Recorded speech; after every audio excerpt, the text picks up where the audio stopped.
Hi, I'm Tubby Raymond, the head football coach of the University of Delaware. I've talked about the wing T for many years, but I've never talked about the principles behind the offense, the philosophy, reasons for, and why we think it's an effective offense.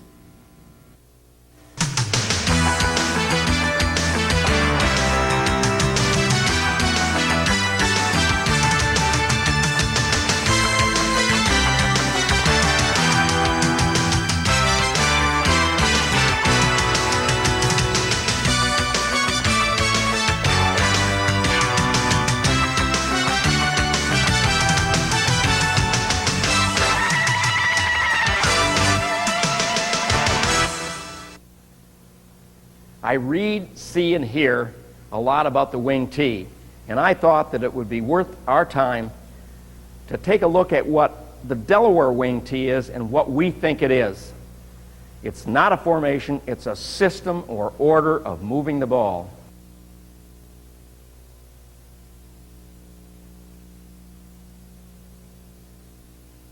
The wing T is unlike much of the modern offense today, is a four-back offense as opposed to the one-back, which you see a great deal. And we're four-back for a reason. We're a flowing offense. And the quarterback being the fifth or the fourth back, the quarterback being the fourth back either fakes with the flow or away from the flow.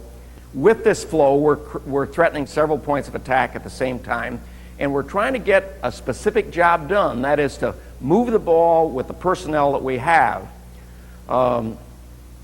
This becomes series or sequence football, and in running our offense, we're trying to create defensive conflicts. That is, if we can get a defensive player to react in a particular way to stop a particular play, then we hope that he'll become vulnerable for a companion play or plays.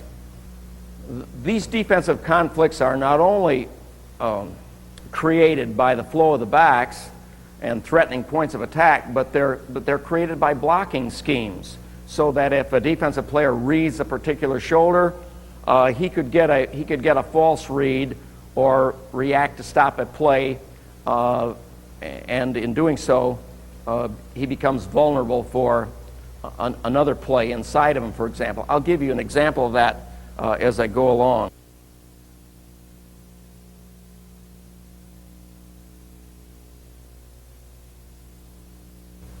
The general concept behind the four-back offense is that we're sharing skill responsibilities, so that one back is a particular good runner, another passes, another does something else. But even more than that, one back is faking, one back is carrying the ball, one back is blocking, and the quarterback, the fourth back, is faking.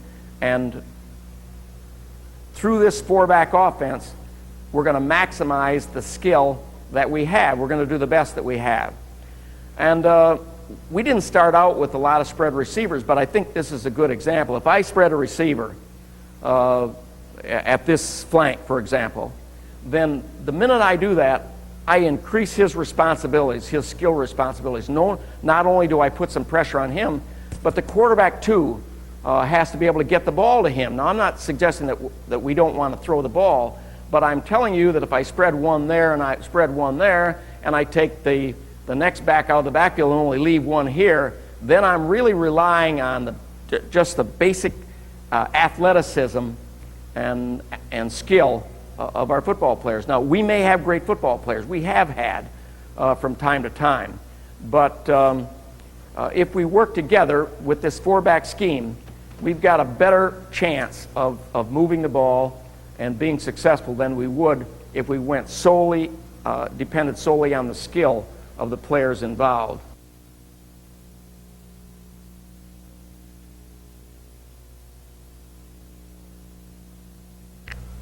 Now here's an example of one of the formations that we have used on and off. As a matter of fact, I have a feeling we're coming back to it, but here's a spread of one receiver, but here's the core of the operation in here. And of course, if we use this as an example, one back going up the middle, one back faking this way, the quarterback coming out and going in this manner, and the third back blocking. This, for many years, was our basic formation. We found out that by putting this wing back here, we could have an exceptional flank at both sides by way of using motion. And after running some plays from this, some offense from this, we realized that if we took that end and put him over here, that we could run the same offense that we have. And of course, so we've done a lot of we've run a lot of unbalanced. One year we ended up with two very fine spread receivers, and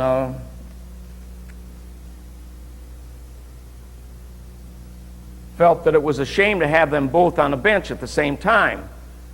So we started with two spread ends, and the same as we did with our basic formation, we found that we could bring him over here to this flank and still run our basic offense.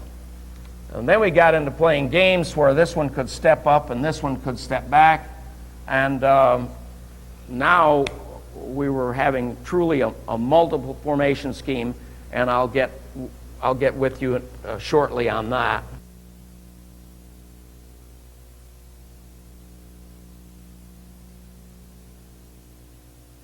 Now, the general principles, people have asked me what's the most influential thing that's happened to you in your coaching career, and I think that without a doubt it's the experience that I had at the University of Michigan, where we learned a series of principles that applied to football, and I've always felt that I've had that to lean on, so that when making decisions about which direction our offense is going to go, what we should add, what we should subtract, I leaned on these principles that were, many of them were originated by Fritz Kreiser, who was a coach then at Michigan.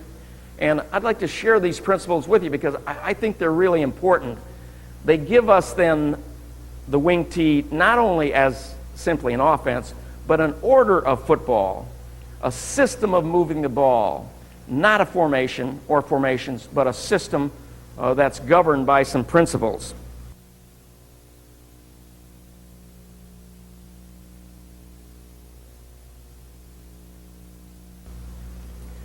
The first principle would be our numbering system. This is the basis of our numbering system. Clean, concise way of communicating with your team what football play you'd like to run and what point of attack, so that to the right was 1, to the left is 9, 2, 3, 4 indicate the flow going towards that flank, 6, 7, 8, 9 indicate the flow going towards this flank, and this is the basis of the numbering system. Then it becomes a three-digit numbering system where the last digit is here, 1 through 9. The middle digit is the action of the backs or pattern, so that, for example, if we had this action, that would be the 20s. We have the teens, which is a sprint out, the 20s, which is the buck sweep picture, the fullback up the middle. We have the 30s, which is a power sweep. We have the 40s, which is the inside ride or the triple option play. 50s and 60s are our passes, and 80s would be the belly. And the first digit then is, once again, is related to this to our general numbering system of points of attack. 1 is this formation here, so that we have a wing back at 1, and this goes all the way through. 9 is the mirror of that, and then any prefix modifies that formation. For example, if I said right 121, then I would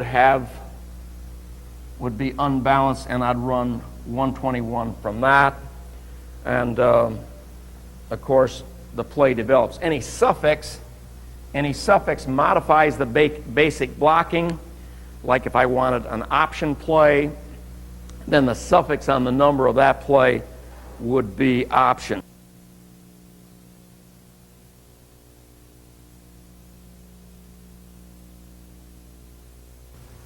The next principle I'd like to discuss is the aspect of word assignments.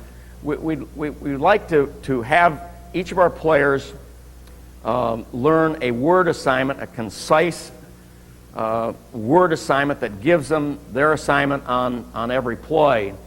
And it reads something like this.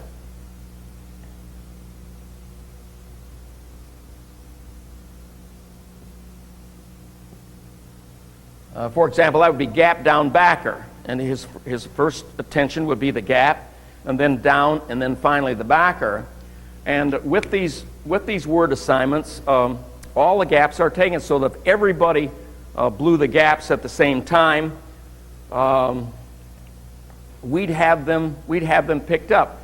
The other thing about this type of assignments is that we're going to reduce the need for audibles. Now, audibles are important, and every system has them, but audibles are highly subject to error. And if you can reduce the use of audibles, then we think we're going to make fewer mistakes. The openings the openings for our offense are developed in one of two ways. One is we have a block in at the hole, a block out at the hole, and a block through the hole. The other technique would be where an opening is created by flow, but always we'd like to hold people off while the flow goes away from that, so that the ball carrier definitely has a way to turn back up inside.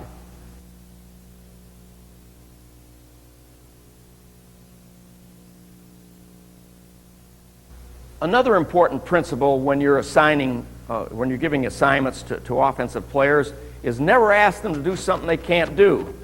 I've often made jokes about, every kid has a mother and a father, and he doesn't want to be embarrassed out there. He'd like to be able to perform the block that he's supposed to. He doesn't want anybody making fun of his folks up in the stands. So that, generally speaking, our offensive assignments give someone an angle.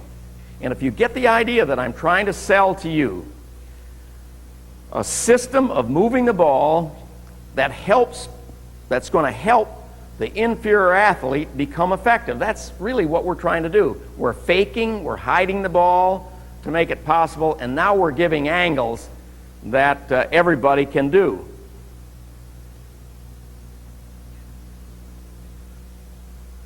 We'd like to teach a single shoulder block. There are so many blocks in a system of football that can be very cumbersome and then difficult to handle.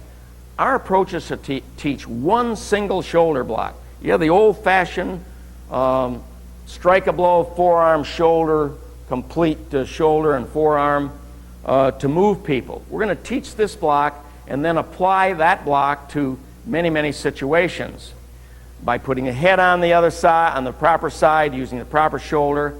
Oh yes, we use our hands to conform with the new rules, but never to move somebody. We use hands when we're chipping off a lineman into a backer, or downfield where we're stalking a defensive back and almost in a defensive position. Yes, we use our hands, but we teach one single type shoulder block basically and apply it to many situations. We'd like to limit our scheme. I've had people ask me, how on earth can they learn all those plays?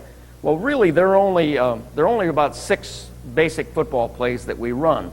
We'll talk to you about those, but we try to make it very, very simple by limiting the number of plays that we have, but making the offense complex by using a number of formations. And I alluded to that earlier, and we'll talk about more of that later. But I can run a basic football play, and then by changing the formation, completely change the defense's approach to stopping it while we're running the same play simply by moving a couple people in the formation.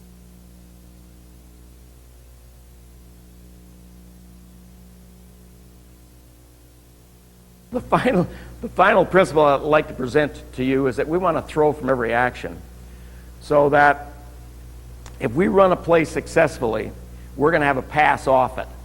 And that's the beginning of our passing game, which I will discuss later. But it is extremely important that you recognize that we're going to throw from everything. It puts a lot of pressure on the defense if you're able to do this.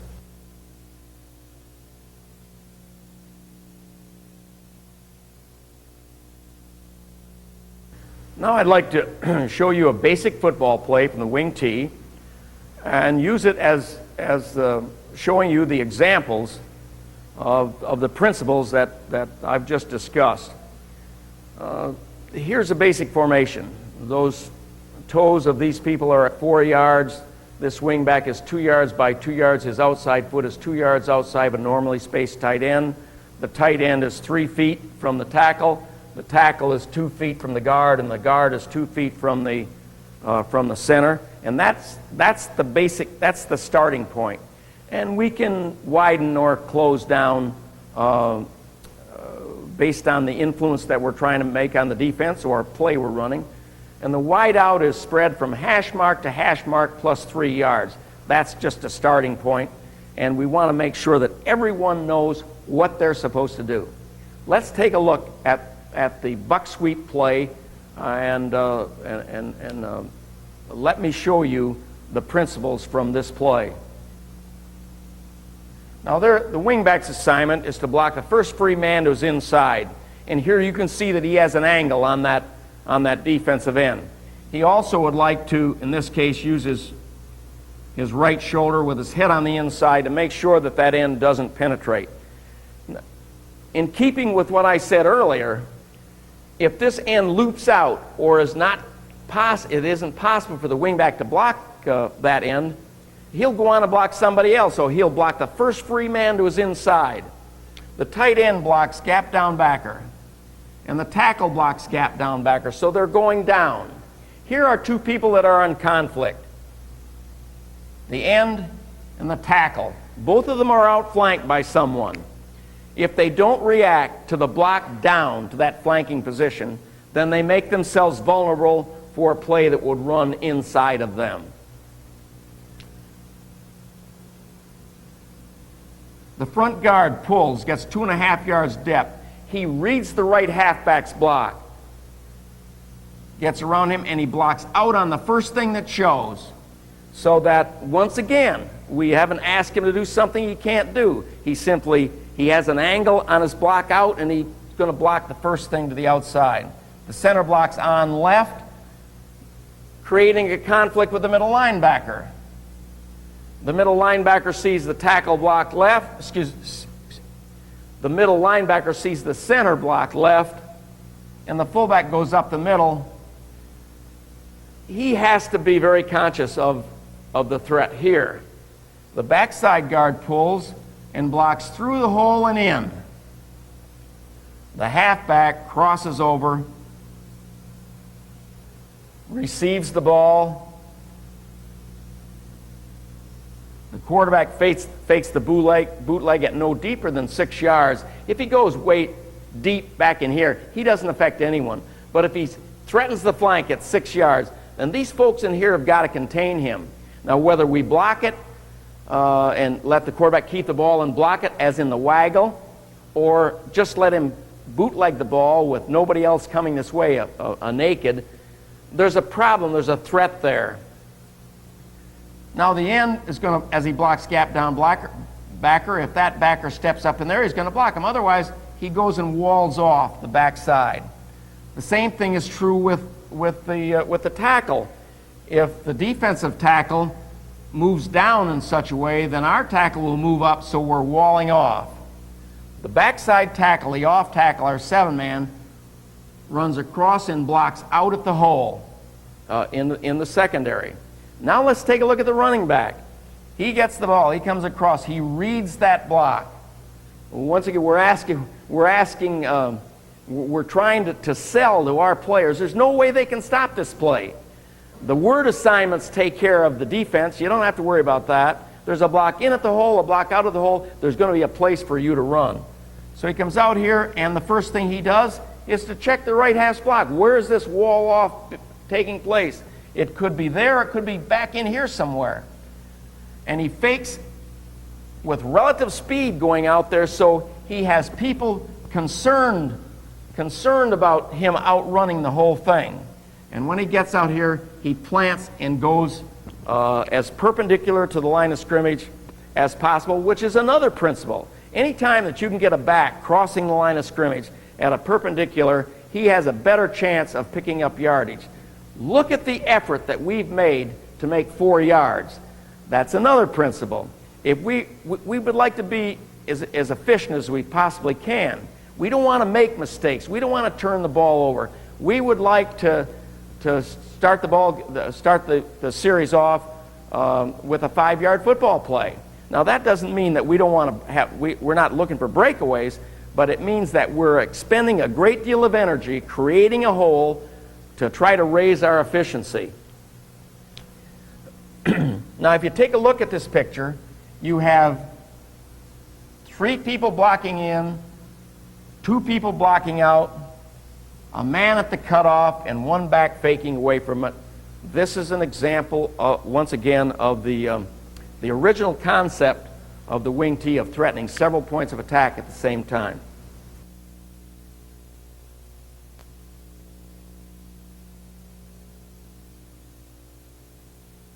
Now let's take a look at the effect that the fullback has going up the middle on this defense, and take a look at our fullback up the middle, which in this instance would be 124 gut.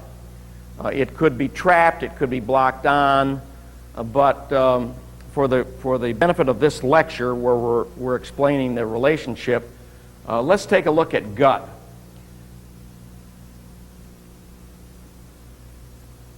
The assignments on gut are exactly the same as 121. It's companion play. The wing back is faking down, gap down backer, gap down backer. They're all going down. It looks exactly the same. The guard pulls 2.5 yards depth and takes off outside. The 5-man blocks on back in that manner. Fullback is going up. Halfback is going across, and that looks exactly like the buck sweep. The quarterback reverse pivot across the midline so that he gives the fullback room and he gives the ball to the fullback. The backside guard pulls and comes on up and blocks the backer, and there the fullback has a shot. If this man reacts outside to protect himself from that from the flanking block by the tackle, or he penetrates to stop the sweep, he makes himself extremely vulnerable for the fullback up the middle. The backside tackle is going to adjust his block now. He's going to get wood on this fella, on the man on his outside shoulder. He's going to block him firmly and then move on up to the backer. And a coaching point for the right guard, for the left guard here, as he pulls, if he sees the nose man take this fake and takes off that way, he'll simply turn up and block the backer, and the fullback will skid off the backside, and once again you have a block here to hold that backside backer off. That, I believe, is an exceptional example of threatening several points of attack at the same time and of defensive conflicts. Now I should finish this off. The tackle would go on and block the backer. The end would go on up and work upfield to help on a long ball if we were fortunate enough to get one. The backside, the offside end would go run the cutoff, and once again the quarterback would fake the bootleg.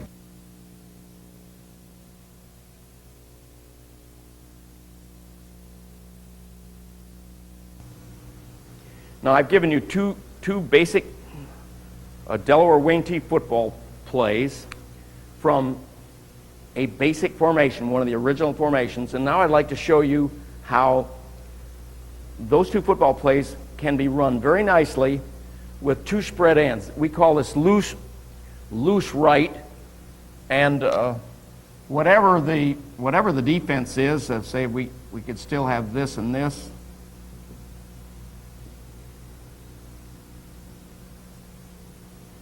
And could we run 121 against that? Certainly. We'd call it loose right loose right 21. And when we go into loose, it's automatically double wing unless we ask 1 or 9, which would bring, that would be 1, this would be 9. And the wingback's assignment is what? He blocks the first free man who's inside, the first man he can get a shot at. He'd like to block him at the waist, and don't tell me that little halfback can't block that big end. Maybe in the NFL he can't, but if he gets low enough at the waist, he can't. He can block.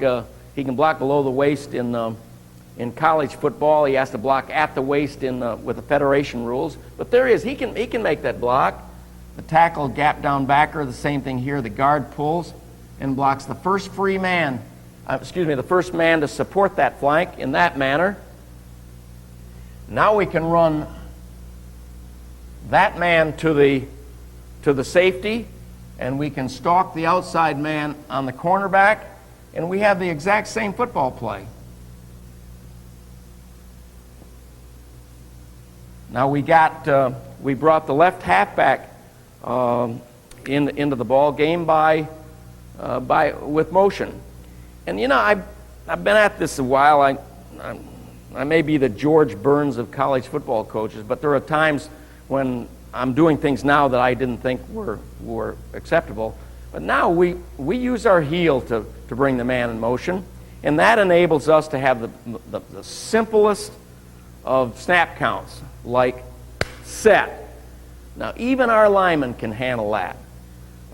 So we would bring this man in motion with a heel, and when he gets to the place where the quarterback would like him, the quarterback simply yells set, and that's our snap cadence about 3/4 of the time. We do have audibles, and but once again they're limited. I won't have time to go deeply into them now, but the audibles are used on check cadence. If the quarterback says, "No, we're going to run this on check cadence," all it means is he's going to go out over the ball and say all kinds of things, anything. 21, 24 gut, call a pass pattern, curl, Indian, bear, whatever nickname we might have for a play, and simply followed by set, and it wouldn't count anything. It only means something if in the huddle he says, "We're going to call this on the ball," and then when he comes out over the ball, what he says is we're going to run what he calls, and followed by check, and then we run the play. Now you can see very nicely that I could run the same football play, and as the principal, a few basic football plays, with a lot of formations. If I have the 5-man block back and the 6-man turn here, it's exactly the same football play that I ran with that basic formation. Quarterback reverse pivots, gives the ball to the fullback with gut blocking off the backside, and a good example of several plays or a single play. This is a good example of a single play run from several formations. Suppose I put them over here. Can I do that? Sure. That's loose left with a buck sweep out here, loose left gut with a fullback up the middle. Let me give you still another example of what I feel is an exceptional conflict by the offense, is the quick fullback play to the tight end. The tight end blocks gap down backer, the tackle blocks gap down backer. Well, where have you heard that before? It's the same beginning for 21 for our buck sweep out here.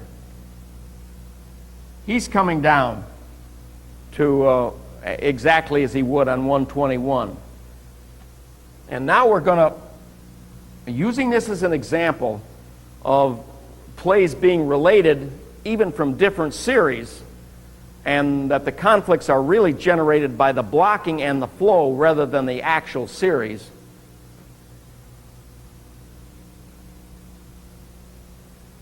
If If that tight end substantiated that block and blocked gap down, he'd like to get his head across if possible. And this wingback influences and goes on to block the backer. And I've often had the wingback say to me, how much influence do I give on him? I said, well, go and hit him. And then go on and block the backer. He says, but if I hit him, I'll knock him right in the hole. I said, no, you want to have been watching you block all day, and I know that you're just going to bump him, and it'll be just perfect for this play. The front side guard pulls, four-man pulls, and he blocks out. Our lineman kicking out always use right shoulder right, left shoulder left, unless they're logging that man, which they would do in some cases. And the tackle was go down to check that backer. Then he'd pick up any of the wash, the nose man chasing, and we get reach blocking off the backside. And once again, I told you we're not going to ask somebody to do something they can't do. We're reaching here, but we don't expect them to pin somebody back here. We're just holding it off. The quarterback reverse pivots flat, gives the ball to the fullback, and then fakes the option behind that. Now, don't confuse this with the triple option, because the fullback is going to get the ball. The quarterback is going to give him the ball, and we're faking the option behind that. Now it becomes very apparent that we could run the option from that, which once again is another example of a conflict. If we're going to run the option, we simply call it, and now the guard would use, in this case, his left shoulder rather than his right. And the quarterback would come on out and keep the ball. That could be awfully ugly if you started here and you had a defense that's rotated to this side with only one man left who has the pitch, and your quarterback keeps the ball. Once again, this is an example of the conflict, not using the series, using two separate series, but the conflict that's developed by the blocking up front.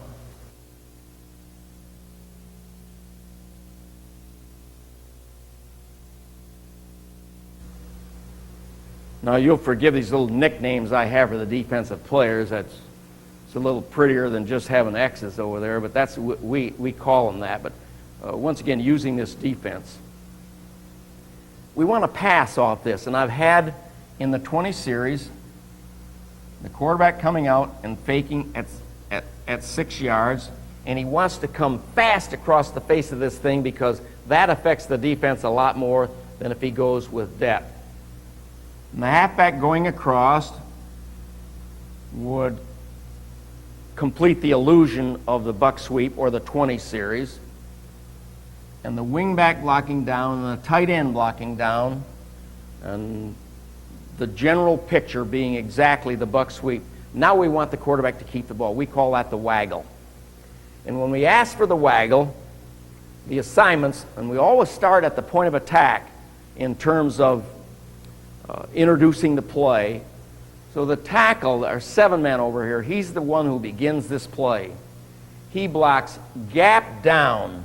So he's going to go right straight down and block that nose man. The front side guard is going to pull with a yard depth, and he comes out into that area and blocks back. Keep in mind that in all of our offense, when a shoulder goes down, if that man doesn't go down with it, we've got a play that'll go back up inside. We're literally trying to teach a defense to go down, to seal down inside, and then we've got plays that go outside. But anyway, here's another example. The center is going to jab up there with his left. His assignment is area down, so he'll go back, or area right, so he'll go back. And the backside guard pulls. The fullback goes right up inside in here. Instead of going on that side of the nose man, now he slides on this side. The backside guard must watch that fullback and go behind him and then be ready to block out. The tackle steps down so that he's pull check. So he's in that area. So the center is ready to pick him up. He's ready to pick him up. And we have an adequate blocking off the backside. And we'll run we can run a number of patterns from this. Two that are our favorites would be the out pattern. He'd run that at 14 yards. And the fullback would drift in here into the open spot. The other pattern would be the curl. And if we were going to run the curl, then the fullback would hurry across like that. The tight end would soften in here somewhere, reading that backer. The backer runs that way with the guards, and he'd soften up in there. If the backer chased the original fake or came up in here, he'd slide on over a little farther, and after that fake, he'd go on up through the middle, and the quarterback has an excellent football play, excellent pass off that basic buck sweep, which included the threat up the middle, and I gave you the play to the fullback up the middle. Let's take a look at this flank. And once again, in terms of principles, I have somebody blocking in at the hole and blocking out at the hole. So if, for example, that outside backer came across, our backside, our right guard, our foreman would be ready to block him out. Anytime the quarterback runs the waggle to a spread end, he's concerned about the possibility of somebody choking him off.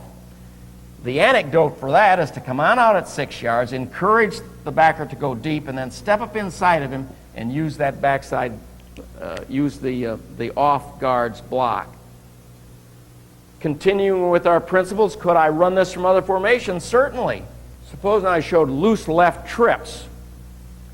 And here are the two wing backs that play either in the dive spot or wing backs. And by stepping them on and stepping them off, I can play games of the defense. Now all these folks are eligible out here, and he's eligible over there. We have trips. Now take a look at the waggle from here. I bring him back in motion, and now I have two people releasing in the pattern. And the wingback who stepped up and really became an end, he runs exactly the same pattern, and the quarterback comes out. Now we can play games with multiple patterns. For example, a good one would be curl and out, with the fullback softening in there and the wingback going up through for a deep threat.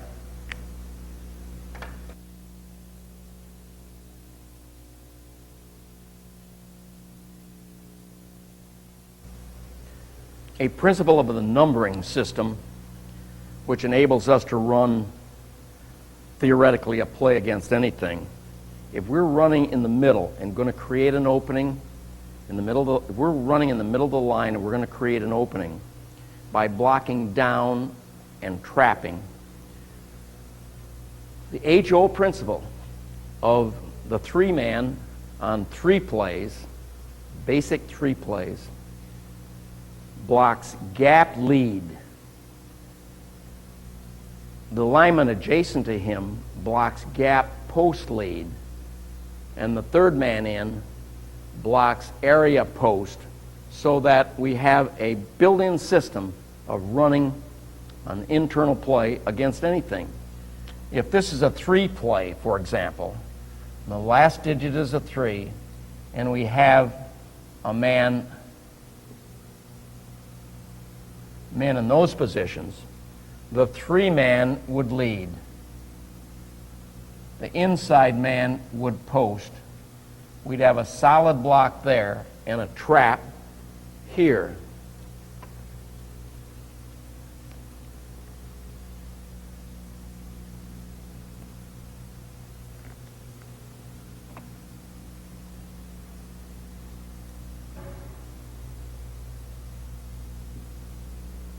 If we ran into odd spacing like this, the tackle, having no one to lead on, would go on up and block the backer. The original post becomes the lead, and the man adjacent to him becomes the post if he can. There are times when we have to call that off if the guard is trapping. This we refer to as the inside principle of our assignments, reducing a hole from what we refer to as a normal hole, in this case a three play where the 3-man is blocking down, to a short hole where the 4-man is blocking down. Let's take a look at how that would apply to an even spacing, which you see here, and an odd spacing here, with the fullback going up the middle on a 3-guard trap. The 3-man would lead. The 4-man would post. The 5-man would block left, and the guard would trap.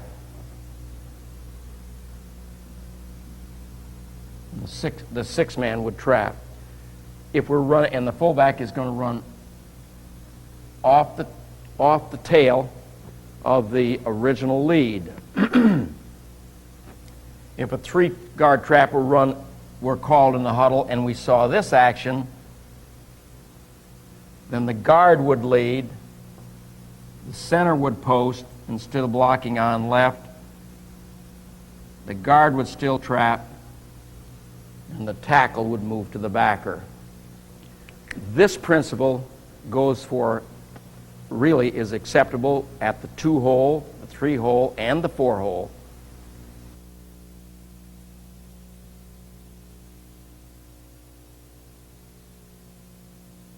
Another method of creating a hole is by way of flow, with the ball carrier using that flow to set up the opening and then turning into the open spot. Let's take a look at the cross block run at 3. The 3-man blocks down, the guard traps. The 5-man blocks back, and the 6-man steps through the hole. The halfback, whether he's in a dive spot or a wing back, goes through to block the backer. The fullback is going to take a lateral step and then turn on up inside, going over the inside leg of the tackle is his landmark. The quarterback reverse pivots, gets the ball early to him, so he has the ball 2.5 yards before he gets to the line. Now the fullback is going to read this man. If that defensive tackle works his way out,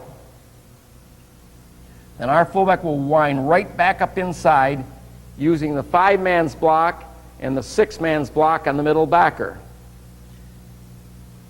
If this defensive tackle penetrates and our tackle blocks down on him, kicks out by the guard, by the 4-man exactly the same, then our fullback will in fact use that hole as an opening. And this is an example of a hole being created by flow, but somewhere along the line it's stopped off the backside so that the ball carrier could actually cut back if there was a hole there. This is also a good example of the ball carrier making an attempt to cross the line at a perpendicular, because when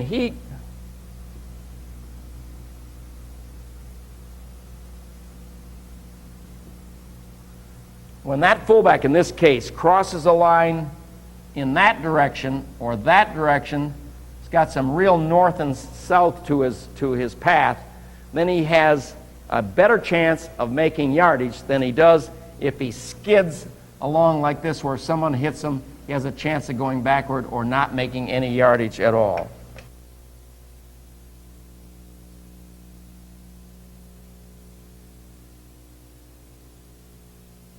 Here's red 27 guard trap against even spacing. The 7-man is the lead,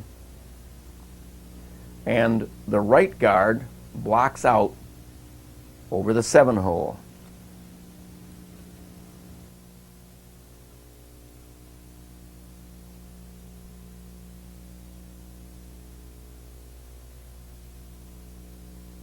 This is loose right tray 24 gut.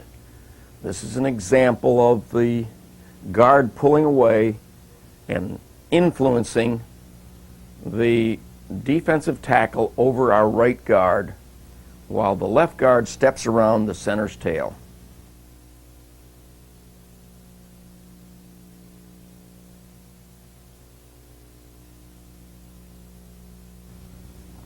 Here's another example of 7-guard trap. This time it's against odd spacing, and there's no one for the tackle to lead, the left tackle, who goes on to block the backer.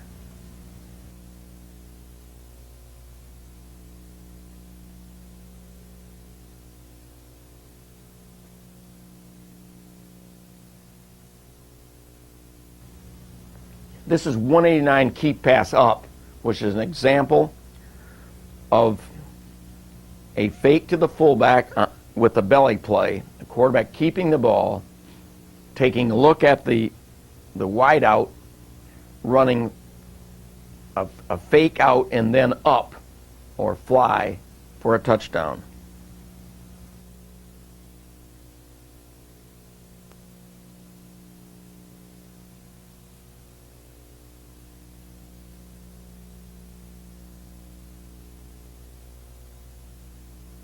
Here's another example of an action pass that is thrown off trap option action.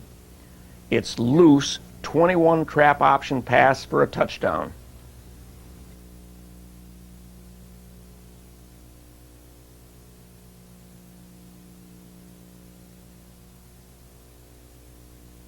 Here's an example, another example of an action pass. This time it's the 80 keep pass.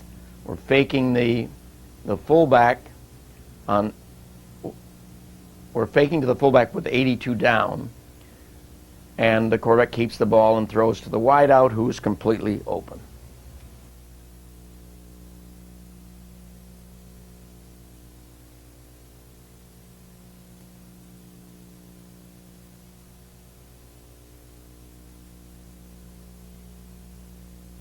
Here's an example of the 34 counter tackle trap against even spacing.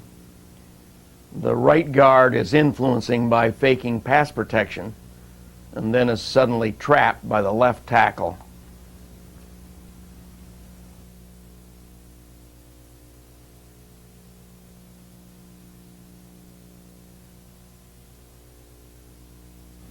Here's an example of a tight end waggle. It's red 29 waggle.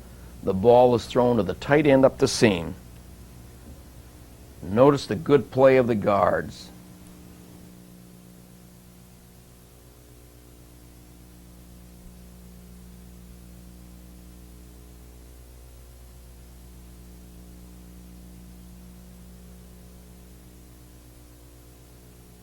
Here's an example of loose 69. The left spread end is running a read pattern. He has a 3-way read. He can run in, out, or deep. Here he chooses deep.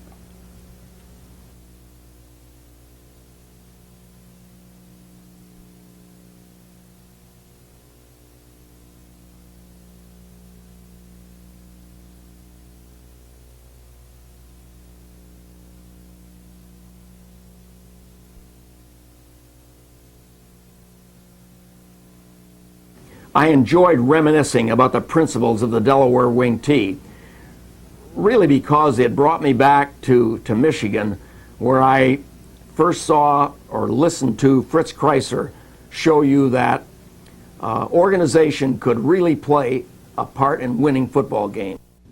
Hi, I'm Tubby Raymond, the head football coach at the University of Delaware. I'd like to have Ted Kemsky, our offensive coordinator, show you how we use our running game with the wing tee principles.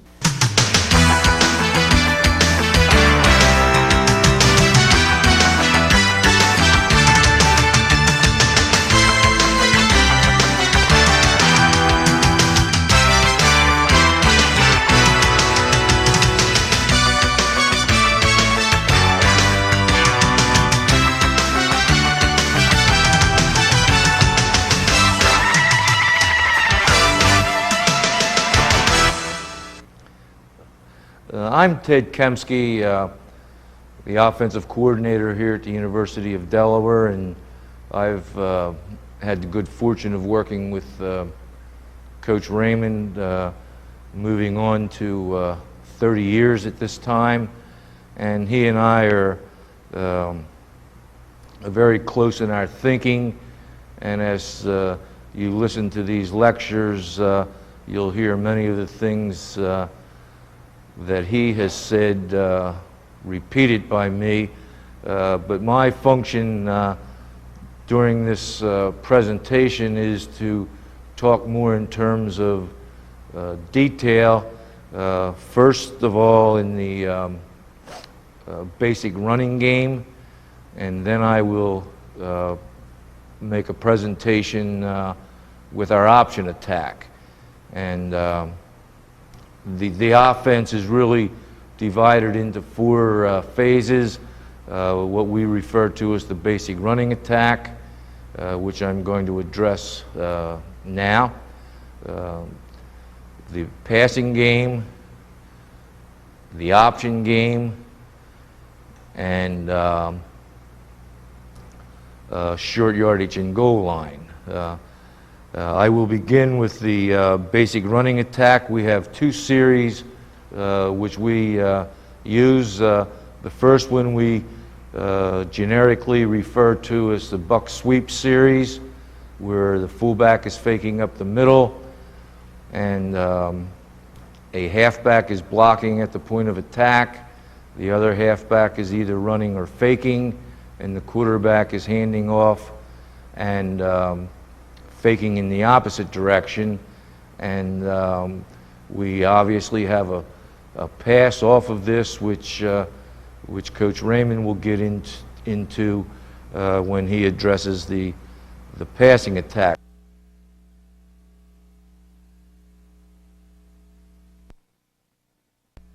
So I will begin with the buck sweep, which in our numbering system is 121.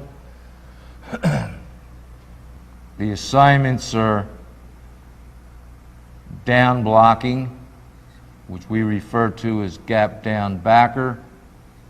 And as I very quickly mentioned these assignments, every play in our offense, when we give these assignments to our players, every play makes one of our players accountable for each gap that is created by the formation. And beginning with the buck sweep, the wingback, his assignment is to block the first man to his inside, and so he is responsible for the gap between himself and the tight end. And he will simply step down with his inside foot for the hip of the tight end, and his number one responsibility is to stop penetration and block the first thing that shows to the inside. Simultaneously, the tight end and the tackle are doing the same thing. So they're going down as well. And as I referred to gap protection, the wingback has this gap, the tight end this gap, and the tackle this gap. So we have the three primary gaps accounted for. Now, going back to the wingback, on this sweep, his problem is that he has to recognize that the tight end is going down, and there is quite a bit of real estate for this linebacker to move into our backfield. That's why his footwork and his angle are so important. So he plans on making contact right about this spot as the outside linebacker comes in to take care of his responsibility.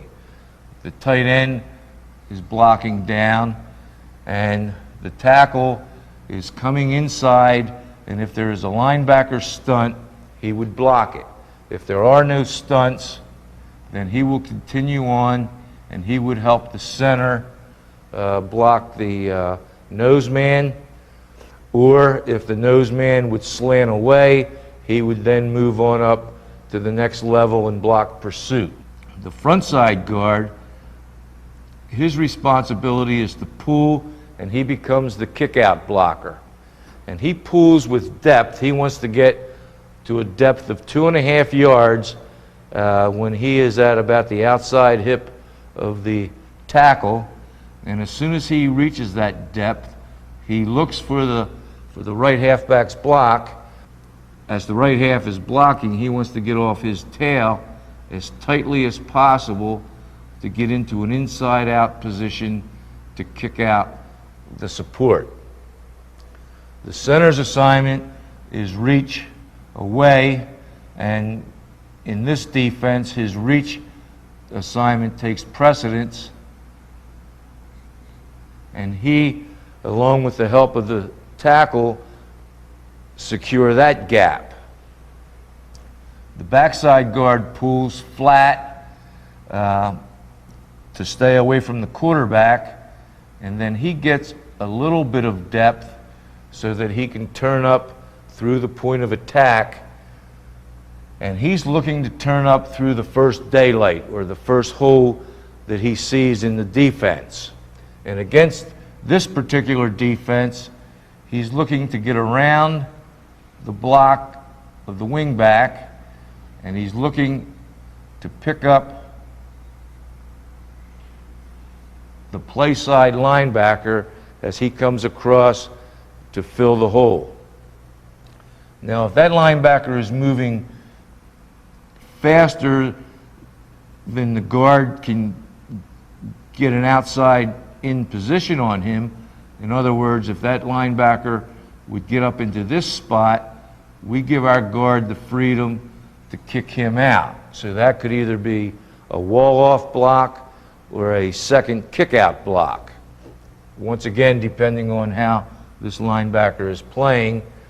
And finally, the tackle, the offside tackle, will pull through his inside gap, and then he will flatten out, and he goes to the cutoff,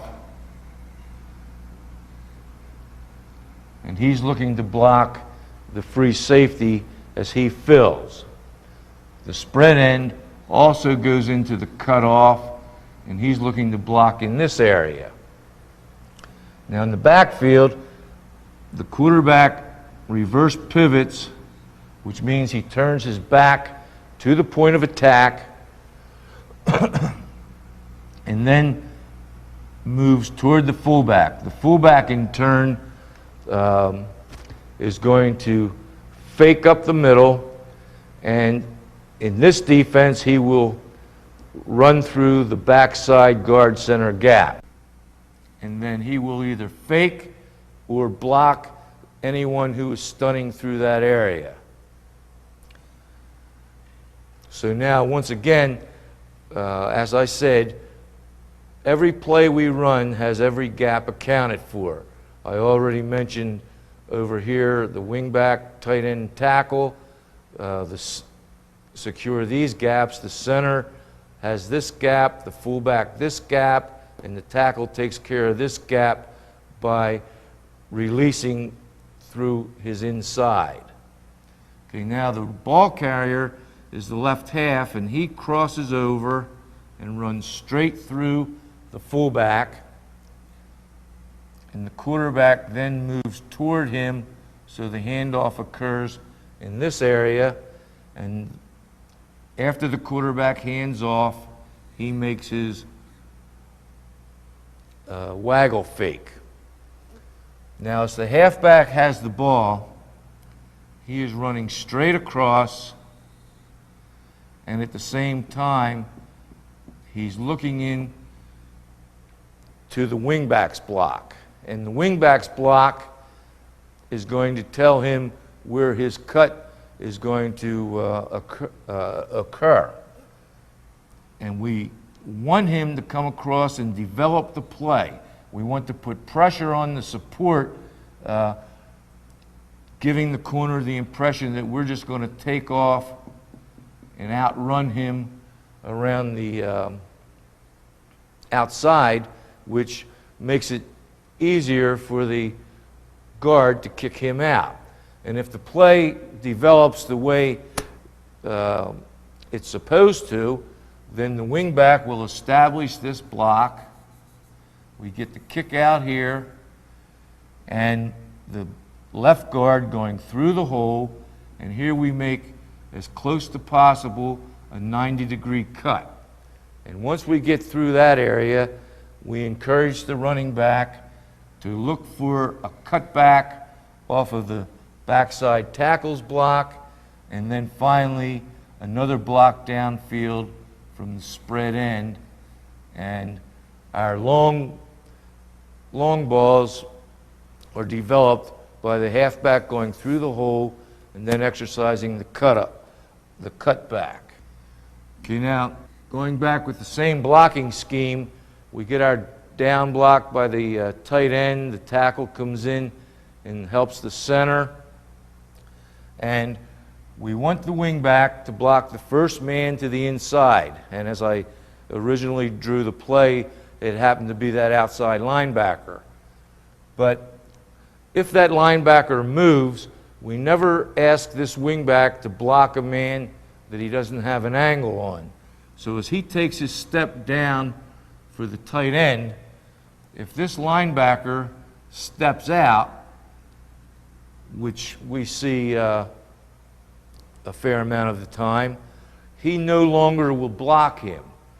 We would want him then to continue on his path and go inside and wall off. Now the guard, he gets his 2.5 yards of depth, and he's looking, and he has to see this, and then he turns up a little tighter, and he kicks out that outside linebacker, and we have, in a sense, created or changed a sweep play to an off-tackle play, so that if the wingback understands his responsibility, this outside linebacker cannot be right. There are other times where they will widen the defensive tackle and the linebacker before the snap, and this makes the wingback's choice easier. The tight end still has to protect his gap, so he makes that block, and now the wingback recognizes that he does not have an angle on the backer, on the outside backer, so the first free man to his inside now becomes the inside backer, and he knows beforehand that he's going to go in and wall off. And then the guard in turn, once again, kicks out this outside linebacker, and the point of attack occurs right through there.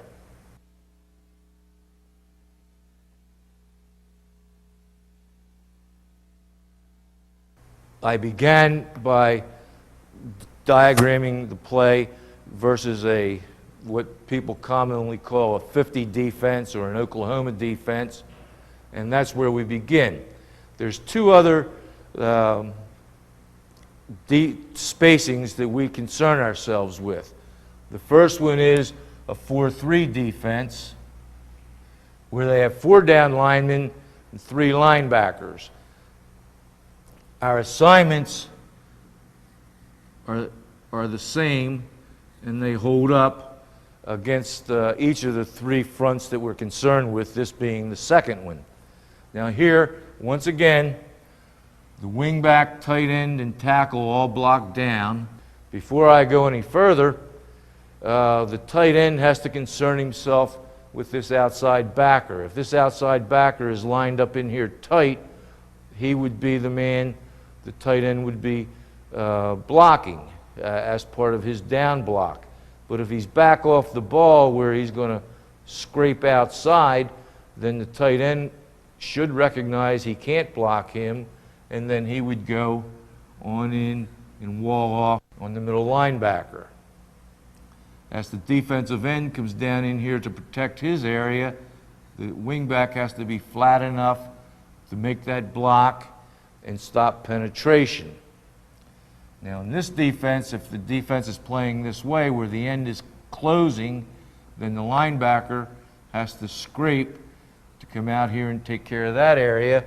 And as the right guard pulls, he gets his depth, he locates the block of the wingback once again, and then he's up and kicks out that linebacker. Now here the center, I mentioned before, his assignment is reach away. Here he would block away from the point of attack, and the fullback would fake through the middle, so that now the fullback would be protecting this gap and the center would be protecting that gap. So they are exchanging gap responsibilities versus an even defense as opposed to an odd defense. Now at any time we could change this, assign the center to reach to this gap and put the fullback in that gap. So we could block it either way. The rest of it is all the same. The backside guard will pull, turn up through the first hole, the tackle goes to the cutoff, and the running back once again goes straight across.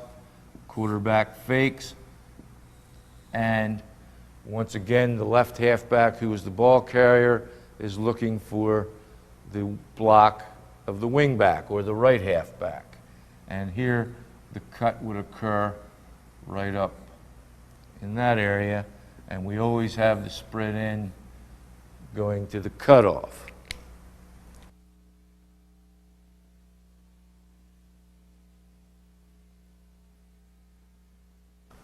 The final spacing that we concern ourselves with is a form of an 8-man front. They will take the defensive end and place him on the inside shoulder of the tight end instead of the outside shoulder, and they'll take the linebacker who was inside in the 4-3 defense and they'll move him outside. With this defense, there's a little bit of reacting that the wingback must do, because he's not sure who the tight end is going to block. When we initiate this, once again, the tackle blocks down, the tight end is going to go down, and he is going to try to get inside of that defensive end.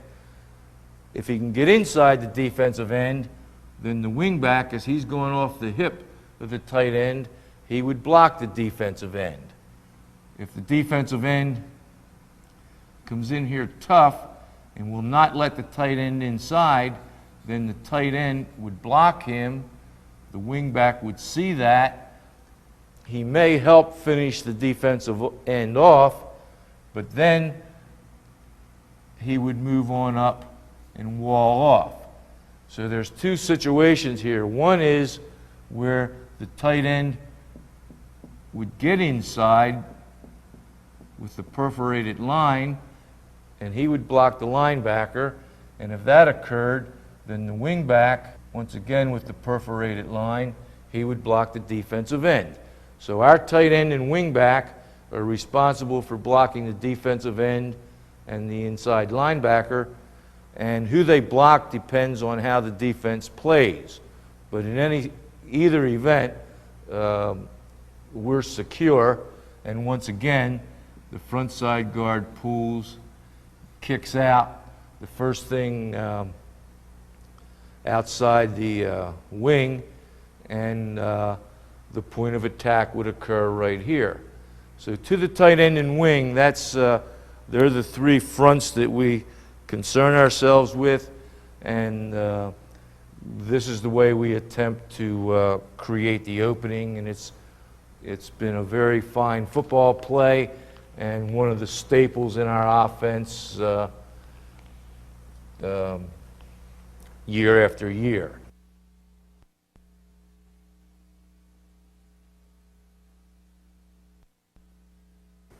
Now we also can run this to the spread end side, and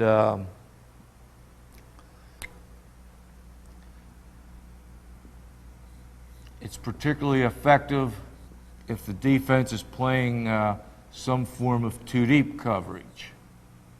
Okay, now here to the open end side, the spread end will try to drive the corner off, and then he will come on in and crack on the free safety who is filling. And the rest of it, we try to make it as similar to the tight end wing sweep as we possibly can.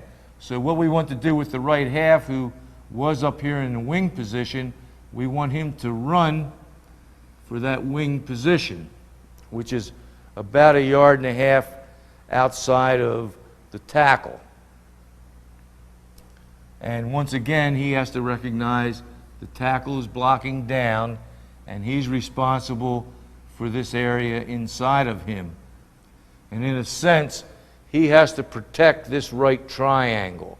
So as he takes off for his landmark, which is out here, if this end starts closing, then he would come off his landmark a little quicker. So wherever that end decides to go, anywhere out to here, then the halfback is going to block him. And the guard, he's pulling for his spot, which is 2 yards deep, and he's going off the tail of the halfback. And then once again, he's going to get up as tight to the line of scrimmage as he can, and he's going to kick out. Now, if this linebacker came up any tighter than that, then the guard would log him. And then we block the rest of it the same as the even defense. And so we once again establish a wall here for the running back to go through. Now the tight end goes to the cutoff, and here we want the halfback to leave early and get back to his halfback position, and then go through the fullback once again, and the quarterback will come back, give him the ball, and the halfback is looking for that running lane and the cutback. Now if this outside linebacker is playing real tight so that the front guard has to log him where he came up in here, then the right guard would log him. The backside guard wouldn't have any holes, so he would come on out here, and the halfback coming across would see he has no place to cut, and then he would move on out here. And either way, going inside of that linebacker and cutting back, or bouncing outside of that linebacker, there's a soft spot one place or the other depending on how the linebacker is playing. So that's our basic sweep play.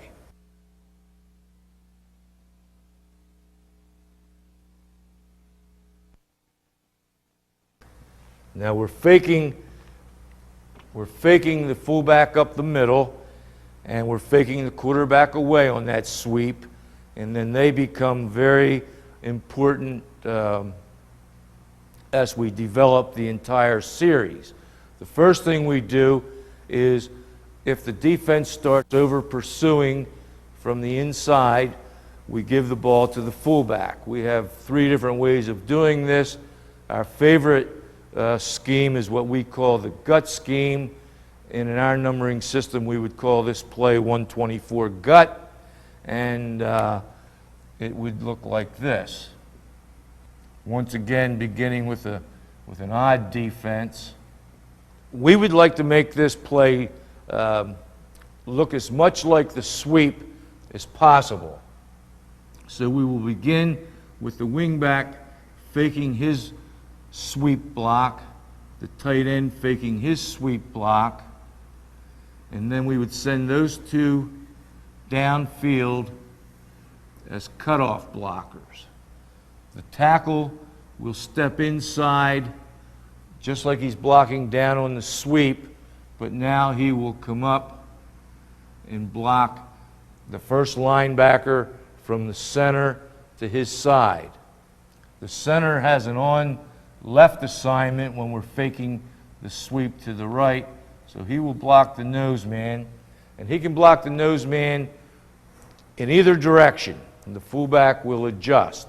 The front side guard is going to pull just like he does on the sweep, and fake the sweep. The backside guard is going to pull, and he wants to go around the center's block to pick up the backside backer. And the tackle will start out like he's going to the cutoff as he did on the sweep, only now he is looking to block the backside linebacker. If the backside linebacker is coming up straight, the tackle will block him. If he's pursuing, the guard will block him, and the spread end once again would go to the cutoff. Now here the fullback will go right up the midline, right through the ball, and the quarterback will pivot over to give him room, and the halfback will begin his sweep path. The quarterback will hand the ball off to the fullback and then continue on faking the handoff of the sweep and then faking the waggle. So the backfield action is exactly the same as it was with the sweep, and the fullback now gets the ball and he reads the block on this nose. If the center gains control, then the fullback would come through here and adjust off the right tackle's block on this linebacker, going here or here. And it's been a very effective football play for us. It relates completely with the sweep, and it's once again a very big part of our total attack.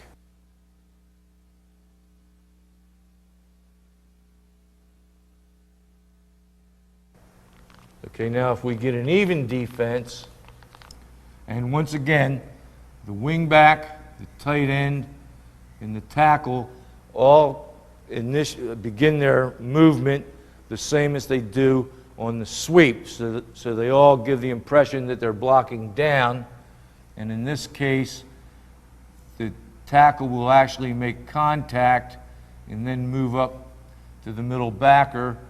The tight end will go to the cutoff, and the wingback will go to the cutoff.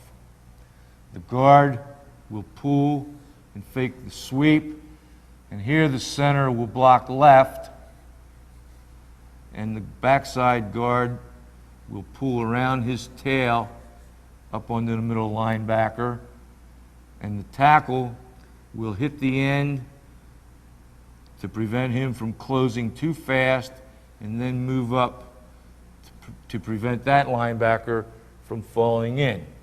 The quarterback pivots. The fullback goes for the left foot of the center, so he gets a little bit off the midline, and the halfback runs his sweep path. The quarterback hands off and then fakes the sweep, then the waggle, and the fullback wants to get as close to the center's block as possible. And if the center establishes this block, then he will go right up here and then look for the block on the backer. If the block from the tackle is strong, then he would cut through here. If the backer showed some movement, he would go there. And as he's coming up through the hole, if the tackle being blocked by the center starts looping in, then he would actually cut it off the back side. So he actually has three possibilities as to where he's going to break through the middle of that defense. So that's the way we block the what we call 24 gut versus an odd and an even.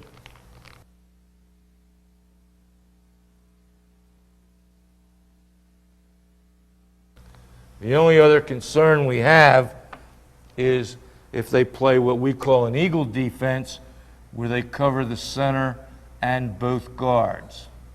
In this situation, it all begins with the fake of the sweep. So we will still pull the front side guard and have our down blockers all show sweep. We'll make some quick contact, then go to the cutoff there since there's no backer. Go to the cutoff here inside of that linebacker and go downfield to the cutoff there. The center will block on just like he does on all odd defenses, and when both the center and the backside guard are covered and we're running the gut play, we no longer will pull the backside guard. We'll have him block on with his head to the inside, and we'll have the tackle do the same thing that he did against an even defense with this gut play. Now here the fullback once again will go right up the middle. We get the sweep fake and the waggle fake. The handoff occurs here, and the fullback runs a dive, and he just cuts off the nose man. If the nose man goes this way, the fullback goes that way. If the nose man goes this way, the fullback goes that way. And there are the three spacings that we concern ourselves with. And with 24 gut.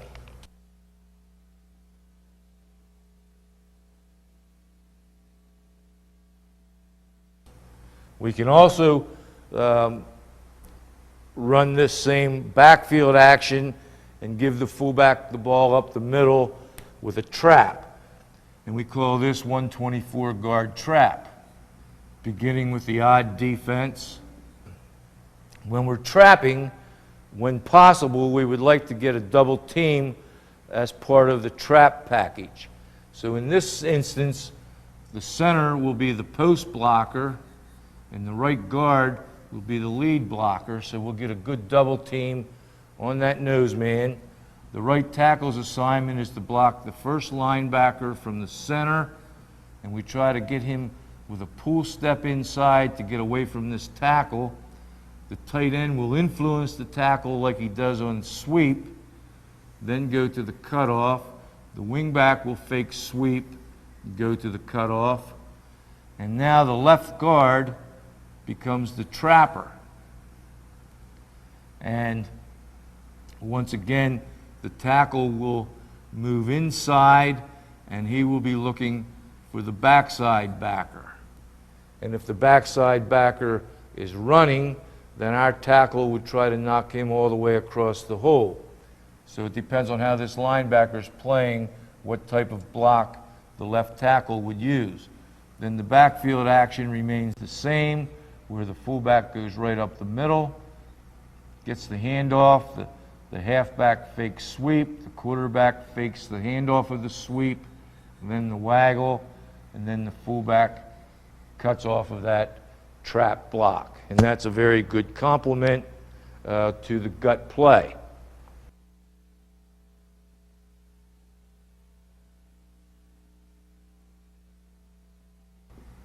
If we get an even defense, then the tackle will fake his sweep block, and then he'll go to the middle linebacker. The center will block left to establish the hole.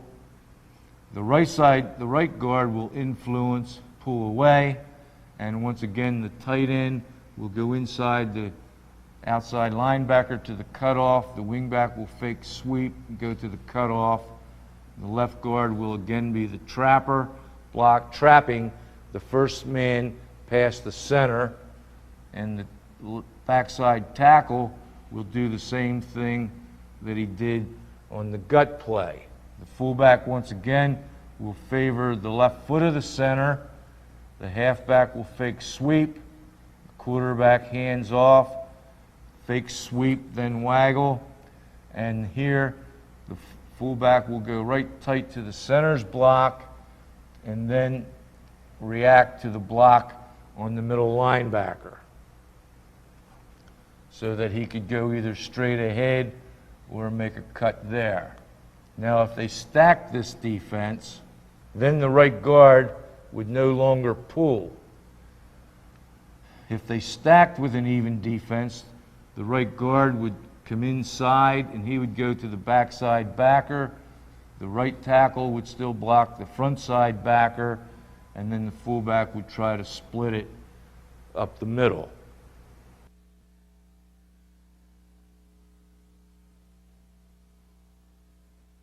If they show us the eagle defense, Then we lose our double team.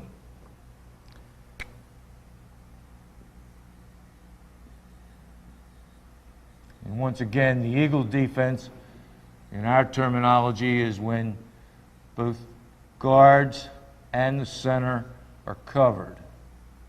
And in this situation, we get the fake of the sweep here, inside release to fake the sweep, and go to the cutoff. And now, because all three men inside are covered, we can't double team, so the center will block back or block left. The center will block the nose by himself, and the left guard once again will pull and trap, and the left tackle moves up to the linebacker, and the rest of the backfield action remains the same, and the fullback reads the block of the guard on the nose man. So if the nose man overreacts, we could break backside. Normally, we break front side. So that's our guard trap, and that's really the two key, actually three basic running plays in our buck sweep series. The other series that we run is a belly series. It complements the buck sweep series because, once again, the linemen, particularly to the tight end side, have gap down backer assignments. So the blocking schemes are very similar. We'll start with the fullback down play to the tight end and wing, and we call this 182 down, the 80 series being our belly series. And once again, beginning with an odd defense, the wingback will influence the man he blocks on the sweep, and then he will go inside and wall off. The tight end blocks gap down backer exactly as he does on the sweep, and the tackle blocks gap down backer exactly as he does on the sweep, and the center reaches. Now the front side guard, instead of pulling deep and kicking out the support like he does on the sweep, here he pulls flat and he kicks out the man that the wingback normally is blocking on the sweep. And as this is all occurring, the backside linemen all reach through their play side gap. So once again, every gap is accounted for as we run this play. The spread end is always going to the cutoff. Here in the belly series, the fullback will aim for the inside foot of the tight end. So he starts out pretty wide, pretty flat, and the quarterback reverse pivots as far over as he can, and then he moves toward the fullback. And as they meet, they get a mesh, and the quarterback hands the ball off to the fullback. At the same time, the left halfback leaves one step early, and he sprints to the flank as a pitch man. And the quarterback, after handing off, fakes an option. And then the fullback gets the ball, and the key block is the tight end. So he's looking to get as tight off the tight end's block as possible, and then he goes through the hole.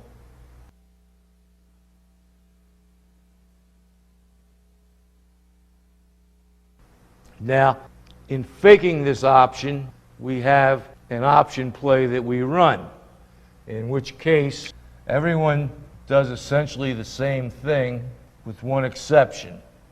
So here we get the influence by the wingback and the wall off on the inside linebacker. The tight end blocks down, the tackle blocks down, the center reaches, the backside reaches, and the fullback takes off on the same path, and the quarterback reverse pivots, and he gets to that mesh, and we have our left half leaving early, coming out as a pitch man, and now we're going to set it up so that the quarterback can execute an option off of that cornerback. Now the fullback and the guard have to react to how this linebacker's playing. If the linebacker is coming in here to meet the kick out that he got up here, then the guard, instead of kicking him out, will log him. And the fullback will see that log block bounce out, and then he'll pick up the free safety, and the quarterback, after faking, keeps the ball, and we have a 2-on-1 situation versus that corner. And it's a very good option play, very complementary to the 82 down.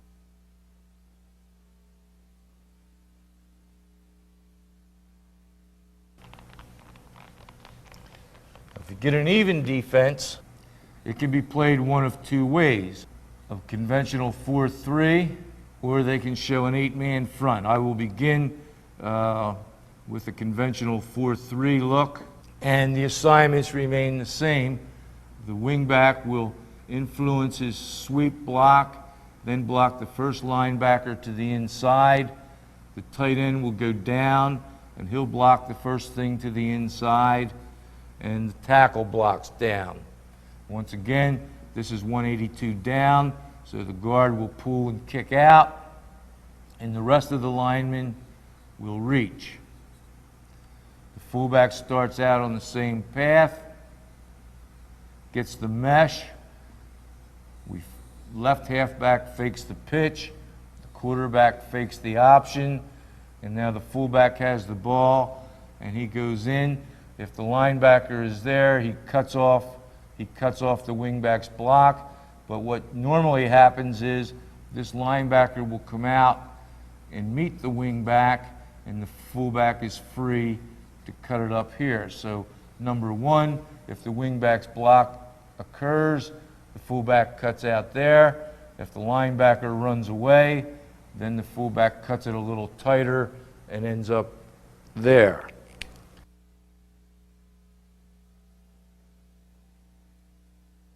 If we're running the down option, the same thing holds up. Here the tight end goes in to the middle backer, the tackle blocks down, the wingback has the first linebacker to his inside, and once again the guard pulls as this guy closes to protect the off tackle or to stop this down play.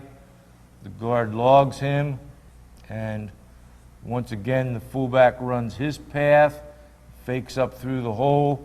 If there is a hole, if there's no hole, he bounces outside. The quarterback makes his fake, and the left half runs his option path. And once again, we option that cornerback, and we get a 2-on-1 setup.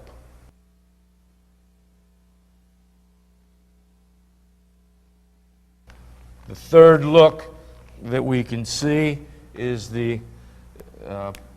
part of the 8-man front package, where the defensive end plays on the inside shoulder of the tight end, and the linebacker moves out, and everything else remains the same. Now here, just like with the buck sweep, the tight end, in executing his down assignment, will try to get inside. The wingback will fake his sweep block, and he'll block inside. The tackle will block down, and if the tight end gets inside, then he's also walling off. And if the wingback sees that the tight end is inside, then he could drift off and go deeper to the safety. And in this situation, in blocking the down, if the tight end gets inside, then the guard will kick out the defensive end. Everyone else is reaching, and the fullback starts out, same path. He gets the ball, and then he cuts it up a little bit tighter, and we get the same fake from the quarterback and the left halfback. Now, if the defensive end will not let the tight end inside, then we have to make some adjustments. We begin with the tackle blocking down. The tight end is trying to get inside the defensive end, but the defensive end won't let him inside. So the tight end ends up blocking him. The wingback goes inside and walls off. And as the guard goes to pull and kick out, he has to recognize that the tight end is being absorbed by the defensive end and the block is real tight, and then he will continue on his path and kick out the outside linebacker. We're still reaching here. And then the fullback on the same path gets the ball from the quarterback at that mesh point, and he sees that the defensive end has closed the hole that he was running through, so he goes just a little wider, and he goes outside the tight end's down block and inside the right guard's kick-out block, and then we get the same option fake out of the quarterback and the left halfback. So that's the down against an 8-man front look. Now if we're running the down option, the same thing would happen. If the tight end got inside, then the guard would come around here and wall off, and if we run the down option, we have to adjust the wingback's path because there is now an extra man outside. So instead of going in as a wall-off blocker, when he sees the extra man out here against an 8-man front, then he would release and block, and then the linebacker becomes the pitch key. So that's our belly to the tight end in the wing.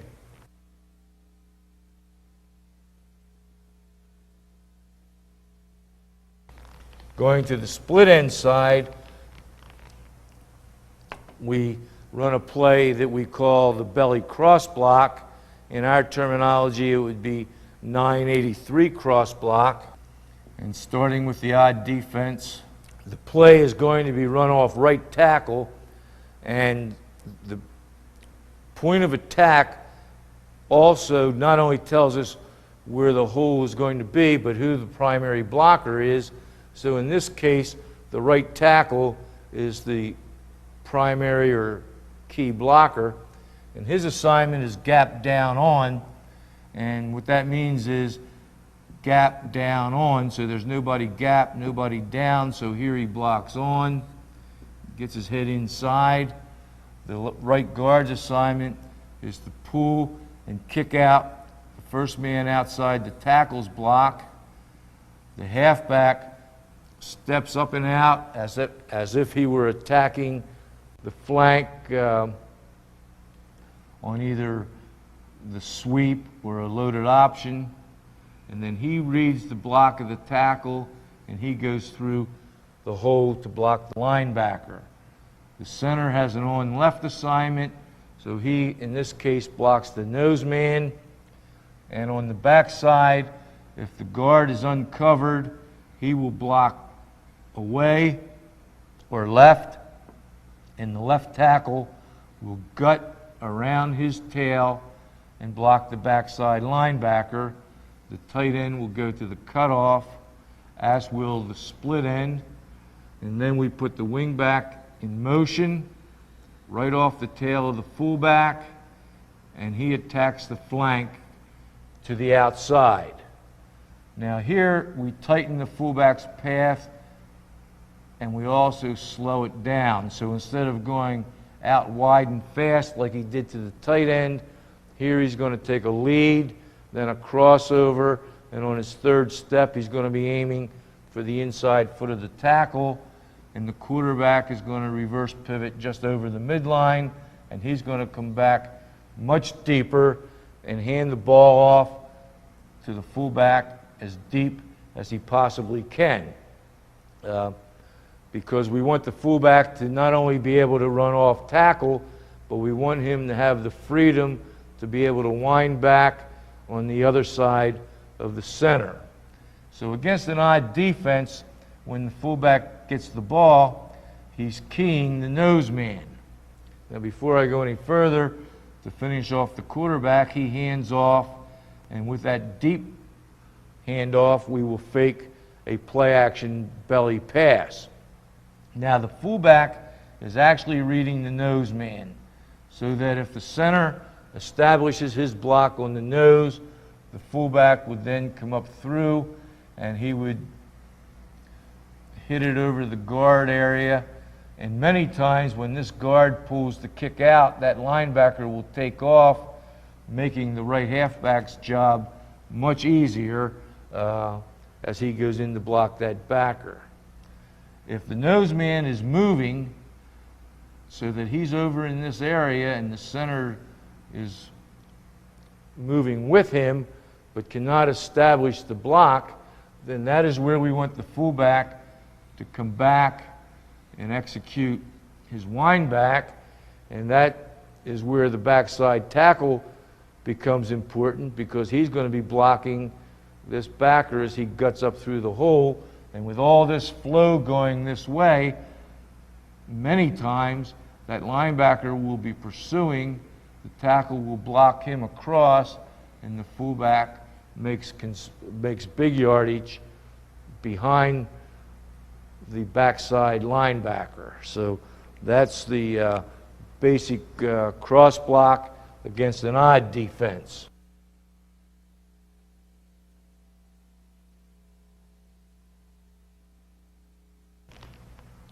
If we get an even defense, then we truly get a cross block between the guard and the tackle. Okay, here, once again, the tackle being the primary blocker, he has gap down on, so now he has the down portion of his assignment that takes precedence, so that he does block down. The guard pulls and kicks out the first man outside the tackle's block, and the halfback does the same thing. He steps up, and then he goes through the hole between the cross block and blocks the middle linebacker or the first linebacker to the inside.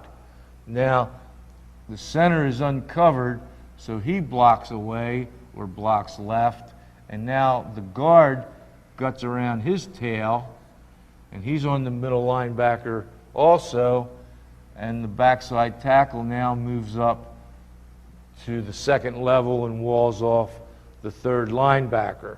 The tight end once again goes to the cutoff. We attack the flank with the left half, and once again the spread end goes to the cutoff. Now here the fullback runs that same path for the inside foot of the tackle, and the quarterback comes back here and hands the ball off as deep as he possibly can. And now, since there's no nose man, he keys the first lineman to the attack side, which is the defensive tackle.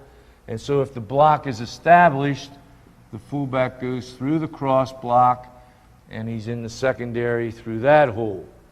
If the defensive tackle, because the guard is pulling, if he's looping across the head of the offensive tackle, then the fullback should see that, and then he's going to wind back, and then he's going to come up here and either hit it off the block on the backer, or if the backer is moving, he could hit it all the way back here. So the fullback has 3 running lanes from which he can choose. And this is, once again, a very important play in the overall attack.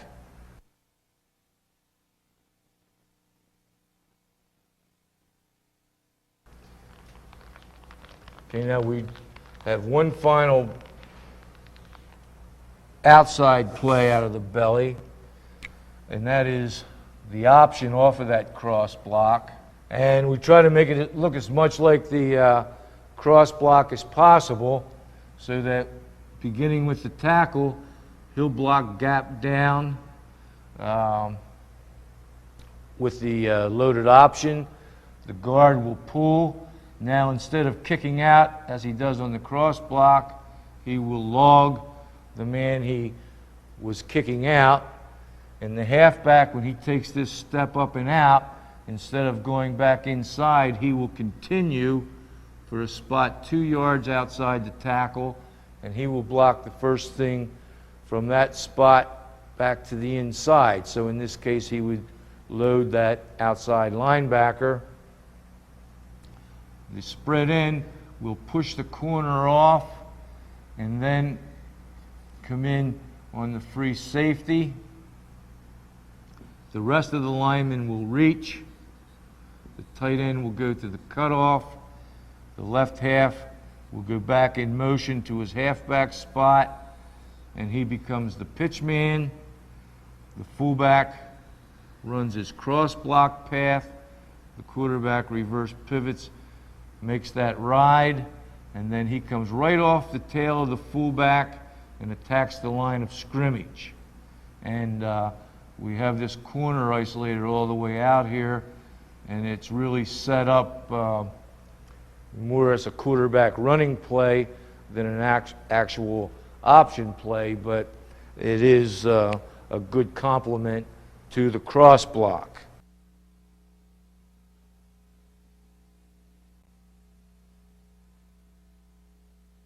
Now we have two counter plays off the belly, one being a trap and one using finesse blocking. I'll start with the trap, which is a tackle trap, and we call it 134 counter, but it's very similar to the belly. The first counter to the belly is a tackle trap blocking scheme, which we call 936 counter, and it looks very similar to the belly, to the split end side. So I'll begin once again with the odd defense, and we're going to be running a trap, and it's going up the middle, and in this case the primary blocker will be the left guard, so we will get a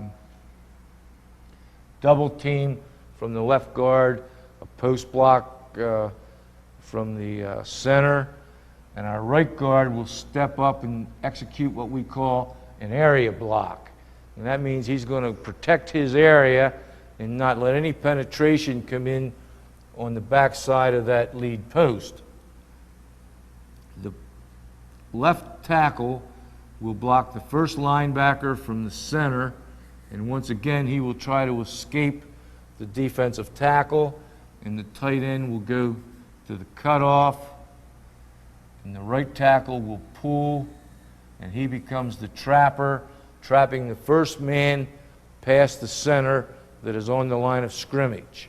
Now in the backfield, we want this to appear to be a belly to the split end side like 83 cross block. So we'll run that same motion and attack the flank. The quarterback will reverse pivot just over just to the midline and get his depth. At the same time, the fullback is taking off, and he's going right off the tail of the trapper, and he goes faster than the cross block, but at the same time it is very similar when you look at the total picture. Now instead of coming out here or going through on the linebacker, the right halfback will step around behind the fullback. The quarterback will reverse pivot with depth, and then he'll get his depth, and as the halfback goes for the tail of the center, he'll execute an inside handoff and fake a play action pass, and the running back, the right halfback, will try to get as tight to the lead post as possible, then adjust off of the block of the tackle on the linebacker. And that is a very solid, powerful football play with misdirection from the belly series.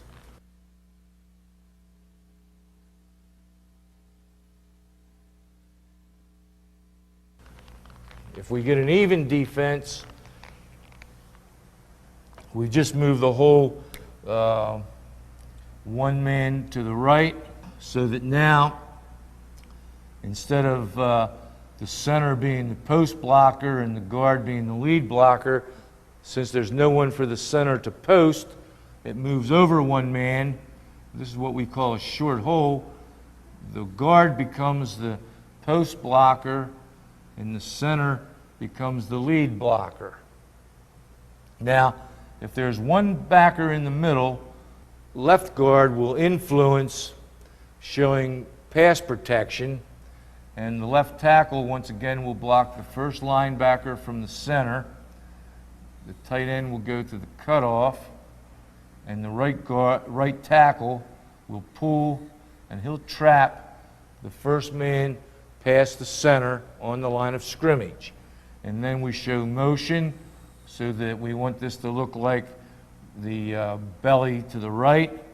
The fullback goes to the right, and he blocks the first thing off the tail of the trapper, and the halfback steps around a little bit shorter.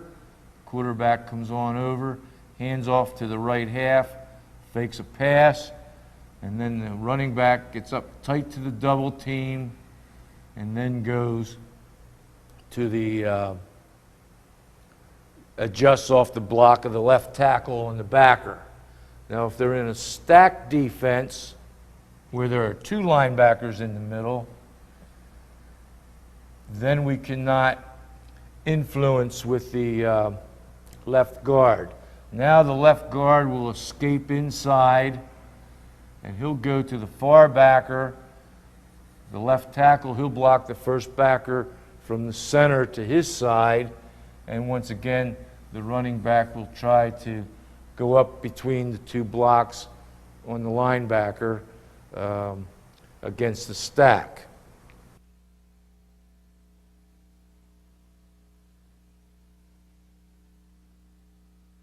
The second counter we have is a play we call the Sally, and we run it from every formation, but we begin by running it with a fake of the belly to a flank where we are running the belly. So an example of this would be 181 Sally at 7, where we're faking the belly to the right or to the tight end side, and we're going to give the ball to the right halfback and end up running somewhere over the left guard, left tackle area. The spread end will go to the cutoff. As far as the blocking is concerned, to the side that we're faking, we will block gap on backer. So the tight end, tackle, and guard to that side will all block the man that's on them or the linebacker. The fullback will fake his cross block path so that the quarterback can get good depth and make a fake. In the meantime, the left half will take off and attack the outside, just like he does on all bellies away from him. And here, the wingback will step up with his outside foot, step back with his inside foot, and then he'll come across and he'll time it so that he can go between the fullback and the quarterback. And at this point, the quarterback will execute an inside handoff, and the running back will head toward the hole. Now the center, backside guard, and backside tackle will set up in pass protection technique. Against an odd defense, the center will block the nose man wherever he goes, and preferably push him in that direction. We would like to get past the center. Now the guard and the tackle key the defensive tackle, so that if the defensive tackle is coming upfield, the tackle rather, will block him, and as he gets upfield, he will push him off and then release to the outside backer. And in this case, the guard, as soon as he sees the tackle moving outside, he will go to that backer, and we get a very good running lane right through there, which is where we would like to be. If the defensive tackle takes an inside rush, then the guard would block him, and the tackle then would release behind him to the linebacker, and then the running lane would occur a little bit tighter. If the center works his way toward the point of attack, if the nose man works his way toward the point of attack, then the center would be forced to block him that way, and then the running back would have to turn up in there. And that's all right, but it's a better football play if we can get the running back over here. So this is our basic running attack, and as I mentioned, it is made up of a buck sweep series and a belly series. And we attack in each series outside, up the middle, and we have misdirection. Each of these plays, based on our assignments, one of our players is assigned to every gap, so that if our players accept their gap responsibility by following their assignment and execute the proper footwork and technique, we should be able to block virtually any defense that we see, and we also should be able to handle any stunt that the defense may throw at us. So it's a very sound offense and is set up in such a way that we do not need many audibles, and we should be able to handle virtually anything that the defense comes up with. And it's been very good to us, and we hope that it continues to be successful.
I hope you've enjoyed Ted Kenske's discussion of our running game.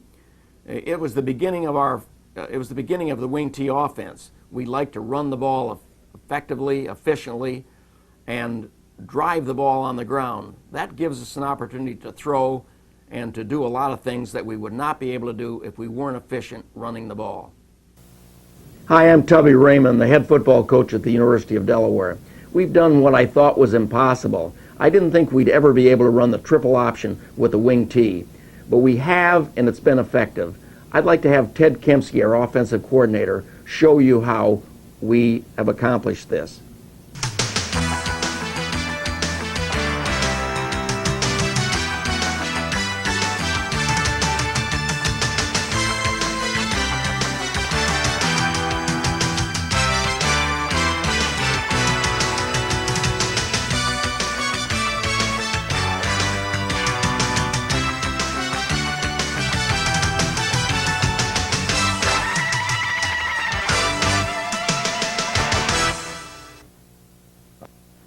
I am Ted Kemsky, the offensive coordinator at the University of Delaware, and during this presentation I would like to discuss our option attack. It's a very integral part of our offense over the last 7 or 8 years, and we're pleased with what we've developed, and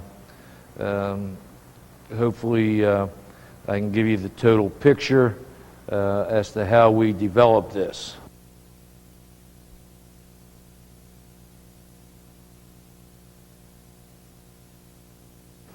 To begin with, we can run the option from one of 3 series. The belly series, in which case the fullback runs what we call the belly path. We bring the wingback in motion to his halfback position as a pitch man, and the quarterback reverse pivots, fakes the ball to the fullback, and comes on out and executes his option. We can use the buck sweep series, where the fullback is faking up the middle, and once again the left halfback is going in motion to his halfback position as a pitch man, and the quarterback reverse pivots as the fullback fakes up the middle, and then the quarterback comes down the line and once again executes his option. Where finally we can dive the fullback, which I'm going to discuss in more detail, and execute a triple option or a double option depending on the blocking scheme that we decide to use.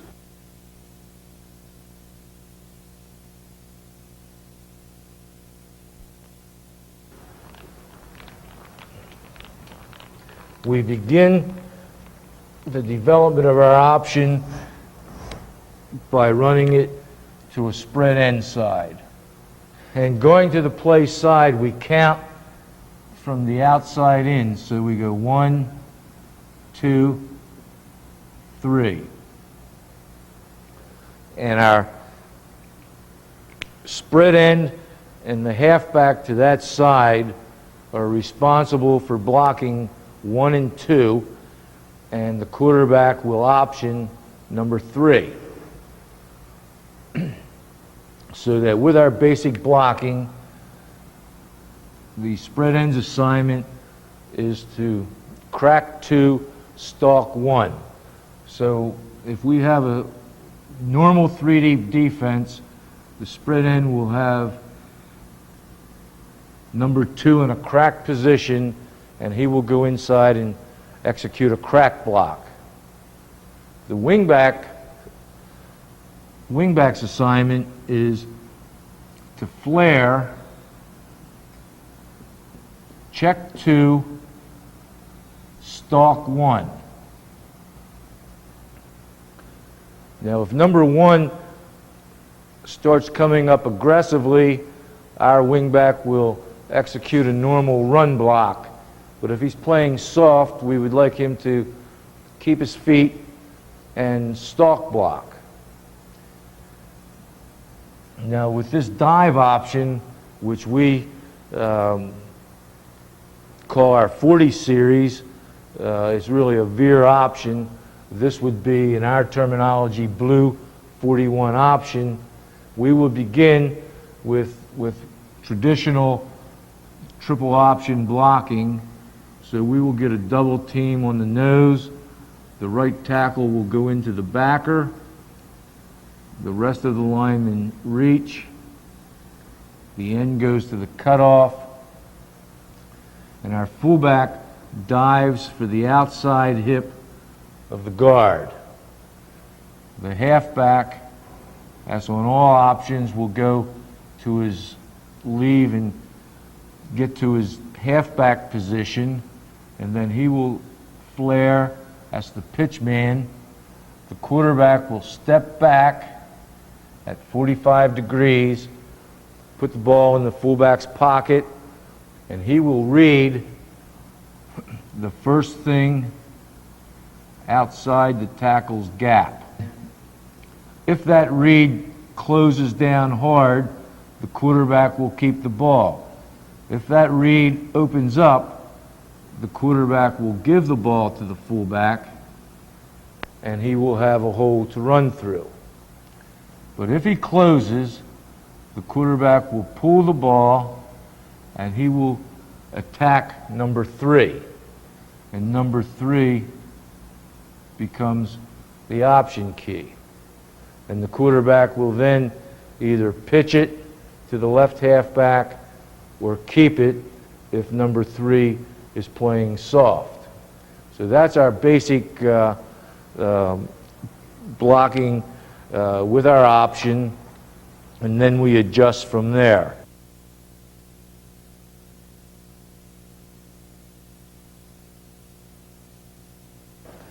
First thing we do is, if we start getting difficulty with the quarterback reading the tackle, or we have difficulty with the tackle getting to blocking the backer before he scrapes, we will adjust the tackle's assignment to what we call loop blocking. And in that case, if we add the term loop, then the tackle will release outside the handoff key.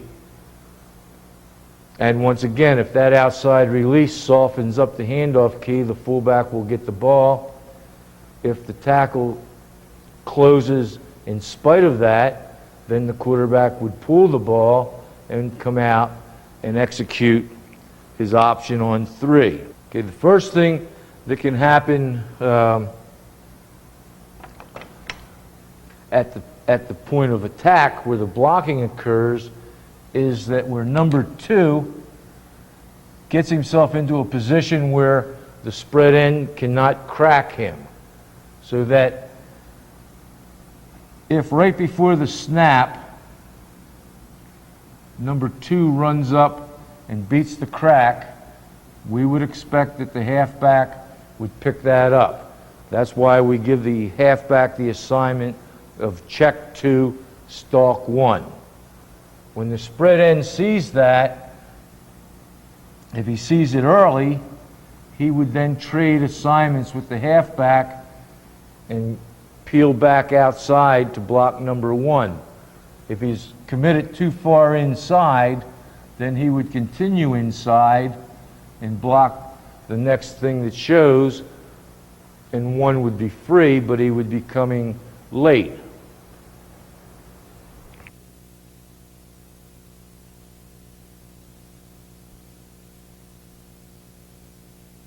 Okay, the next thing that happens is that there is no one in the crack position.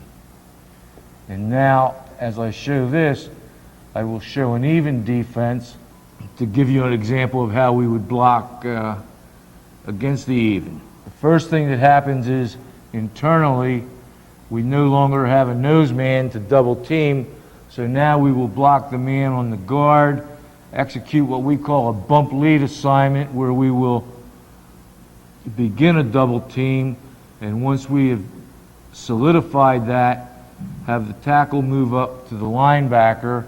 Once again, the first man outside the tackle's gap is the handoff key, and then go through the rest of our assignment. Now the blocking, when there's no one in the crack position, the spread ends assignment will be to push crack. So he will push off the cornerback, try to soften him up as much as possible, and then as the free safety starts filling, in the end what actually happens is he remains number 1. This guy, the free safety, comes up into fill and gets into the crack position, becoming number 2. And then we get a delayed crack. The halfback is continuing on out. He ends up blocking 1, and once again we option number 3 with the same backfield technique and the same read technique. And that is our basic package from a standard formation.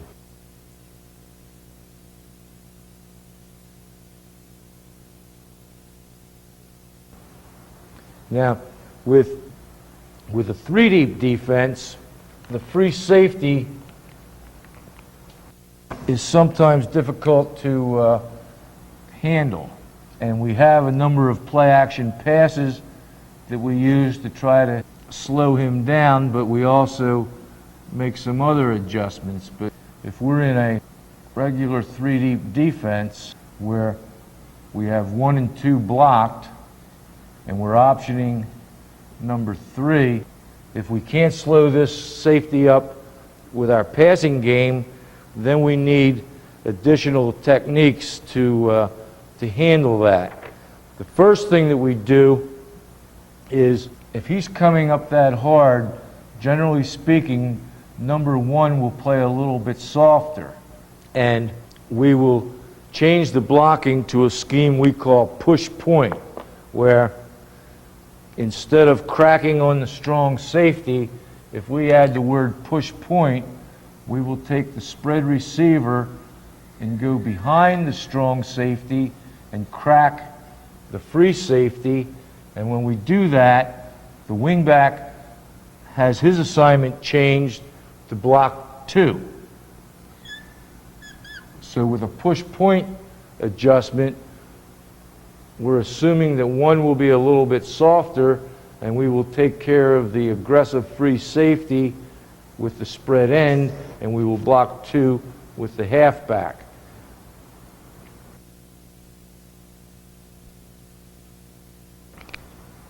The next thing that we do is we will change our formation, and we will go to 2 spread receivers.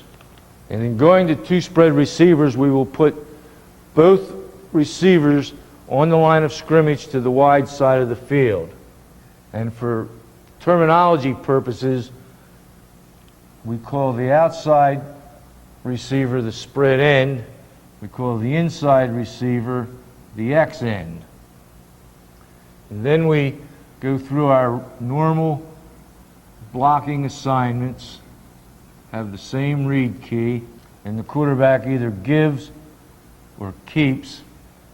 And then once again, we have our option key. We still have 1, 2, and 3, 3 being the option key. Our assignments remain the same. The spread end will crack 2, and the right halfback will flare, check 2, and stalk 1. The X end will release off the ball, set up number 2 to make the crack easier, and then slip by him, and then he is assigned to the free safety, and now we have everything taken care of to the point of attack. And the quarterback, once again, can either keep it or pitch it, and we soften the flank up through the use of this formation. And it's been very good to us.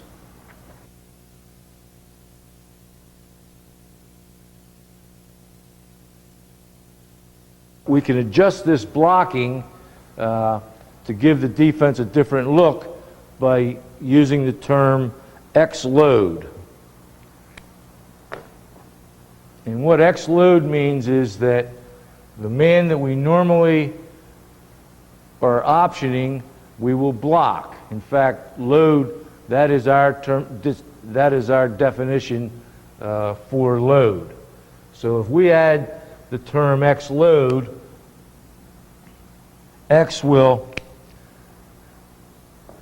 instead of going upfield and then blocking the free safety, X will come down the line and crack number 3.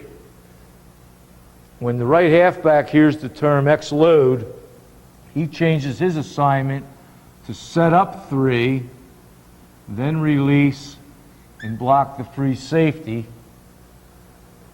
as X is blocking 3, and the spread end changes his assignment to crack 2 to stalk 1. So now the spread end will release and stalk 1, and now the pitch key becomes the strong safety. So with the normal option, we're blocking the free safety, strong safety, and corner, and the quarterback is optioning number 3. With the loaded option, we're blocking 3, the free safety, and 1, and the quarterback goes out and options 2. So it gives us 2 completely different looks in which we can attack that flank.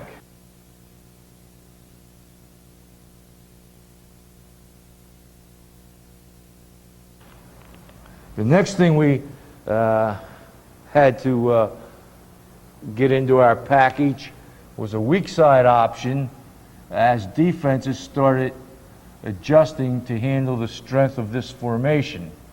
Because that formation is so potent, we get some strong adjustments.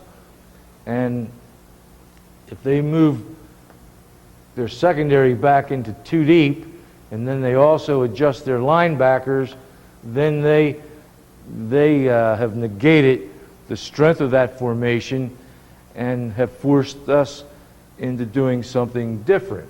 And what we do is that any time we see that the defense has only 1 man outside the tackle to the weak side, we then change the play and run over there to the weak side. So that in this situation, against the even defense, we get the block by the guard, the bump lead by the tackle, and he generally picks up the backside backer. The first man outside the tackle's gap is the handoff key, and then the wingback to the weak side, his assignment is to block the first thing to the inside when there's only 1 man outside the tackle. So he comes in here and he gets that block on the first backer to the inside, and the corner becomes the option key. And then from here we just execute the same technique, only going the other side. So the fullback goes through his path, the quarterback makes his read. If the end is playing soft, which is the read key, the fullback gets the ball and there's a big hole. If the end seals, takes the fullback away, then the quarterback keeps it while the right halfback now is going in motion as the pitch man. And that is a very potent play as well. So if the defense doesn't adjust, we have a potent play over here. If the defense does adjust, we have a very potent play back to the weak side. There are occasions where when we go in motion, these linebackers will start sliding back to try to balance up and take away this strong advantage that we have developed. And so we then adjust the alignment of our 2 halfbacks by tightening them up so we're right off the hip of the 2 tackles. And in this situation, we now are in a position where we can show false motion. And instead of bringing the right half in motion to come out here as the pitch, we can bring the left half back to his spot here on the snap of the ball, then release him back to that linebacker and let the right halfback take off on the snap to become the pitch man. And once again now, the defense has no key as to the direction we are going, and once again, we have this cornerback in a very vulnerable position.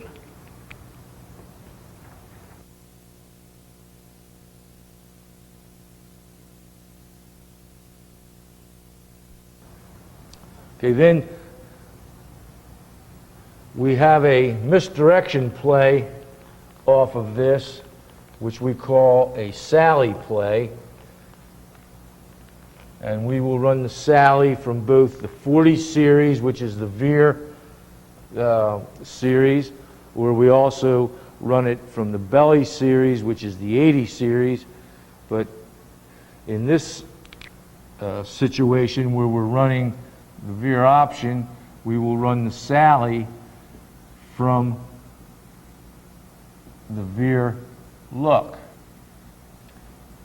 We will bring the left halfback in motion and send him out as a pitch man, just like we do on the option. We will dive the fullback, just like we do on the option, and the quarterback will execute the veer fake, but he'll pull the ball and get a little bit of depth. Our two ends will go downfield and block. To the side we are faking, we will block gap on backer, and as the fullback is faking through the hole, we would put the fullback on the middle backer if he comes that way.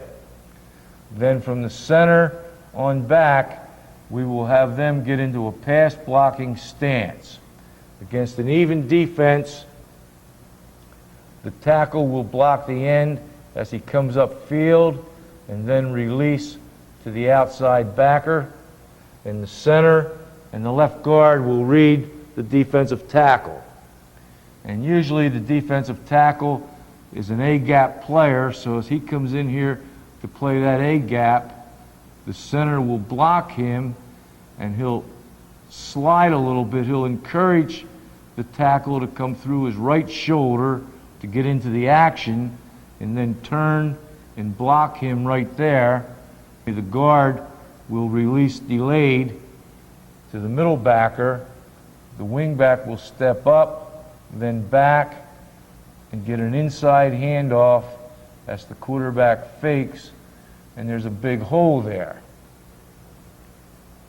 And that has been, once again, a very successful part of this series for us.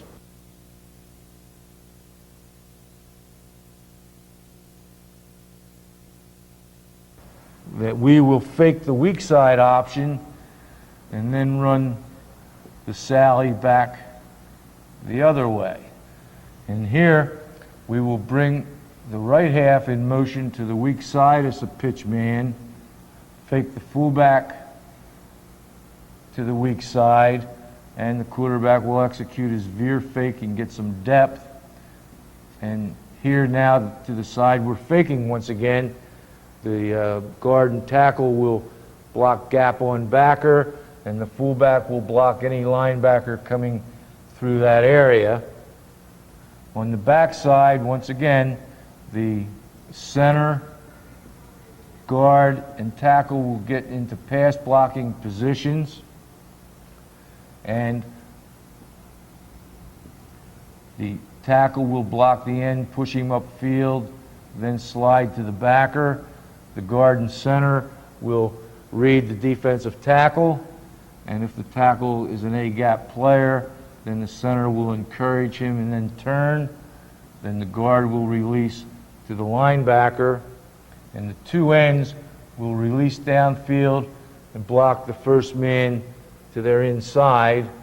Then the wingback will step up and back, come between the fullback and the quarterback, and then he'll run to daylight, wherever that may be. So we can run that Sally play either to the strong side or the weak side, and they've both have been successful for us.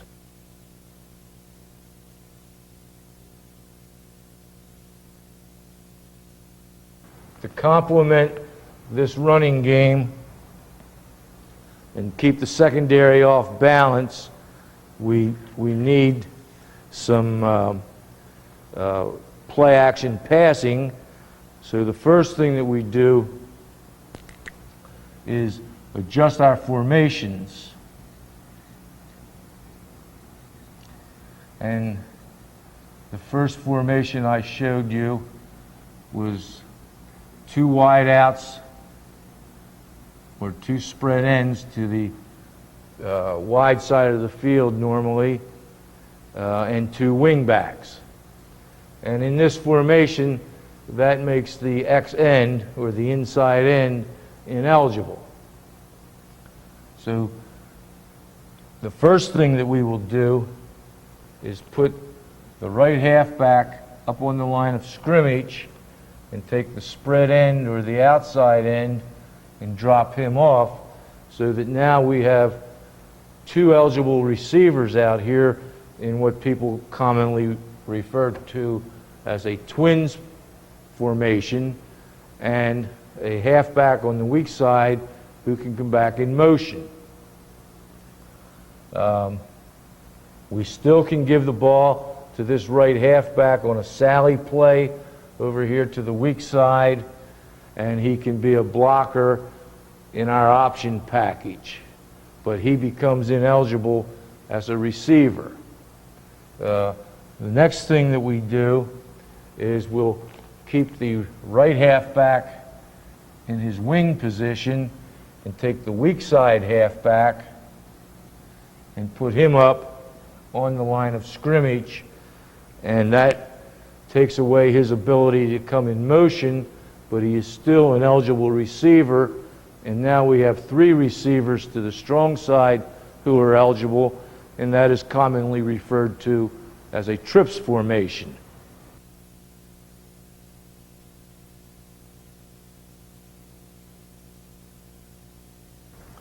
Now, each of these formations has its own set of strengths, and it also has some weaknesses. So what we will do is we will come out on the line quite often with all 4 of them on the line of scrimmage. And then the defense doesn't know who's eligible or who's going to be eligible, who can go in motion, who can't go in motion, until the last possible second. So that if we want to run a pass over in this area, the best formation for us would be to take the outside receiver and step him back, and take the off halfback or the weak side halfback and step him back, so that now we have these 2 eligible receivers over here plus an extra blocker, and we still have a pitch man for the option. So we can run the option, but we also can throw the ball out here. Now from this formation, our most effective pass is what we call a look-in pass, in which case we bring the wing in motion from the weak side, faking the option, dive the fullback on his path, and the quarterback steps back and rides, and then comes down the line as if he were executing an option. We on-block the front side, and we reach the back side, and the ineligible right halfback will block the linebacker if he's on the line of scrimmage, otherwise he'll block down. And here we take the spread end and we release him upfield, and then somewhere between 12 and 14 yards he hooks in or out, and the spread end releases based on where the strong safety is lined up. If the strong safety has outside leverage, he will attack him and then slip right inside of him, and the quarterback will throw him the ball. If the strong side safety has inside leverage, then he once again will attack him and then break right outside and catch the ball in basically the same position. And he wants to be wide enough and shallow enough that he gets the ball before the free safety can get over there. And that's a very effective pass for us.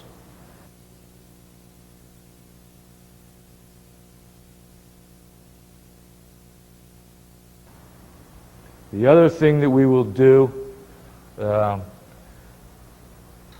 adjust this pattern, or to adjust this play, is to change the pattern.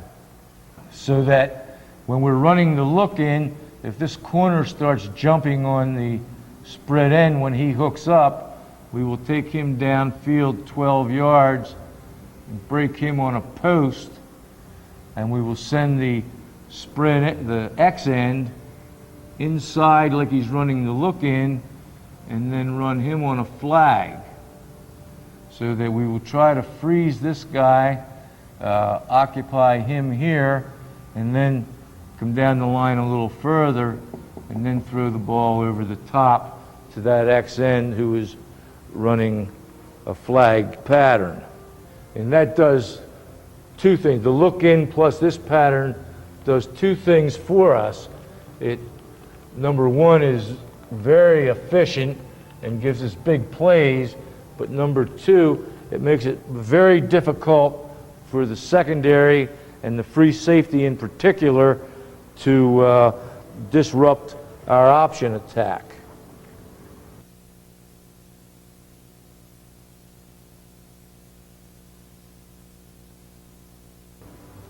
Then we can go to our trips formation, in which gives us a very good passing attack, both play action and drop back, and it also gives us the weak side option. And from here we can fake the weak side option. We'll block on with the guard and tackle, dive the fullback through his path, make the fake, bring the halfback in motion, and as he comes out here in motion, if there's anybody on the left halfback near the line of scrimmage, he will turn up and block. Otherwise, if no one is there, he can flare, and the left halfback will run a fly pattern to run that corner out of there. We'll reach block with the backside lineman, and we'll take the X end and run him right behind the free safety and run the spread end on a post pattern just outside the X end.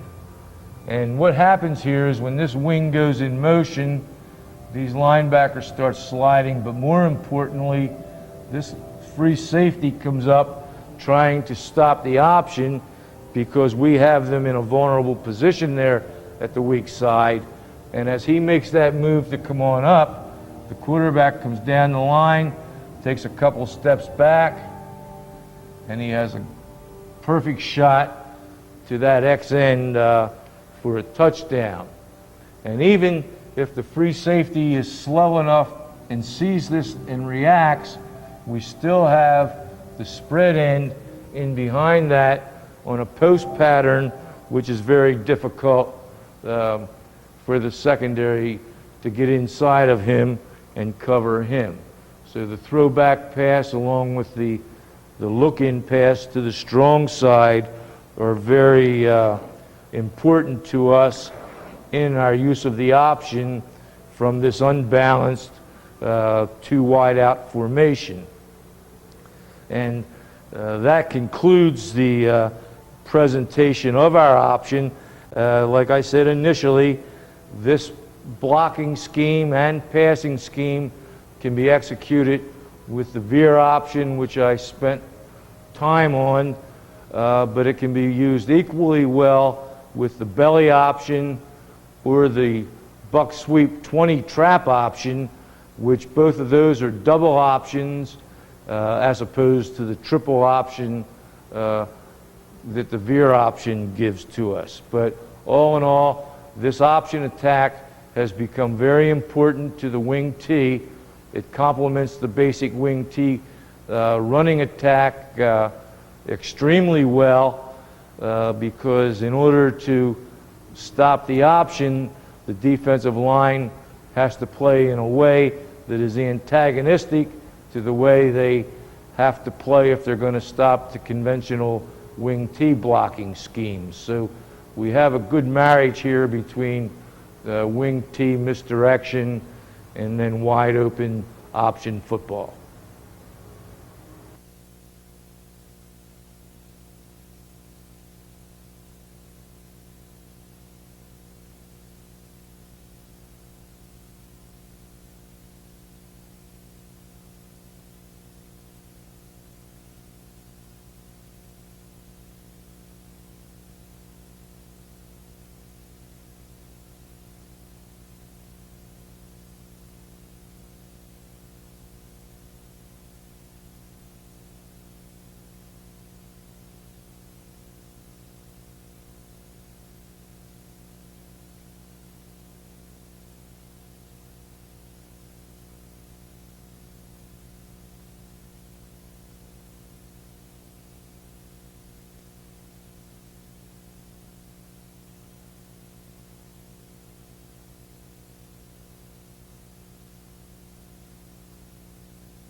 At one time we were hesitant about bringing the triple option into our offense, thinking it was too much for our players to handle, but it proved it wasn't, and added a great deal to what we're doing. It gave us a quick, effective play to a flank, particularly to the spread end, and it's made a very fine addition to our offense. Hi, I'm Tubby Raymond, the head football coach at the University of Delaware. I'd like to talk to you about the passing game in our wing T.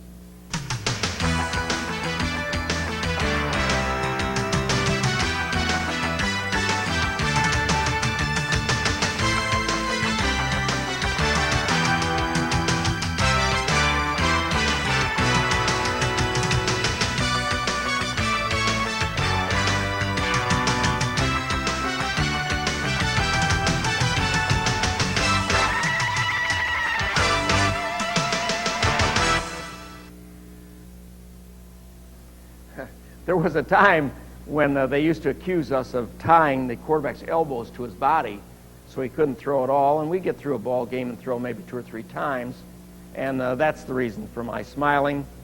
But a couple of things have happened, obviously, a number of things. Number one is the sophistication of the defenses.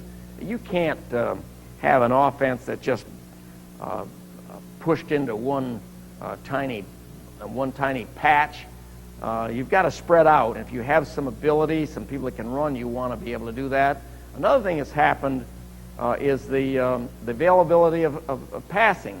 There was a time when we wouldn't run into a football team that could beat us passing. Perhaps 1 or 2 times every 3 years. Now, virtually everybody we play can beat your passing. We have to match that with our passing game.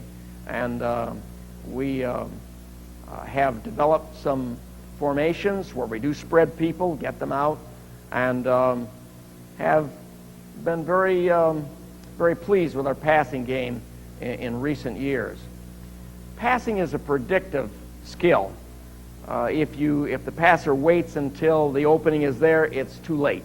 He has to anticipate. He has to predict the opening as he throws the ball.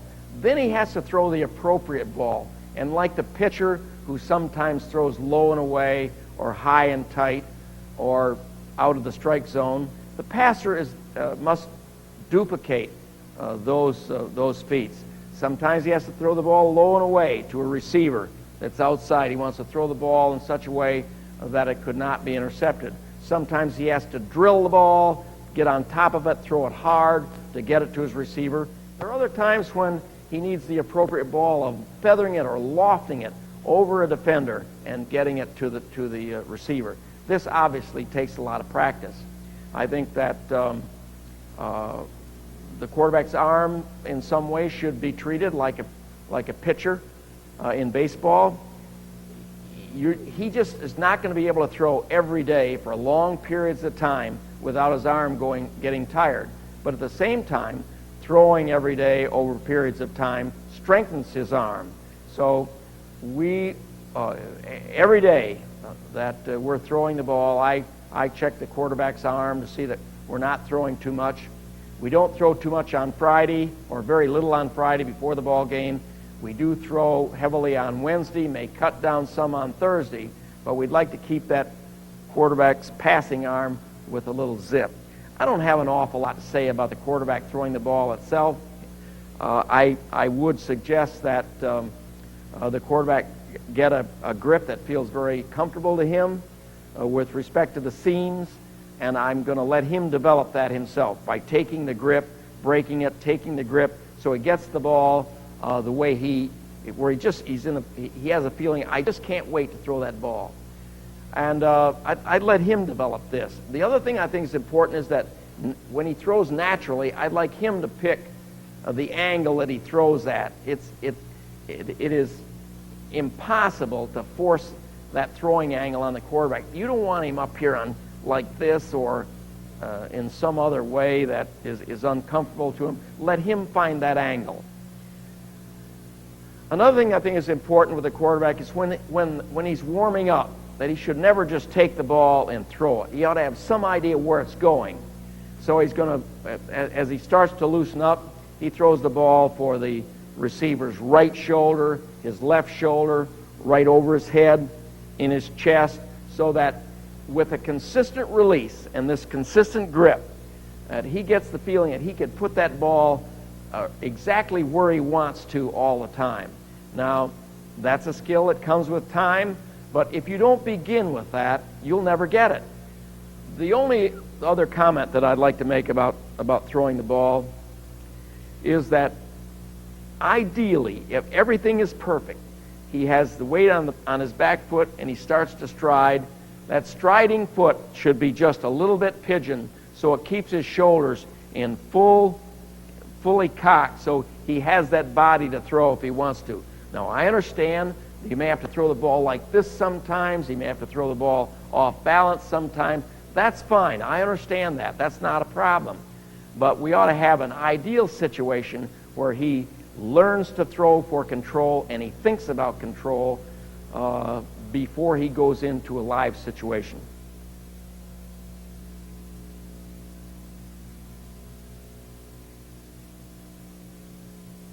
Let me talk to you about pass protection.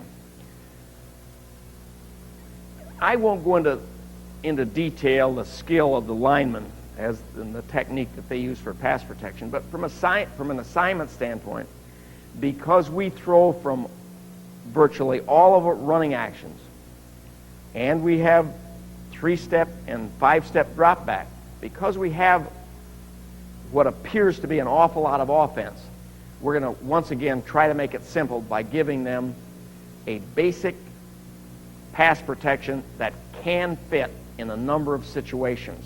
Let's take a look at this. The three-man's assignment is to block gap on outside in a pass protection mode so that he would step to the inside and he would be in position to block that first man. The guard's assignment is to block gap on inside. And now the fullback is ready to block on this side. This gives us 1, 2, 3 blockers to the attack side. And if the 5-man and the backside will all step in cup like this, it gives us 3 men to the backside. Now this setup will take care of most of the problems with 6-man rushing, and people really take a gamble if they let the 7th man go. So this is the idea of our basic blocking. If we had this and this, then our 5-man would be ready to turn out on that man. The left guard would be ready to turn out on him, and anything coming off the backside, your tackle would have it. If this were even spacing, the front side would be blocked the same way, and the backside would be blocked where the 5-man would be turning out, the 7-man would be turning out, and the man covered would drop back and take the pressure off the backside. Once again, 1, 2, 3 people blocking off the backside, and 1, 2, 3 people blocking off the front side. Once again, I'm not going to get into the technique of their using their hands and giving ground. We can discuss that at a later time. But I think that it is important that if we're throwing a pass with the last digit 1, where we're going in this direction, that these linemen and that fullback should know where that ball is being thrown from. And we will throw it 3 steps on the inside hip of the guard. We'll throw it 5 steps on the inside hip of the guard. Or in some action passes, we'll throw it from out here. Let's get to that in a moment.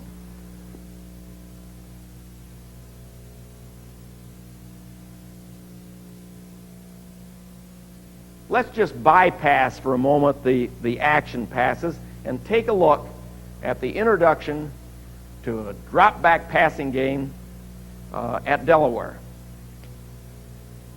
Let's look at this formation. It's called blue. The blue is a nickname so we don't have to get into the numbers because it is double wing. Blue meaning blue left over here, tight end wing, and that's spread on this side.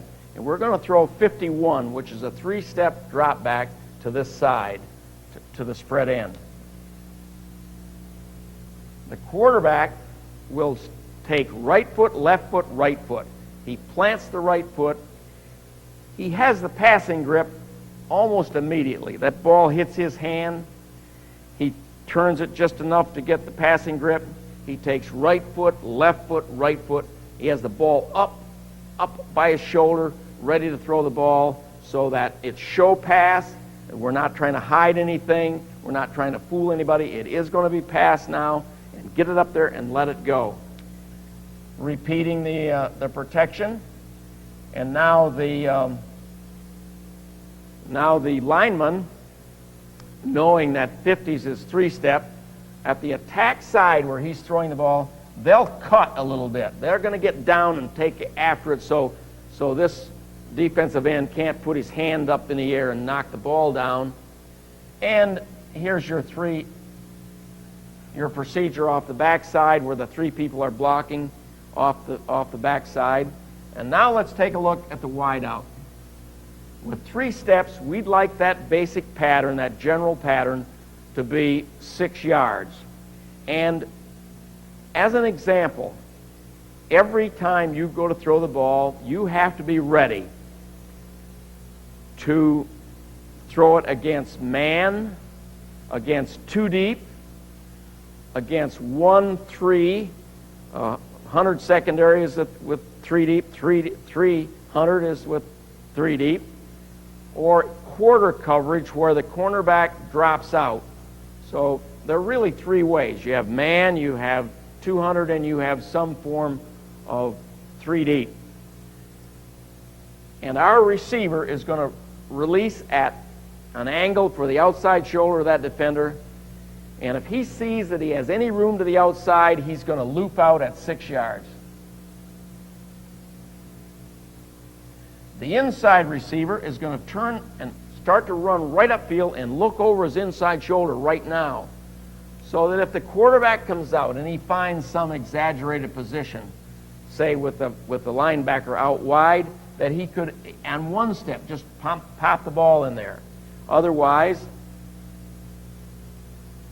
this wingback will run for a depth of 12 yards and set up in there. If the ball is not thrown, set up in there about 12 yards and drift in and find the open spot. The fullback is going to move. To the side of the call, and he will read the hawk, or the outside backer, Willie, if you prefer to call him. We'll call him Willie for you. And if Willie comes driving in here like this, our fullback will flare. If Willie runs out of there, our fullback will run at him and curl back up right into his original position. The backside, the tight end releases at 4 yards of width, 12 yards of depth, and will set up this way. The left halfback fakes as though he's blocking and then skids in here like this, so that the middle backer runs with this action. You could dump the ball to him. The quarterback comes out. This is his initial read, and all he's looking for, first he checks out the pre-snap read, seeing that this is possible to get this thing off, that there isn't anybody directly in the line of directly in the line of the pass, or that this man has not climbed all over him in some way. And that's his first read, number one. Now this dumping the ball in here to the right halfback could occur right away, and then he would take a look at him if he can't throw the ball out there. And if he doesn't like that, he can come back, and this man should be finding an opening spot just about the right time. Now let's get ready to adjust for patterns, for defenses. Let's say that we've got a 2-deep secondary like this, and this man is squatting in that short zone on the outside. The receiver has the flexibility of looping to the inside, so that as the quarterback comes out with his 3-step drop, he sees 200. He'll anticipate the inside release like this. And finally, he would release on the outside if he could drive this man off. If there's a back covering this area who will give ground, he'll loop outside. If he squats, he loops inside. The third possibility is where they come on up. They come on up and they're going to jump on him and cover a man. Our man action is this. The receiver always starts out away from where he'd like to go, so that this man will run to the inside and then bust out at 3, 4, or 5 yards and run away from that defender. The wingback will start this way and run to the inside. These people will run outside and then run away from them. And the quarterback has the opportunity then of dumping the ball to the fullback or picking somebody out in here. So you could call audibles and say, hey, they're in man, let me do this. So you could check it off. Or they're in 3 deep as opposed to 2, and I'd like to run this, this, or this. But there's a moment of truth in the passing game that audibles won't take care of. That's just as the ball is snapped, just as it's happening. And the quarterback and the receivers have to be ready to adjust to that eventuality at any time with any 3 of those possible secondaries.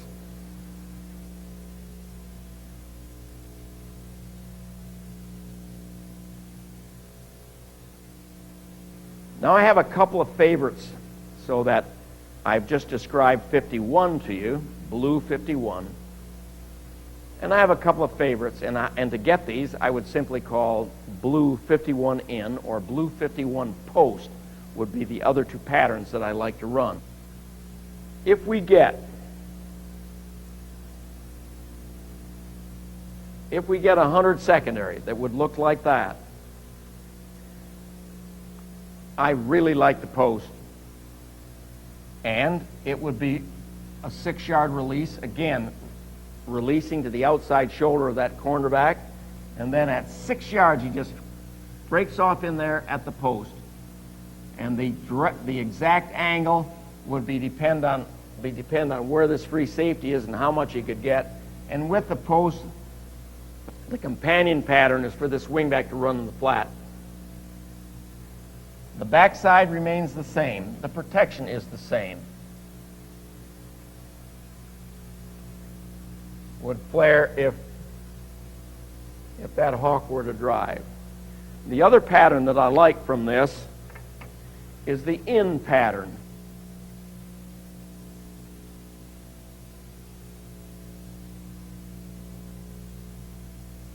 If you consistently see 200, our in pattern would look like driving right straight up field, forcing the free safety who has deep half to get out of there, and at 6 yards he just runs in like this. The quarterback then, with 3 steps, would find that opening, that window in there. Now if Willie was in the way, he might have to wait a little bit, but you can see he's going to have an opportunity, a window to throw through with the strong safety running out of there. Another thing that happens in a lot of the 200 defenses, 2 deep defenses, is that when both these defenders are watching the inside release, and when they see a jet type release, he tends to get out of there and would give you this in.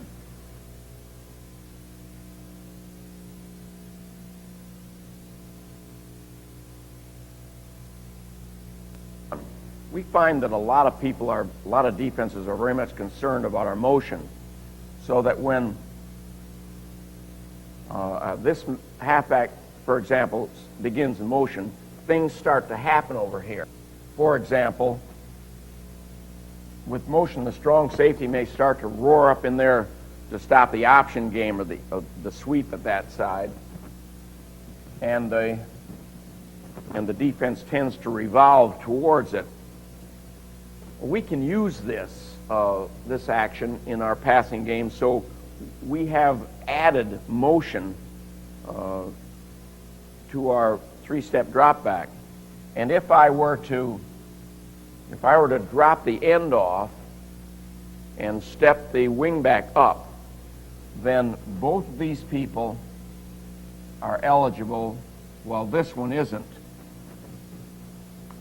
Now, by running what we call M motion, we can bring him back in motion and then block off the backside, or skid back out in here in the drag spot and throw our regular 51 from here, or in this case, 51 post would fit nicely with the defense revolving to 100, and we get a 3-step or 6-yard post pattern while the other spread receiver runs in the flat and opens up that post.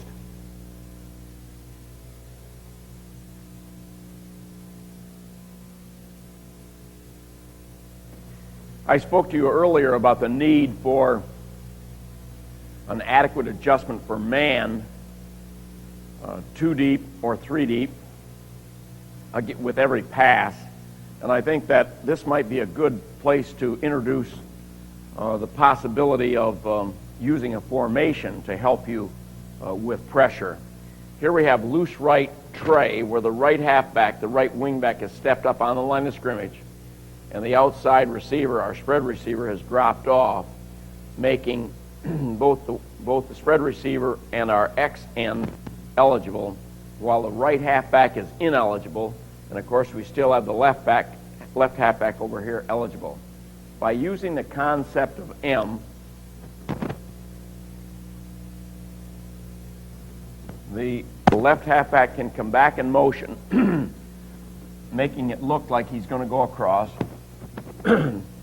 then turning back so that as this pressure comes off the backside, and it could include something with the middle linebacker, we get an extra blocker off the backside, and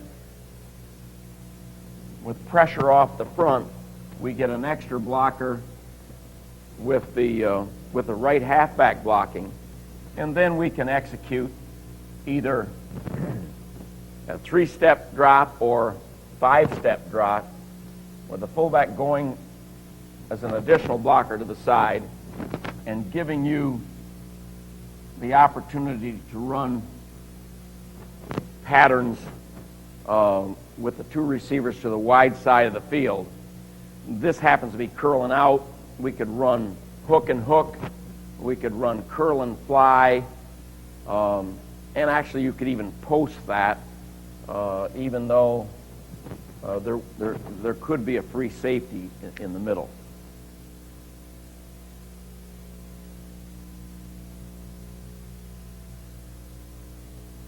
When you have the amount of offense that we have, even though we're running only 7 or 8 plays and we're making it complex by using a lot of formations, we don't want to overburden or produce the straw that broke the proverbial camel's back by giving our football team more than they can handle. That's why we'd like to have this 3-step, and it's not, as I've described, and it's not that sophisticated, it's not that complicated. Consequently, continuing with that thought, we'd like to have the 5-step drop as well. With a 3-step drop, our linemen know that that ball is going to be delivered at 3 steps at that spot. With a 5-step, they know it's going to be delivered there. And this helps them as they set up to get themselves between their quarterback and the bad guy, so that we think that this is important. And our 61 pattern, or the basic 61 pass, would look like this. We like to use this loose formation in the middle of the field and let this represent the hash mark and this the hash mark. We also have another landmark, which would be the numbers. And we don't want this man outside the numbers. We like to have him work on the inside of the numbers. And we're going to throw 61, so we're going to our right, and we have the same assignment, gap on outside for the 3-man, exactly as he had on 50s. Here is gap on inside, and these 3 men are still going to drop back. We have 1, 2, 3 blocking to the weak side, and 1, 2, 3 blocking to the strong side. And it's exactly the same kind of protection that we used on 3-step drop, only now these people are ready to give ground more and not be so aggressive because they know it's going to take longer. So he would come back here. If no pattern is called with 61, we get a release by the wideout, and he reads the man on him. With 61, he's going to release to the outside, and he's going to read the defender. At 12 yards, he's going to make up his mind. What am I going to do? He has a 3-way read. If he has room, he can break on the outside. If the defender hangs on the outside, he can break to the inside. Or if he sees somebody squatting and not very aggressive about getting out of there, he can break it to the inside. He's your primary receiver on this pass. The inside receiver runs with a little bit of width. He does not want to get involved in that hash mark at all. This being the hash mark, he wants to stay away from that. He has, at 12 yards, he has a 2-way read. He can stop, he can come back inside, or he can take off. The backside pattern, once again, is the same, which is the wideout runs a slant, he reads the safety, and then either works his way back to the flag or straight ahead, or in some rare cases continue on. The left halfback would come on out there at 10 yards and set up and work his way back. And now the fullback steps this way, and the fullback is the only one who's made a change or has to change in this pass protection other than the technique itself. He looks first for the middle backer stunning through there and gets ready to block him. Or if that backer did not stunt, then he would look for the backer out here who would drive that way, and then he would be in position to block him. Obviously, this introduces any number of patterns. Some that we like would be the in. Would be run the in at 14 yards and run him straight through. Another would be to run a curl at 14 yards, which is our curl is run by running that wideout out to 14 yards, planting his foot, and turn back inside. The minute he sees a window on the curl, he's going to stop and start to go back for the ball. If he had to go farther over here like that to find that window, then that's what he would do. Anytime a curl is run, then the wingback runs outside of him and runs one of two patterns, a curl and out or a curl and fly. The backside of those individual cuts remain the same.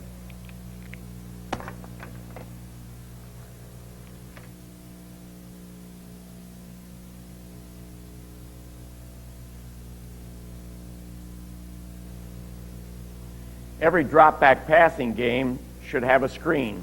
We have several of them, but our current favorite seems to be the quick screen. Take a look at loose 61 quick screen.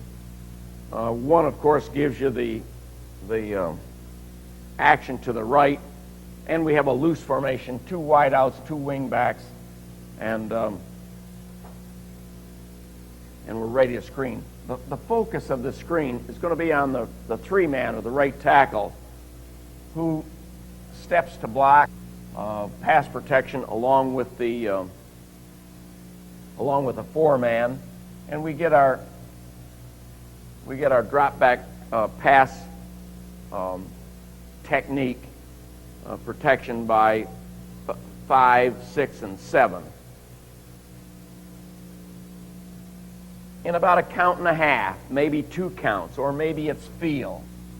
But as our three-man gives ground and goes to block him, he will release behind him, let the end come around him to the outside.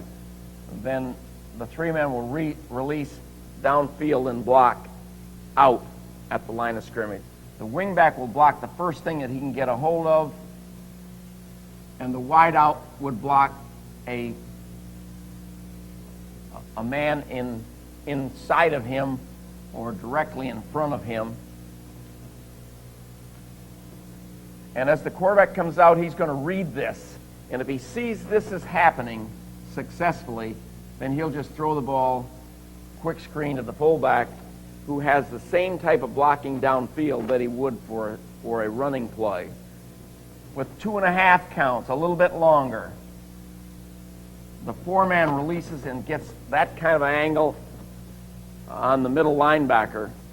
The six-man, after dropping back, would go out and get an outside angle on the backer outside, and the center or five-man would release up and get an angle on the middle linebacker, so he's bracketed.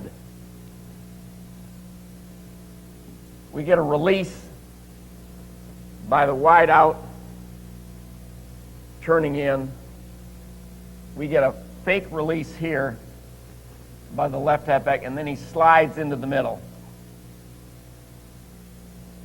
Now, if the quarterback comes out and he sees that this is not taking place, or he feels that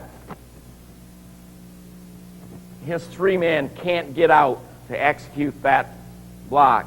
He'll give a couple of steps, let this thing develop so that the left halfback gets in on his side of the line of scrimmage. We get the rush by these people and dump the ball over for a middle screen here. So we've developed really a double screen, which we would use, which we would read and throw to the appropriate receiver. Now we have a pass off virtually every running play. Our assignments for the option on a spread side is to have that man, our wideout, crack the second defender if he's crackable. The wingback checks two, comes on outside, and stalks one. This sets up an exceptional passing opportunity. Using the trap option as the action from which this pass is going to be thrown, the running play has this action with the guard pulling and the fullback up the middle. So we want to make it look like that. The quarterback reverse pivots on the midline one step. The second step would be made, and as he makes this second step, he has the ball in the passing grip, and he looks over his shoulder and turns to take a look at this. We've been running this option, maybe not altogether a trap option, but we're going to run the option to the spread receiver side. This guy gets a little jumpy. Now, I'm not suggesting that on our receiver runs down there, he yells crack at him, but I've often kidded our defensive backs, our defensive coaches, by saying all I have to do to really shake you up is to yell crack. And of course, this man is very much aware of this crack opportunity, and the receiver then slides behind him and turns up or flattens out based on the action by that free safety. This thing opens up just about the time that the quarterback turns around. He has the ball in the passing grip, and he throws the ball. The left halfback continues for the pitch relationship. We get blocking back in here, and now when we're going to pass the ball, we'll bring the fullback up on the backside to fill that in, and we'll step and cup, and of course we've done that at other times. The tight end could release and drift across, drag after he sees that there's no one coming from behind.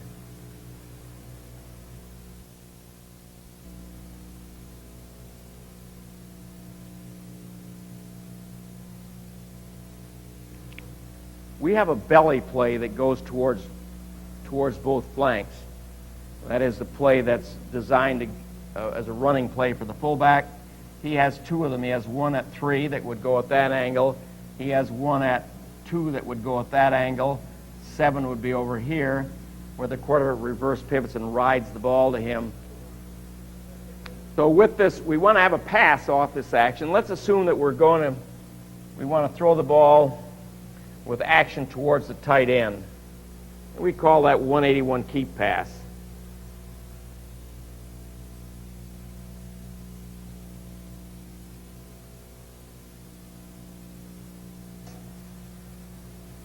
The wingback's assignment is to run out in the flat. He wants to get out there as quickly as he can. If he feels that he's being covered from underneath, he goes deeper. If he feels he's being covered from above like this, he gets on out there and he gets the width. Sometimes the width is more difficult to handle than the depth. And if he's close to the sideline, then he will loop in and work his way upfield.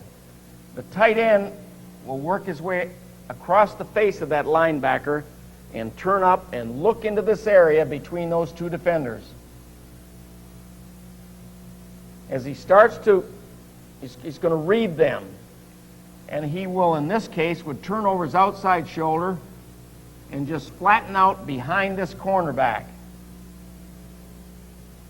the linemen on the front side want to block exactly as they would in a running play, and will do that. So that the tackle is blocking down, the guard is pulling around and blocking the tackle. The fullback will run just outside of the tackle, and the halfback will run outside, get an outside in angle on that linebacker. So once again, you find that all the gaps are being taken care of, and the quarterback rides the ball to the fullback with his hands and not his feet, and gets out in here at a depth of around 6 yards and gets ready to drill that ball down the seam. Excellent protection. And on the backside, guess what? We're going to do the same thing that he did on the drop back passing, and we're also setting up the sally, which we can bring back in here and would be discussed in our running game attack. This also provides an opportunity to throw the ball back. We could call 81 keep pass, throw back, and hit the spread end going down that seam if we get a violent reaction by these people.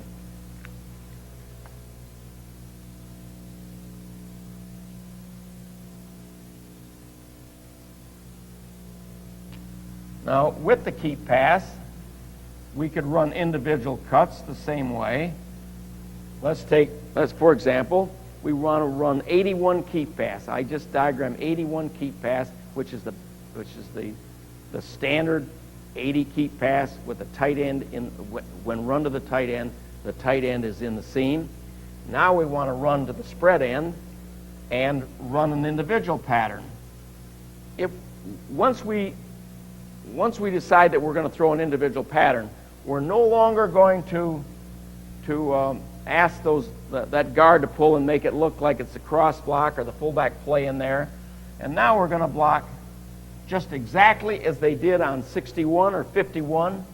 We're going to step off the backside like this, and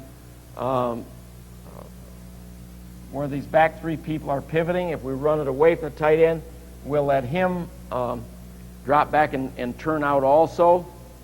The fullback then rides the ball and turns up inside so that he's taking that seam. Halfback comes around and blocks any pressure there. And as an example, if we ran just 81 keep pass, we would get a 15-yard out, 14-yard out, and the halfback in the flat. And if we did that, we would cross and pull a guard. But in this instance, let's take a look at curl, which is a 14-yard like that, or wherever that window is, with the wingback running in the flat. And if we ask for this individual cut, now the quarterback will ride and come back deep in here, and the linemen know that he's no longer threatening the flank. He's going to throw from here.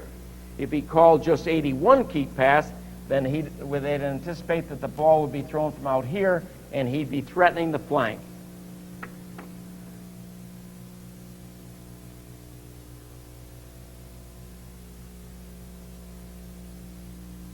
Now I'd like to talk to you about the waggle. The waggle is run off of our buck sweep series. That is the fullback up the middle, guards pulling. And there are really two waggles. One waggle is to the tight end, one is to the spread end. Let's take a look at the waggle to the tight end. If the waggle is being run to the tight end releases inside and runs for the flag. As soon as he gets underway and he gets some depth, he can look over his shoulder. The ball could be drilled into that seam. We've called it 129 waggle, so we fake 129. There goes the fullback up the middle, a halfback across, and the wingback faking as though he's going to block for the sweep. There's the wideout faking as though he's going to block for the sweep. The quarterback comes out, keeps the ball tight to his belly, does not hand fake to the fullback, just keeps it real tight, but he gets the passing grip. Comes out here on the third step, he fakes to the halfback and comes around and places the ball on his hip, but he has that passing grip. If he's going the other way, by getting the passing grip and placing it there, he knows how he can get back to the passing grip quickly. But on a 9 waggle, he can simply make the fake, put it on put it on his hip and start out. The tackle's assignment is gap down on. No one for him to block down on, so he would block on. The guard would pull, get about a yard depth, and turn in here. Here's an exceptional example of a conflict. This backer is playing on this tight end. The tight end goes down. If he doesn't go down with him, we're going to kick him out with a down play or some other play inside of him. So if he overreacts down, he makes himself vulnerable for the guard's block to the outside, setting up the flank. And this provides the quarterback with an opportunity to get outside of it. So when the quarterback runs the waggle to a tight end, he knows that that's a run-pass option. He can keep the ball because he's going to have the backside guard coming with him. And the backside guard's responsibility on the waggle is to kick out, so that this actually, by coming out here and threatening this flank, he actually puts a great deal of pressure on the defense to respond to him going around the corner or throwing the ball. The quarterback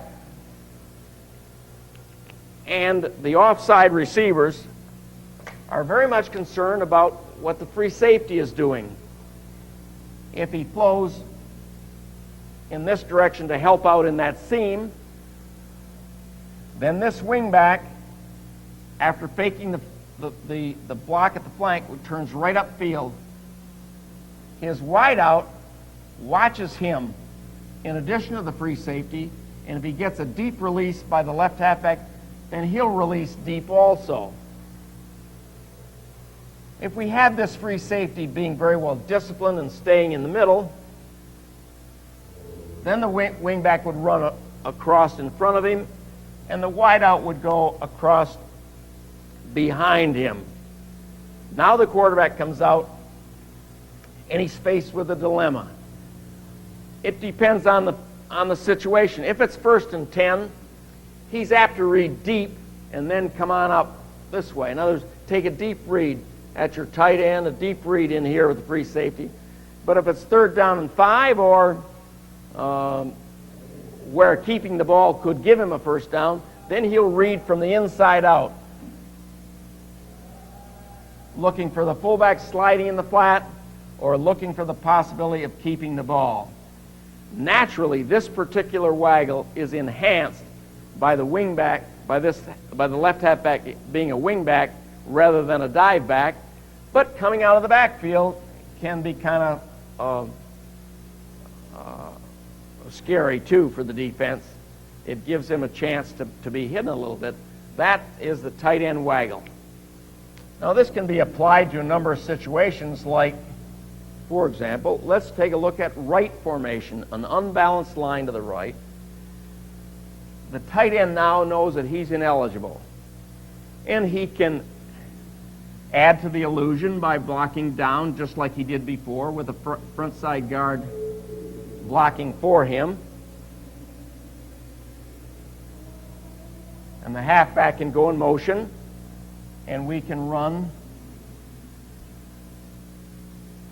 a tight end waggle with the advantages of running a waggle to a spread end.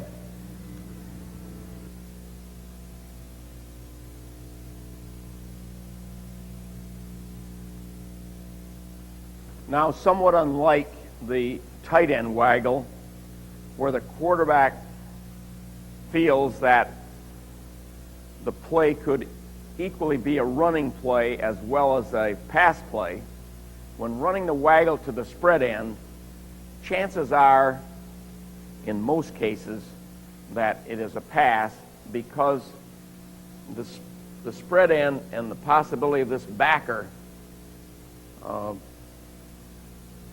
choking off the run quickly really limits the possibility of the spread end waggle of being a running play. Here we have a typical 4-3 defense with a 200 secondary, and we're running the waggle to the spread end side. The tackle's assignment is gap down before going on, so he would block down. The front side guard pulls and gets takes an angle on that end. It's about a yard of width. And once again, we have encouraged this end to respond to that shoulder going down, which makes this pass protection relatively effective. We get on or left the block here. We get the backside guard pulling, and the fullback goes first, and then the backside guard comes out, and he's ready to kick out. We get a pull check by this tackle ready to block out in this direction. And the quarterback reverse pivots. He gets the passing grip. He puts it tight to his belly. He does not hand fake the fullback.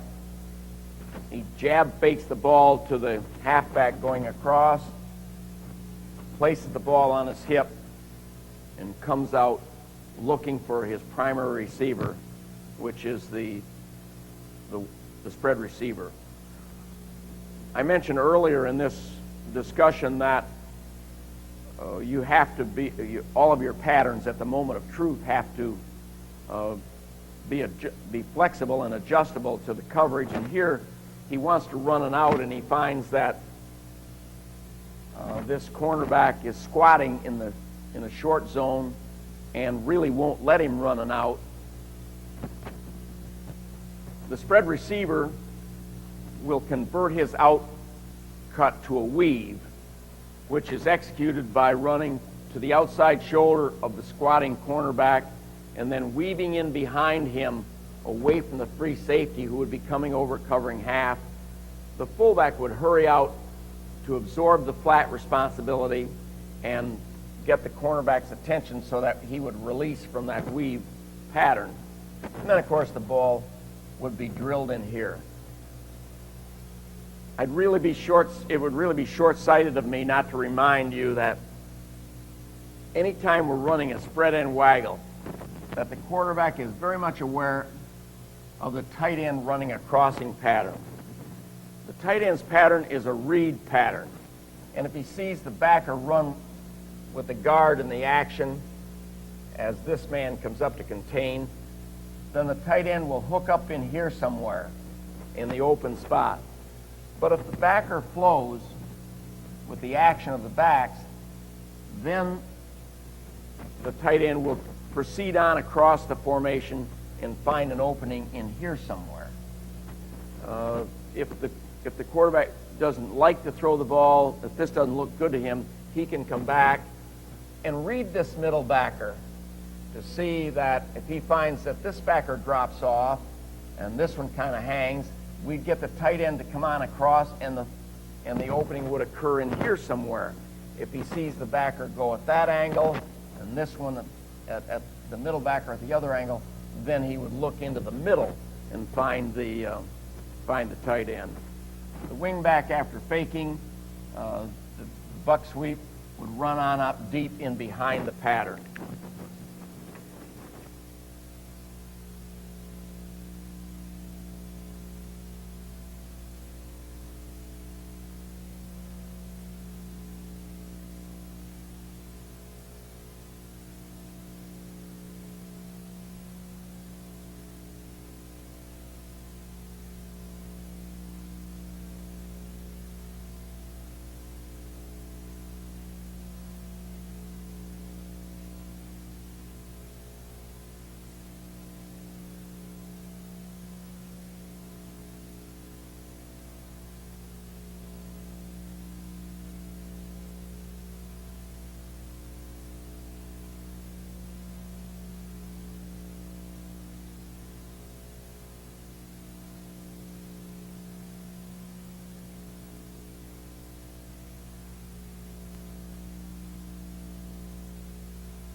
I enjoy talking to you about our passing game, particularly because we've been accused of not having one. But in this day and age, you have to throw the ball, and it's every bit as important as running it. It's simply offensive football, and we like to throw the ball too. I'm Tubby Raymond, the head football coach at the University of Delaware. I'd like to show you how we teach the wing T. Our assistant offensive coaches, Ted Kemsky, our offensive coordinator, Greg Perry, our line coach, and Brian Bassard will teach you how we install the wing T.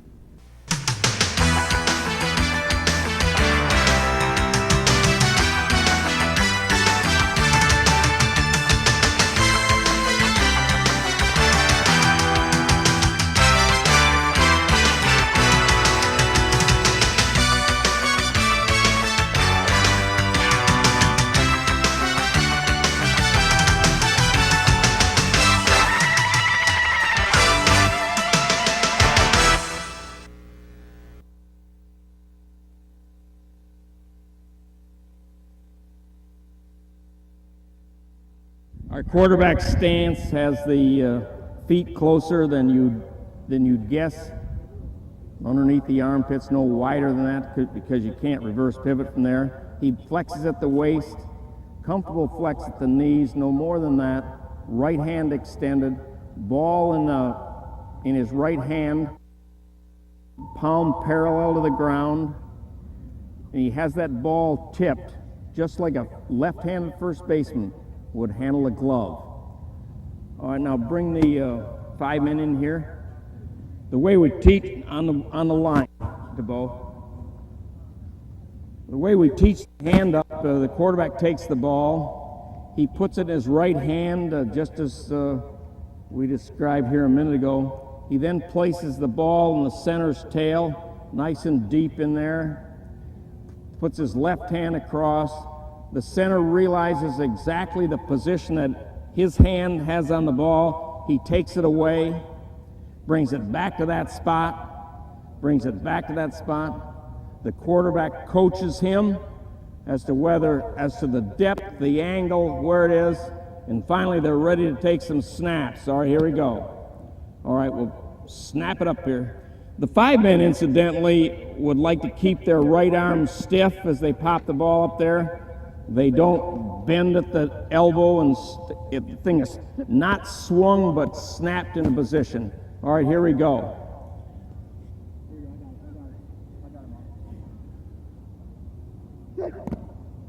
All right, another couple times.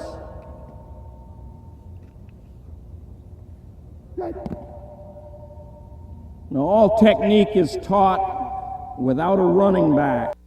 So we'll call the play, and the quarterback will take the ball and jog through the technique.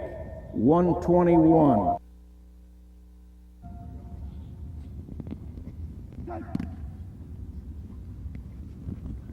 $9.29.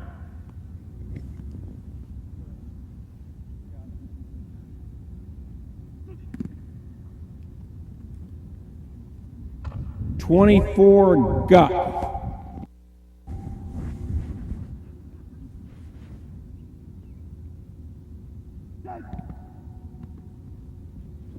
$26 gut.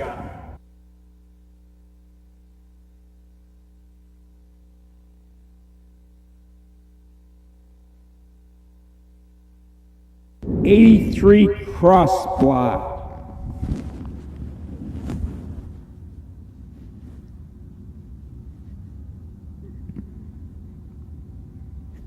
$87 cross block.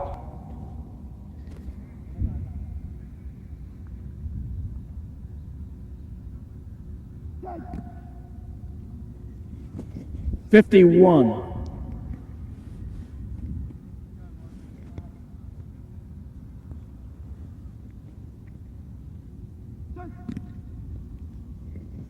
$59.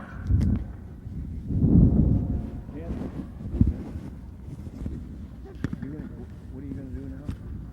5 minutes.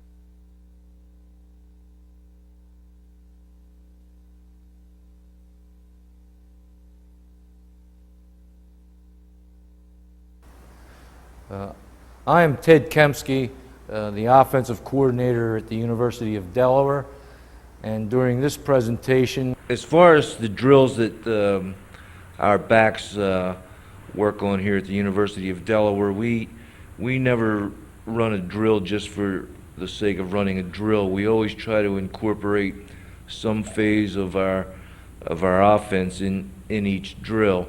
And the first thing that we do with the running backs is to make sure that every day they have a period where they work on their shoulder skills or their blocking.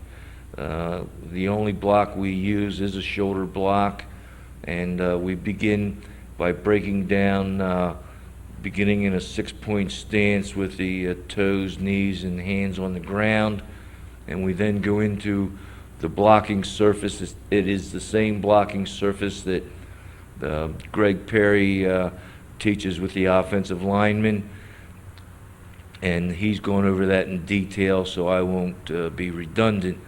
But they do deliver a blow with their forearm in the front of the shoulder, and here we will be striking a blow first with the left shoulder, and then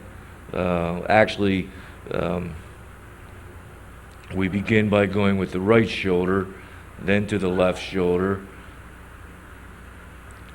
and we try to strike a real good blow with the forearm and the upper arm going into the shoulder. We work on this every day. And here you'll see several repetitions of this. Another philosophy we have is that the best teaching technique in coaching is to provide the player with repetitions, and we make sure we get as many repetitions with this shoulder block as we can. Once we get out of the 6-point stance, we get an arm's length from the dummy and go into a 2-point stance, and we step with the opposite foot, in this case stepping with the left foot and striking a blow with the right shoulder, and then following through with some foot movement.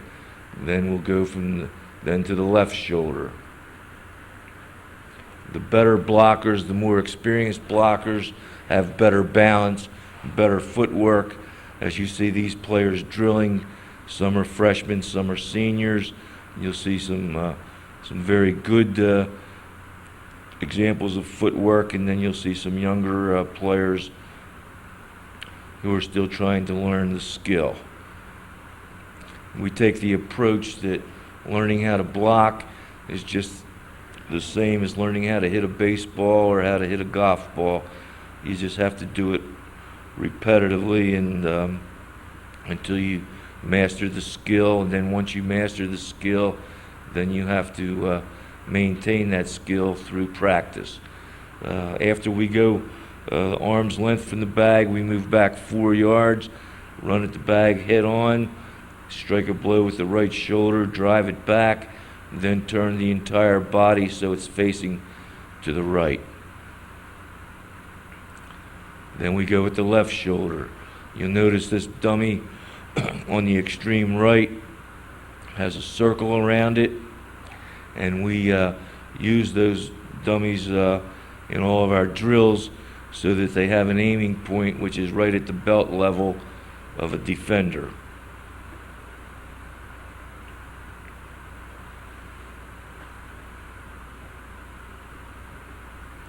And once again,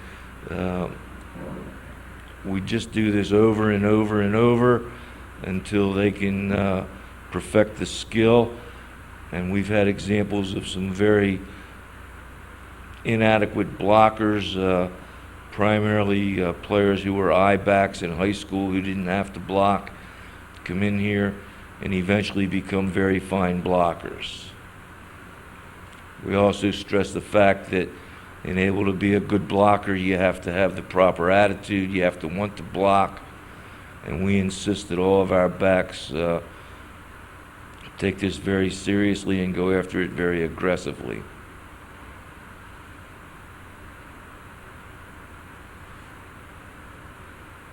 Then we go into the wing position and practice the shoulder block from the wing, and here you'll notice that the wings offset one side or the other.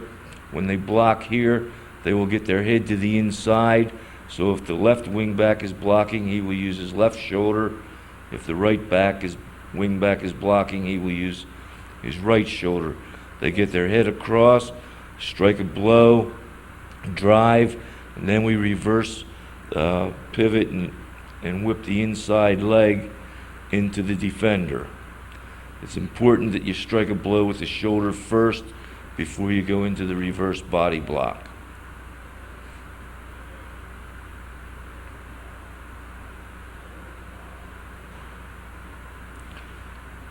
The final phase of our blocking skills is a cut drill where we leave the dummy unattended and the back's offset about 1 yard to 2 yards one side or the other, then run at the bag, hit it low, knock the bottom of the bag up in the air, and then we try to get them to roll 2 or 3 times into the bag.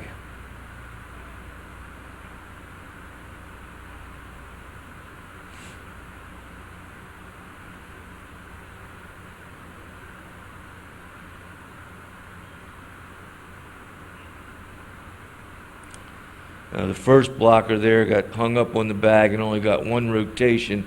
Like I said, we try to get 2 or 3. You'll notice in the background, the linemen are also going through their shoulder skills. We have a particular time in practice each day where we go through this, and it's a very important part of our offense.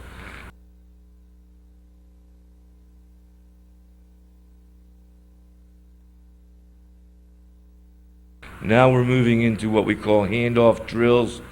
You'll notice we use spacing boards so that the running back can hit the proper point of attack. The quarterback and center are working on their exchange. And here we're working on 83, 87 cross block. And the same philosophy holds true here. We're working on getting as many repetitions as we can.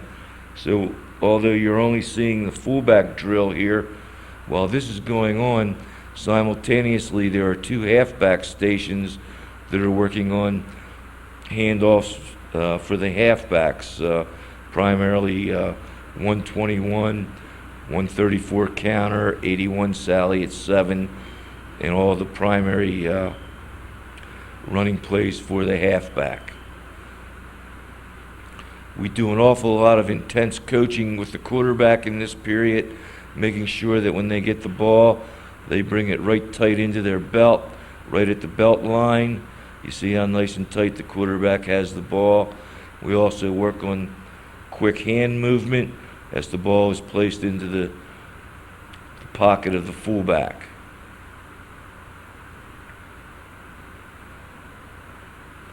Now this is a guard trap, 24-26 guard trap, where the fullback has a particular landmark depending on whether it's an odd defense or an even defense.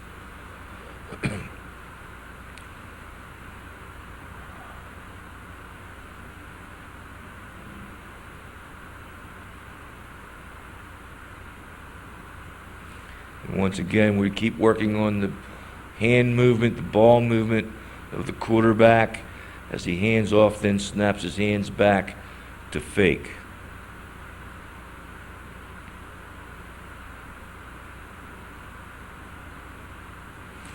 This is 82 down, which is the wide belly play where the quarterback reverse pivots a little bit flatter and then fakes the option. The fullback's aiming point is the inside foot of the tight end. And once again, we have some very young kids in this drill, and then we have some experienced kids.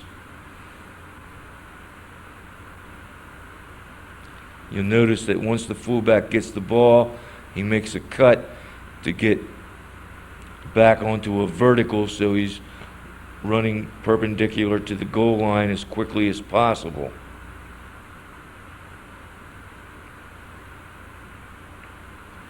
We use these drills in spring practice and during preseason. Once we get into the regular season, We don't spend as much time on the drills as we do full backfield, what we call backfield technique. And there's another good example of the fullback cutting upfield after he gets the handoff.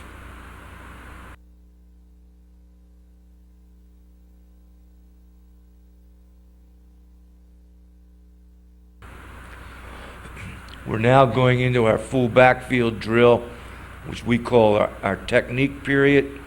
And here we're running 121. During this period, once again, we're working on the quarterback center exchange. The center is working on his blocking footwork, and we're working on our fakes and our blocks.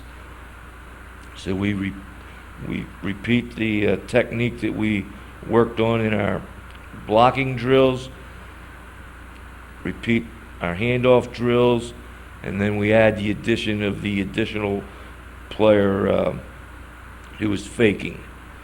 And here you notice we work on getting as sharp a cut as possible from the halfback when he runs 121 or 929.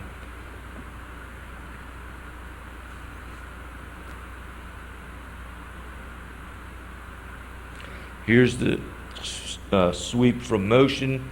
This is 129 going to the left, and 921 would be the mirror going to the right. Once again, even though we're coming back in motion, we want to run in angles. So you'll notice that the running back will still concentrate on making a sharp cut.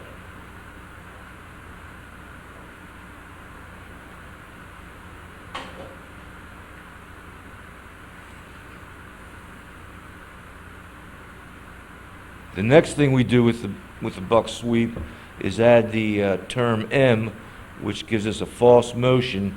And here you will see the right half lining up in the wing back position, and then he will come back in motion to his dive back position, plant his foot, go back to his original place, and block the same person he would have blocked if he were in the wing position. And once again, we continue working on that halfback's cut. And here's an example of M929.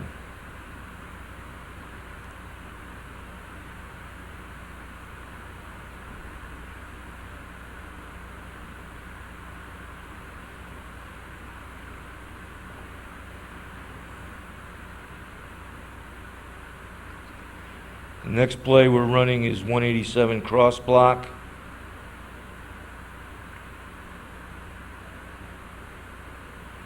And here we want the halfback to step up and out with his outside foot, go through the hole and block the linebacker, and the fullback runs his cross block path and goes right off the tail of the halfback. Here's a good example of the relationship between the fullback and the halfback. It's approximately 1 yard.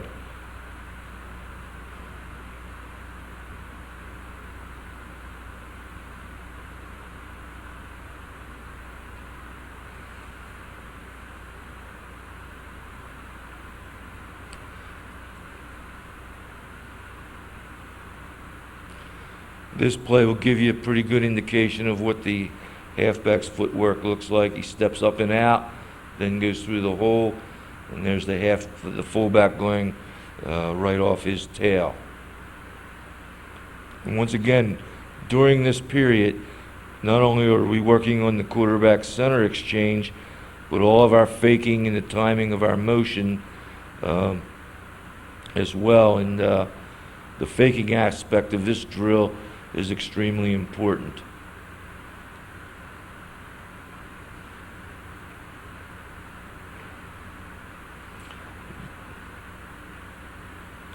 This is 136 counter, where we bring the right halfback in motion and give him a handoff behind the fullback with a tackle trap.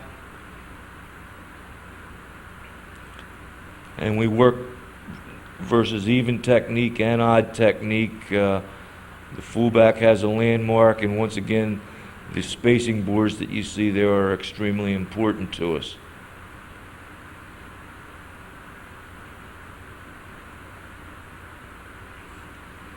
in running technique drills, it's our philosophy that we're very particular.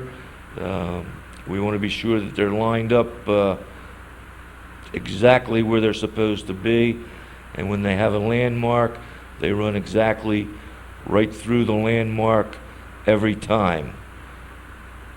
And we never let a play be run without having some kind of a comment, whether it's positive or negative, depends on how the execution appears to the coaches. Here we are running with Sally, 89 Sally at 3. We're faking the ball to the fullback and handing off to the left halfback, coming back delayed behind the fullback. Now here we're going to the right. This is 81 Sally at 7. Excuse me, this is still to the left.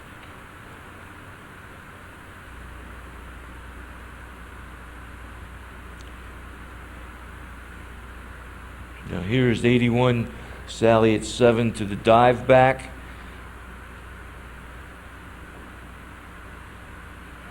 And here's 124 guard trap. We hand the ball off to the fullback, right on the midline versus odd, and he would aim for the left foot of the center versus even. And you notice that the left halfback is faking 121, and the quarterback is faking 121 waggle.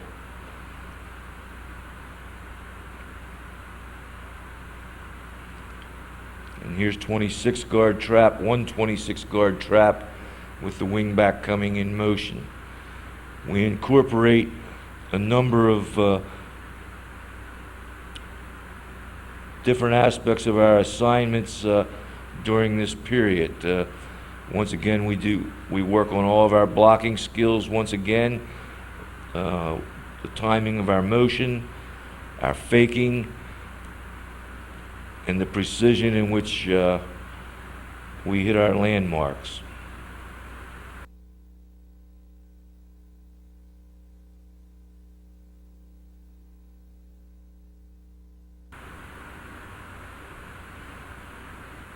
We are now setting up an option drill,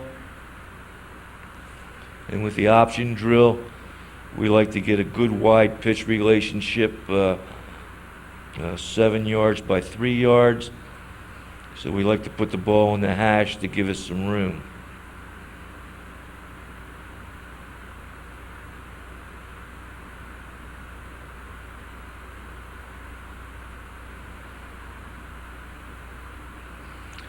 And here's 41 option.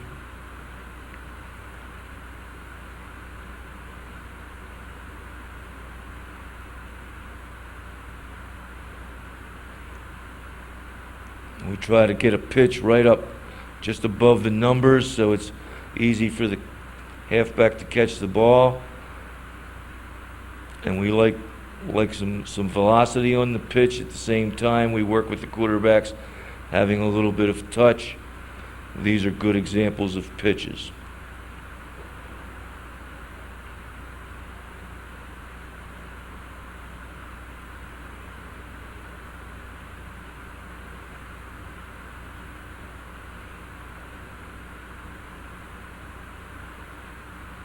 Those first pitches were run with 41 option technique. We're now executing 21 trap option. And you'll notice the quarterback reverse pivots 2 steps on the midline, then attacks the line of scrimmage, and he's striving to get to the same pitch point on all options. In other words, we have 21 trap option, 41 option, 81 option.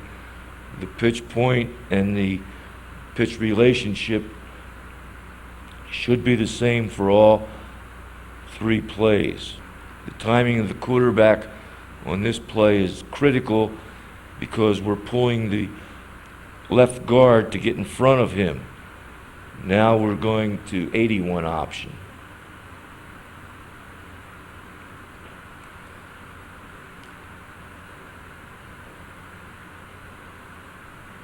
And once again, the pitch relationship is the same, and the pitch area is the same for each of these plays, so the quarterback is practicing all these plays simultaneously.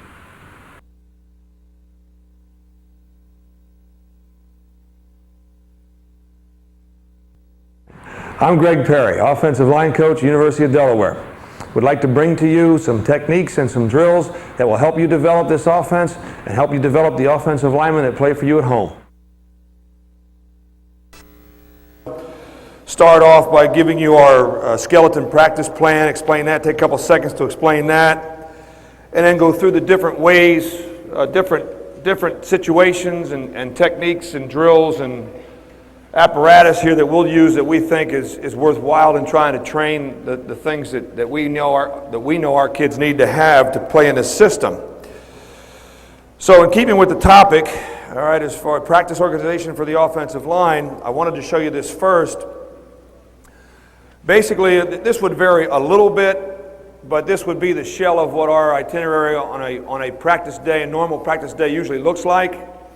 In that at 3 o'clock would be our group meetings, and we have a 20-minute meeting. And then we'll have 10 minutes, and the kids will usually come to that meeting half-dressed, and then they'll go back to the locker room and finish getting all the way done and have 10 minutes to get out to the practice field.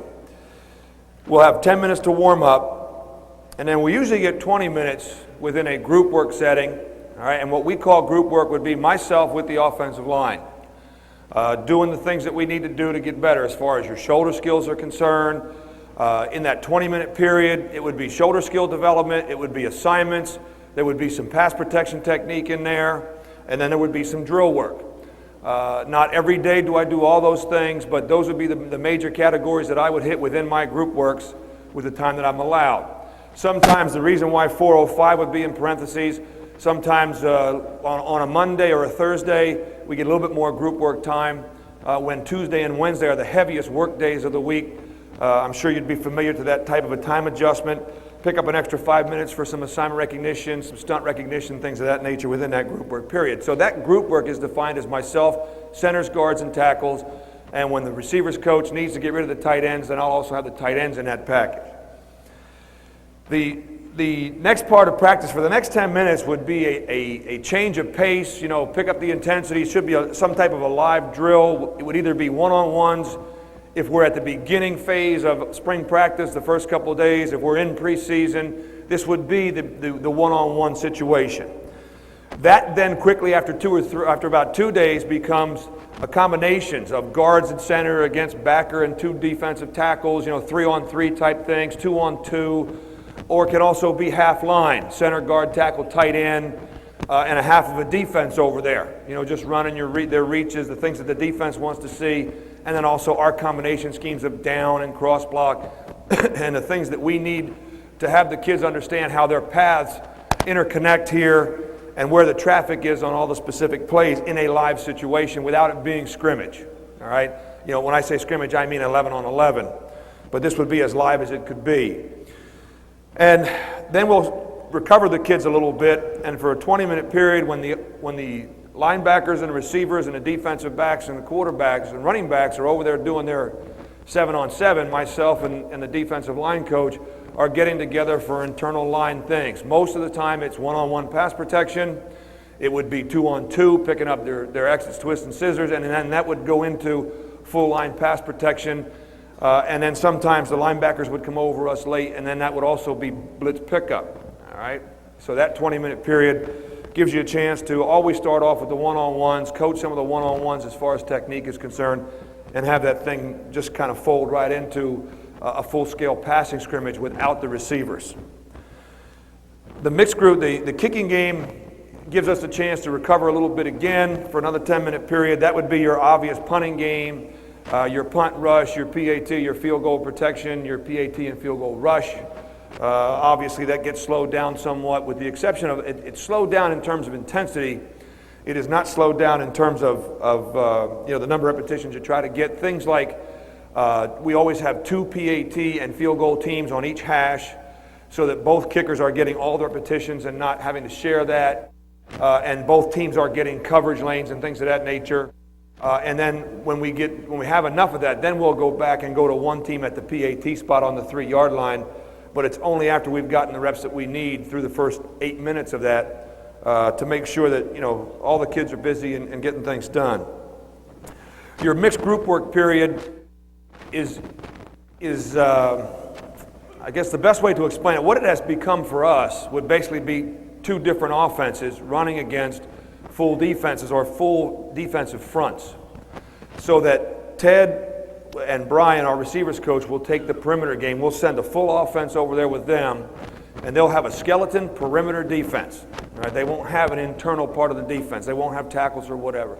But they'll have ends, linebackers, and sometimes a support player like a strong safety or whatever, so that we can work our perimeter game. We can do our sweeps, our downs, from the tight end box out. All of our option, all of our flank blocking with the option is all done over there in a 7.5-minute period. And then Tub and myself have the internal, we have the other offense, and we're working internally, tight end to tight end. And at the 7.5-minute mark of that 15-minute period, we'll switch. Our initial group goes and gets the perimeter initial group comes over with us and gets the internal stuff. So again, high repetition, it is live. So on your live days, it's a very crisp 15 minutes and 3-4 plays. It's not your whole game plan. You're just working on the 3 or 4, the meat of the game plan for internal and perimeter type game. Divided teams is a 10-minute slow down walk-through kind of period. We need to recover from the mixed group work, but then we'll pick out a specific defense, a specific problem. It is something that is what you want to coach. Something that from your films that your kids aren't getting, they're not picking up. All right, that's a 10-minute slowdown period to where we'll walk through things that we need to make sure that the coaching is getting through to the players. Whether it's stunts that we have to cover for that week, as I said, if we're putting in a new play and we need to time it up, things of that nature, it is basically a 10-minute period that can be used for a lot of things, but it is a slowdown period to give the kids a chance to recover between mixed group work and what would become full team scrimmage, because that's what teamwork is. On a live day, teamwork becomes, you're scrimmaging 11 on 11 and, just going with it. Whether you're going to isolate your 2-minute, your short yardage, all of that stuff is intermixed. It's basically game plan practice within that teamwork period, all right? So that brings you up to speed as far as how the practice organization, the skeleton of the practice organization would go. And I want to show you 2 things here just to explain. There are 2 major configurations that I operate with the whole offensive line. One would be, the circles would be the dummies, the red arrows would be the players, and the H's are the holders, okay? And we usually work in a 15-yard square. We have sleeves, 2 different sized pipes where the largest pipe is sunk in the ground and cut off flush with the ground. And the other next, we have not a sleeve, but we have a 4-foot pole that will fit inside that sleeve that goes in the ground, so you get these poles that will stick up out of the ground when you get them in there. And we take that elastic bungee cord, and on the end of those cords we put bicycle inner tubes and tie them onto the end of the cords, and then we can stretch those cords between the pipes that are coming up out of the ground, and that gives us the line that we need for height in order to drill the height of the block that we'd like to have. They're very safe. It's not like a chute where the chute has to sit there stationary. We don't have legs of a chute that we have to worry about getting around. We can use all of our angles. We can pull underneath it. It's very practical for us with what we're doing offensively.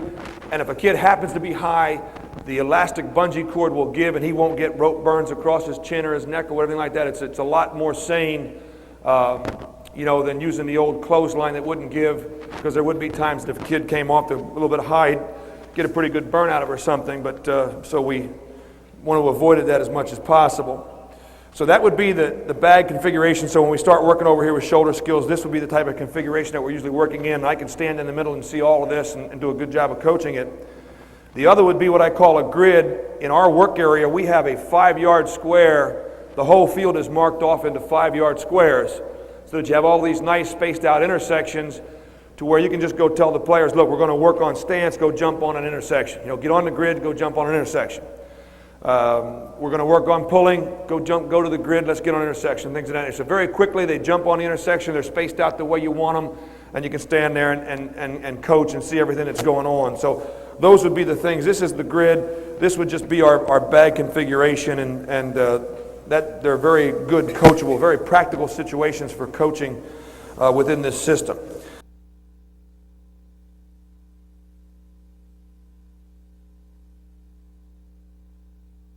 Now, the first thing we're going to do is demonstrate what part of the body we would use to strike a blow on a defense or a defensive player, and we call that the surface.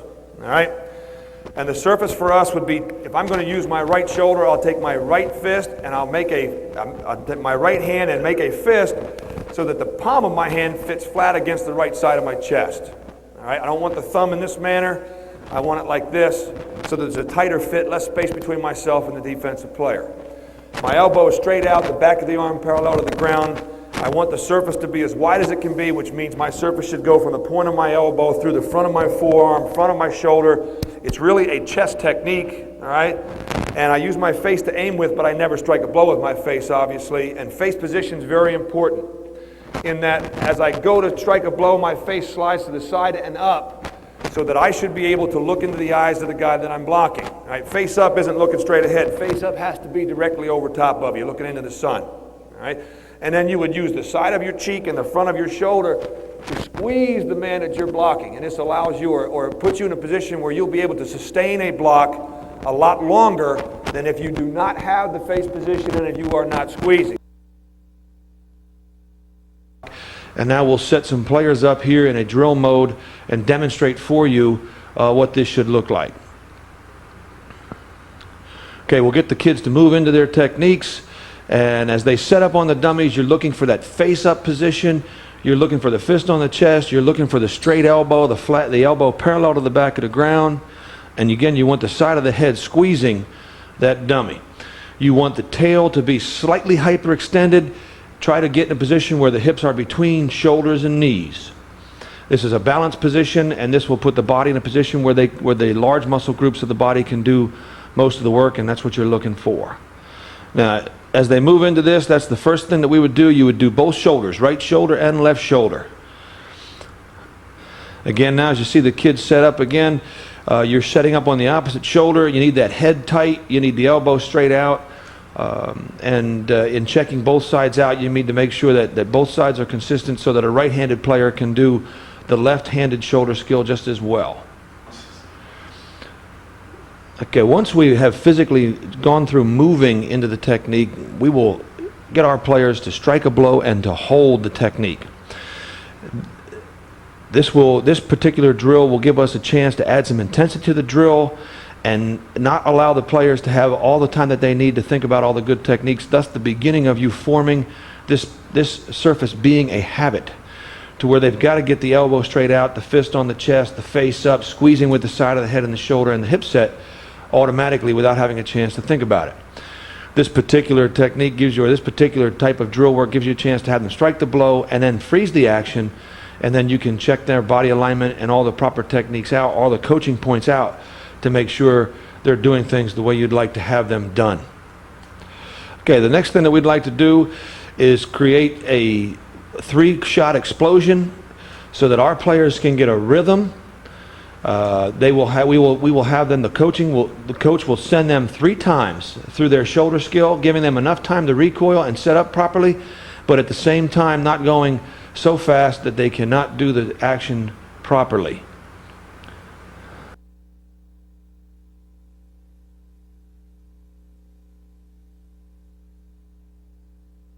Once we've established the beginning of the shoulder skill, we'd like to talk about stance. We have 2 different stances, one for a center and one for guards and tackles.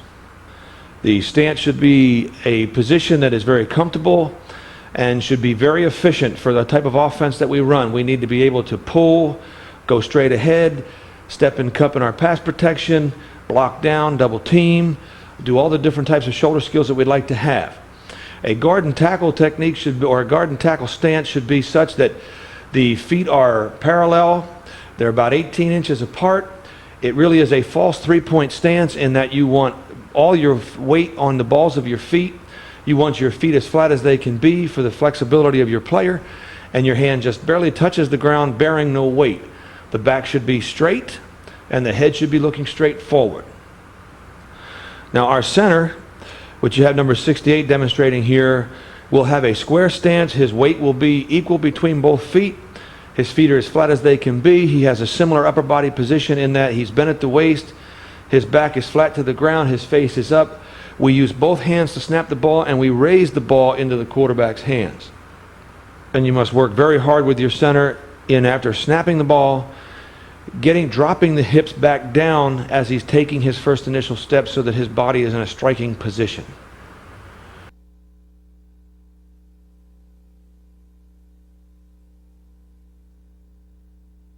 Now, once we've got the stance in, we want to talk about the initial striking of a blow from a stance. And we are as far off the ball as legally possible with our offense in normal situations. So we like to take a short prep step to get closer to the man that we're striking a blow to. That's what you see the players doing here. They're taking a short prep step. On the second step, we will step and strike a blow with the same side of the body. This brings our center of gravity to contact. And then we would sprint our feet in short 4-inch steps to try to finish or maintain the momentum that the delivery of the blow has created. You'll notice that we want to create as big a forearm swing as possible so that our players will play bigger than they are and use physics and leverage in their favor.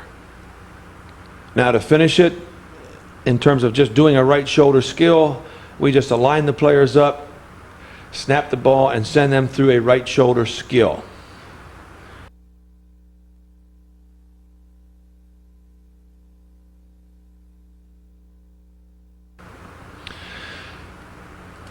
The next thing that we'd like to do is put the players in the proper body position that they should have as they are blocking the defensive player. And the way I get our players into this is to have the defensive player, or the man that's going to basically hold them up, stand in front of them.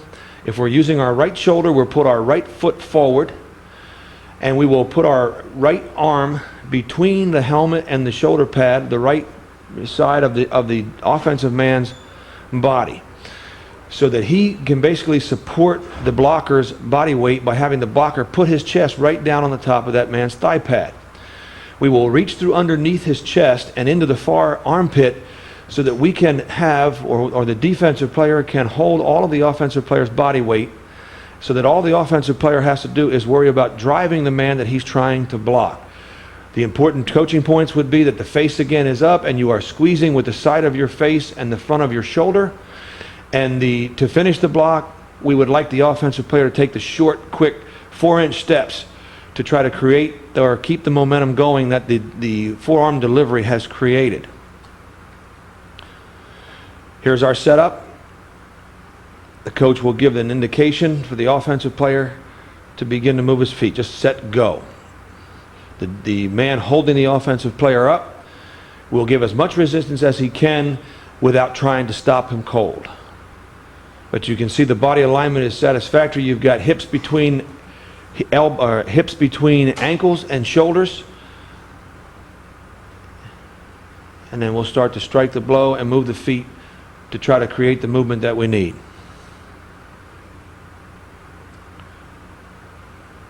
The next step in developing a shoulder skill is trying to create a live situation without it being actually a live situation. We like to take these shields, they're 4 inches thick, they're 30 inches long, and we like to hold them in such a way that we can create natural resistance by the man holding the shield.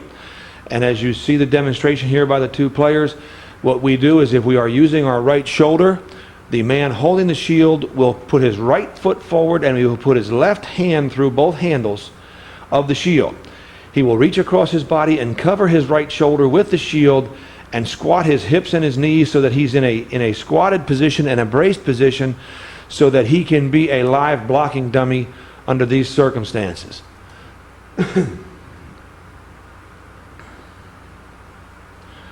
Then we will put the offensive lineman over top of the shield holder. And we should come off the ball on a cadence and strike the blow into the shield just as if they were stand-up dummies or a defensive player in a live situation. Coaching points with this drill would be to take a short prep step. The second step would be striking the blow and stepping with the same side of the body. Your belt buckle is your landmark as far as the height of your block. You want to strike a blow through the belt buckle, and your face should be up and squeezing between side of face and shoulder. You want to finish the block with the short, quick 4-inch steps on your feet so that you can continue the momentum that you created with the strong forearm delivery.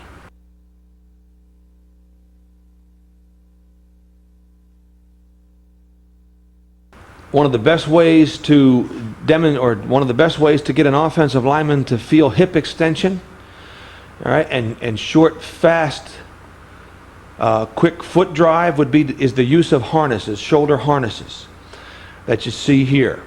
These are harnesses that most sprint coaches use to create a good start on their sprinters.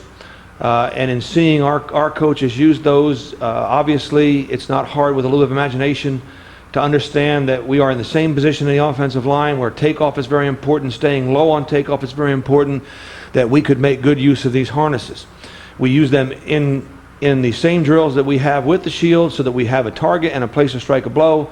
We'll have resistance from the man holding the shield, but we'll get a lot of resistance, a lot of proper resistance from the man holding the straps on the harness. You want to make sure as you're striking a blow with the harnesses, right, that you hold the harnesses low so that the offensive player can set the hips and all the drag comes through his feet so that he can get the proper body angle. If the harness holder holds the straps too high, the offensive lineman will not be able to extend his hips and get into the block. But you can see the demonstration here on the side view by number 51. He needs to bring his right foot faster so that he's stepping and striking a blow at the same time. Here he hits first and then steps. That will take some power away from his stroke. But he has pretty good height of block. He's into the belt buckle of the man holding the bag, and he does get the shorter, quicker steps trying to finish the block. As you see the view coming from the man behind, you can see the nice short steps, and his footwork is better coordinated so that he's striking a blow as he's stepping. He has the nice short fast feet, and the final step in the drill is for the defensive players holding the straps to let them go so that the offensive lineman can feel a surge of less resistance and the acceleration of finishing a block, extending your hands as you feel that state of less resistance and being able to really snowball the effect going out of there.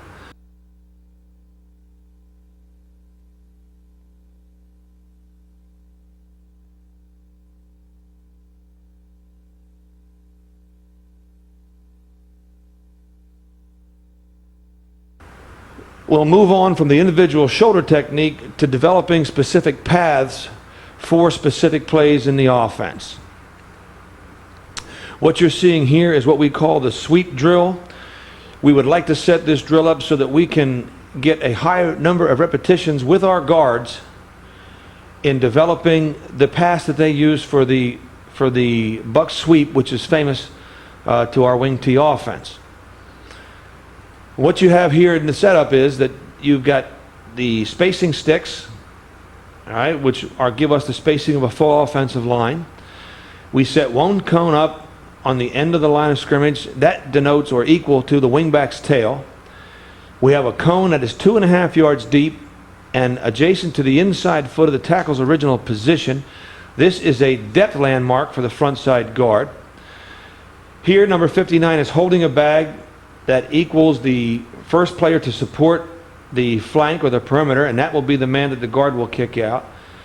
And 61 will be holding an inside linebacker, which is placed in a position equaling where he would scrape normally to be in the running lane, and the backside guard then will be able to wall off and go through him. As you see the front side guard setting up, he wants to pull 45-degree angle away from the line of scrimmage, get his depth, and once he reaches his depth, he wants to get downhill, shoulder square to the line of scrimmage as much as possible so his peripheral vision back to the inside is very good and can see scraping people so that he can block the first thing outside the wingback's tail. Once he gets to that landmark, he will then have clear inside-out position on the defensive player supporting the flank. And the defensive player will have only one path that he can take to try to make a play, and that would be to come right back through the front side offensive guard on our sweep play. But the important coaching point here is to make sure you get to the wingback's tail and have a clear inside-out angle on 59 so that 59 cannot try to dance around and have one or two paths to get to the running back. You only want to give him one choice, and that choice is that he has to come right back through the front side guard in order to make the tackle on that running back. And here you see him turning and finishing, and there's clearly very good inside-out position there, and 59 would be kicked out. Okay, our backside guard now will take an open step pull. We'll get to 2 yards deep, and he will wall off around the wingback's tail, and he will take the first defensive player that is in the hole back to the inside. So that he walls up through the chute. He is looking for that second level and looks for the linebacker to take.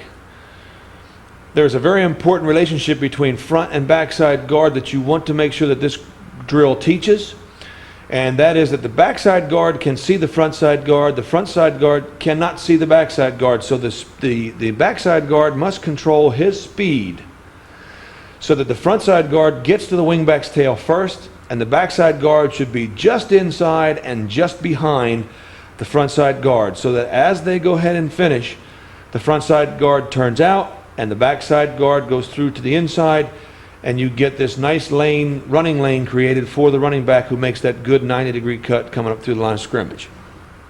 Now we'll go back and we'll run a couple of these full speed.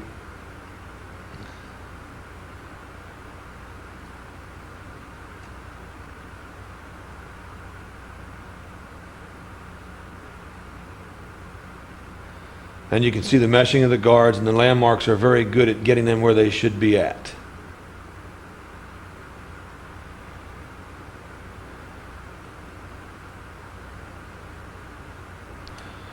Now the next thing we want to develop is we want to develop an idea in our offensive guards that they are going to areas and they are not blocking specific people. So we get rid of the dummies and we put live players with shields in the blocking positions, so that the coaches can control where these guys go and give the offensive players confidence that their landmarks will take them to the right people. The first demonstration, we will show 59 coming back up to support and become the kick-out player that he was when he was holding the dummy, and 61 walling and scraping so that the backside guard can wall him off. So you get the same picture that we set up with the dummies. Now we will change the support player so that the front side guard gets a feeling for how tight he needs to be to the wingback's tail. And now you can see that he basically is going through the same path, he is blocking at the same location, but he is blocking a different defensive player. So it's very important to impress upon your offensive guards that they are going to areas and blocking the first thing that they see in the area in order to handle in order to create the proper running lanes that the play asks for.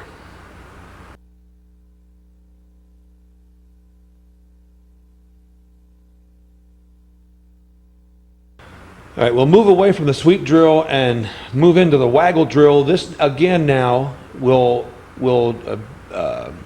directly train guards waggle pass. The waggle is a beautiful misdirection bootleg where the quarterback has a run pass option off of a sweep fake. It's one of the famous plays in our offense, and it feeds off of the buck sweep action. But this waggle drill is how we would train guard paths, or guards to know the proper paths for our waggle.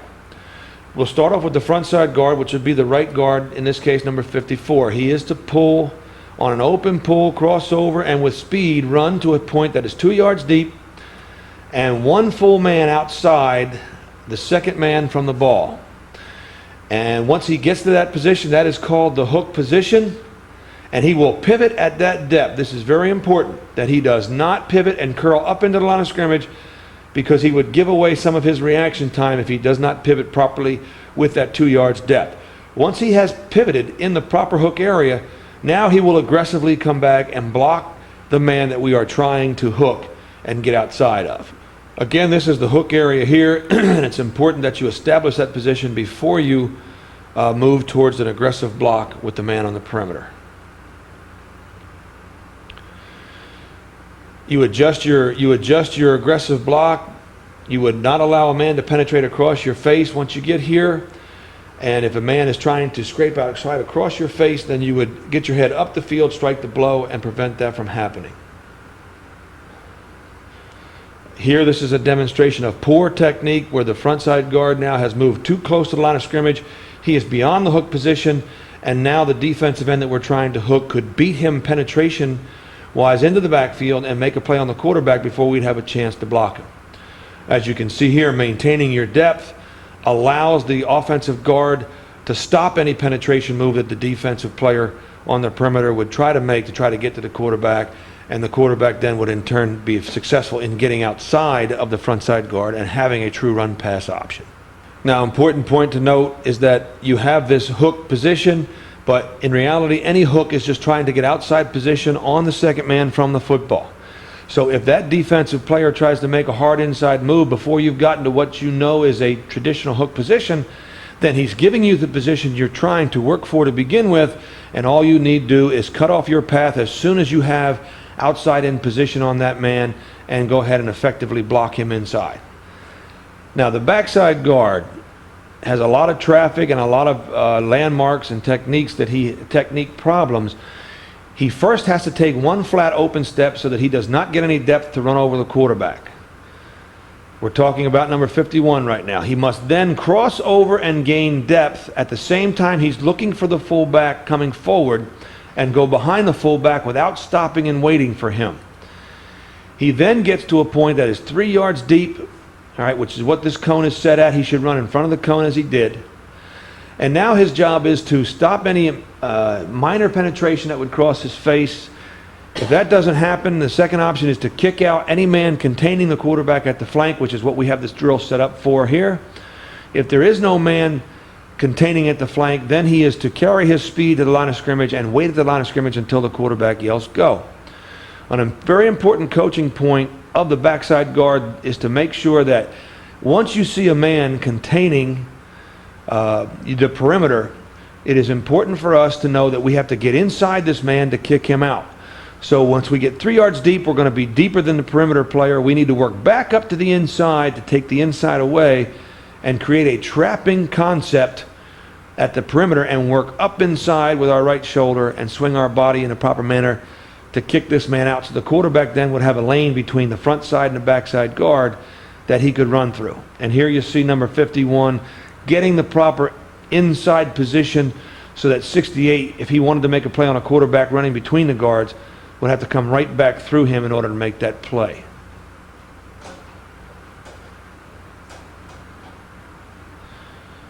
In this position here that we've just got 51 to get into, this is an improper position in that he is not taking the inside away from 68.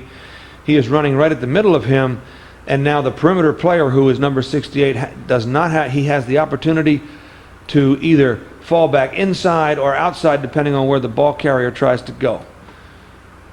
So as you can see, 51, we are walking him through, training him to make sure that he gets up inside of any perimeter player so that we clearly have a kick-out situation. Now we'll go ahead and run a 29 waggle, which is waggle to the right, full speed. And there you see two pretty good paths by the guards, and they're accomplishing what we're wanting to do. They're getting that nice alley developed so the quarterback can run through the line of scrimmage and have a run pass option. Now, as we did with the sweep, we would like to put live players with shields at the landmarks in terms of perimeter and support, coverage people, so that we start to train the guards how to read on the run, get faith in the paths always being the same. Maybe the players that they're blocking aren't always the same, but if they do the proper techniques and they have the same path all the time, they'll be in a position where they'll be successful and the play will have a chance to be successful. This will be a situation where the first thing we'll do is we'll set up number 72 to be a contained player so that we easily get him hooked, and we'll set up 68 to be a perimeter contained player so that we will be able to work up inside and kick him out so that we create the lane that we're talking about for the wag. You can see how important it is for the backside guard to mesh with the front side guard so their paths facilitate the play and they do not impede each other in getting to the proper spots. Now we'll set up the drill so that we get the opposite player containing and a player dropping off into coverage, and this puts the guards in a position where the frontside guard should never kick out. The defensive perimeter player is stunning so fast that we could not possibly get him hooked. So the frontside guard never kicks out. He will give up his attempt to hook that area and will turn back in and come right back and help the tackle hook the next player to the inside.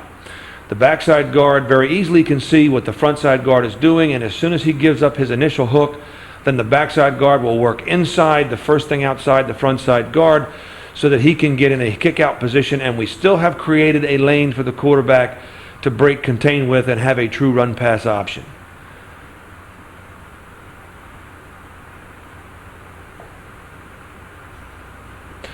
Now there is a gray area for the front side guard. There are times where the man that we want to hook does not take off on the snap of the ball in a predetermined stunt. He reads the tight end blocking down, or he reads the waggle action coming, and he is late trying to get to a contained position. If our front side guard gets to him and is in a position where he's close enough to touch him, we will go ahead and cut that defensive player. We'll leave our feet if we are sure that he is going to leave his feet with our shoulder block. And on those circumstances, we will cut and train the frontside guard to cut so that we can get that player down and get the backside guard around and have a much more effective play than if we could not cut him under those circumstances and just tried to kick him out. Now, in this live situations, what we try to do is, in practice situations, not cutting to save the knees of the defensive player and just yelling cut so that the offensive player verbally tells me that he knows what he's supposed to do under those circumstances. Here we've set the drill up so that the backside guard has to mesh with the path of the fullback. We're just putting an offensive lineman in the fullback position, and at the snap of the ball have him run through so the backside guard gets used to pulling and continuing to move, crossing over, moving away from the line of scrimmage to get behind the fullback and not sit and wait for him, because if he stayed and waited, then he would be way too slow and the quarterback would get out in front of the backside guard and pressure could kill the play.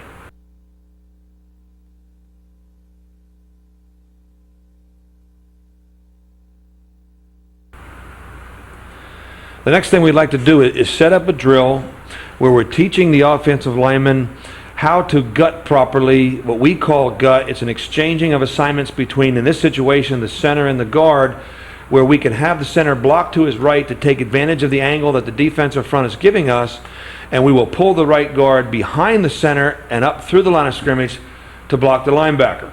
We call it a gut technique, and basically, again, what we're doing is taking advantage of the angles of the alignment and just exchanging assignments between center and guard.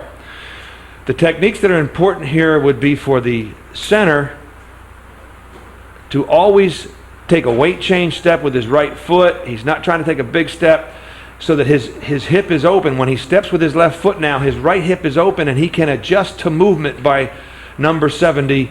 So if that 70 tried to blast through the line of scrimmage, he could adjust by stepping with his foot more into the backfield.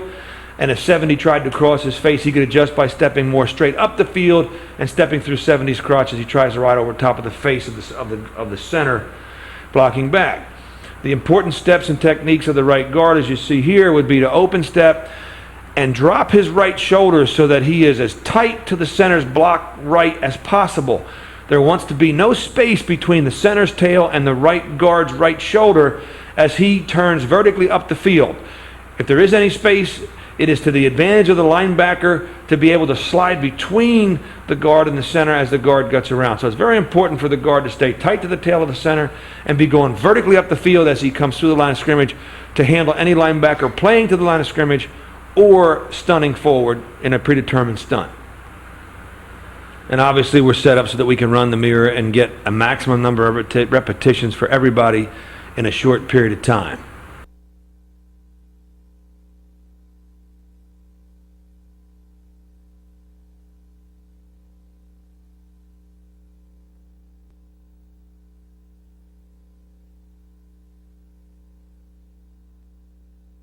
All right, the next technique that we'd like to go through with would be what we call an escape to backer technique. It's a very important technique. It's one of efficiency and positioning. What we're trying to do is get the right guard up on the middle linebacker and have our center efficiently either double team with the other guard or take advantage of the angles that the defensive alignment gives us. So under these circumstances, we'll have the center block left. We'd like the right guard to take a reach step with his left foot, so he should open up with his left foot, point his toe to the sideline. At the same time, he should stay nice and low, and he wants to rip his right hand and right shoulder through and beyond to the inside of the defensive lineman, number 70 here. He crosses over with the right foot and up the field, and now he comes out of the technique, starting to square up and be one full man to the inside and square with the linebacker. So if the linebacker's firing to the line of scrimmage, he will be in a position where the linebacker would have to run through him. And you want to get over as close to the tail of the center, double teaming or blocking left as possible. Again, trying to eliminate daylight in the blocking scheme. Now here you're finishing the trapping scheme by having the left guard come through with his trap. Now he will use a crossover technique, which means he will weight change with his right foot and cross over with his left foot. He should now try to make a move as far up to the inside as he can to take the inside away from the defensive player and be in a position where he is purely blocking parallel to the line of scrimmage and kicking a defensive player straight out. And when you do trap to the right, you use your right shoulder. Want to show you here some very poor positioning. Here would be a situation where the right guard has not taken the inside away from the defensive lineman, number 70. And as you can see, if this were a play where the running back was going to run through to the inside, 70 could fall off to the inside and make the play. Or if the running back slipped outside, he could fall outside. So the offensive lineman has not played this smart. He has not put himself in a position where he knows where the defensive lineman is going to be. By getting clearly up inside with the technique, he has placed himself in a position, all right, where now number 70 only has one option, and that is to try to go through the middle of the man executing the trap. And now we'll bring the players back and we'll go through a full guard trap to the right here, just what it looks like. So it's a combination of coordinating center, right guard escaping to backer, left guard pulling and trapping. And we'll run the mirror of that, or this will be guard trap to the left.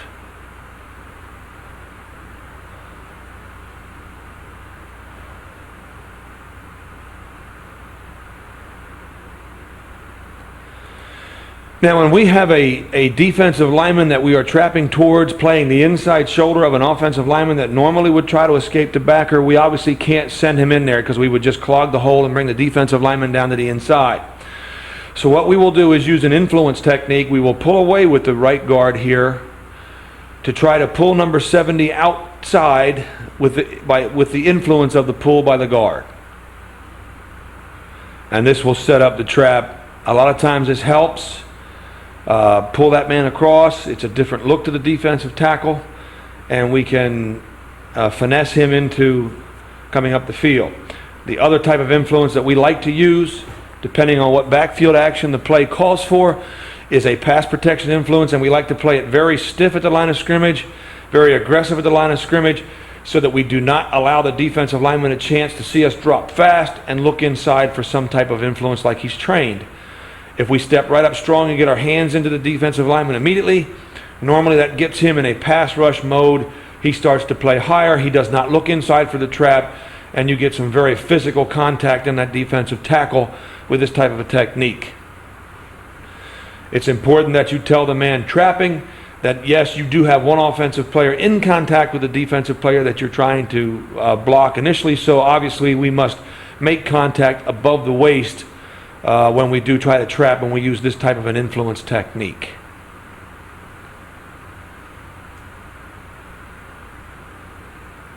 Again, this is just explaining that if you drop too fast and too deep with your pass protection influence, most good defensive tackles have been taught to read that as an influence. It's a fake. Look inside and go attack the trapper now. That's why we play it very stiff at the line of scrimmage.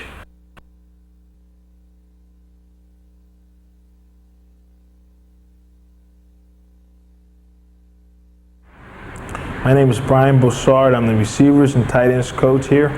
What you're going to see on this tape are some drills that we use here every day to enhance our receivers and tight ends' ability to catch the football and run patterns. It's very important to be able to do those things in this day of football, and hopefully these drills can help you out.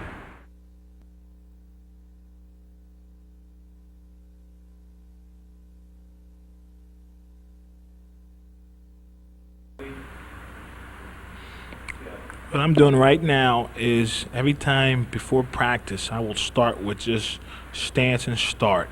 I really work on those guys having excellent technique and excellent stance, no false step. We have our inside foot back. That allows us to have a better crack angle. So what we're just doing right now is going to full speed, stance and start from the sideline to the hash mark.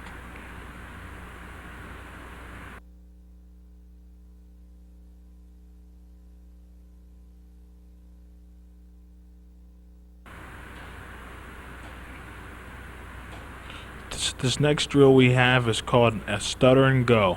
I have them sprint to 10 yards and gather themselves under control, and then they accelerate 10 more yards. The reason why we do this is just that this is how we work on creating, going from a full speed sprint to a controlled body position and stalk blocking. We also use this on our out and ups, okay, and whenever we want to freeze a defensive back in a pass pattern.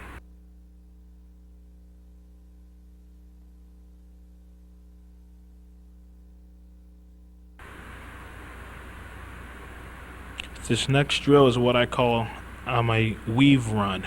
What we do here is we try and still gain ground and weave around a defender, be it a defensive back or a linebacker, without losing any speed getting up the field. So we call this drill a weave run.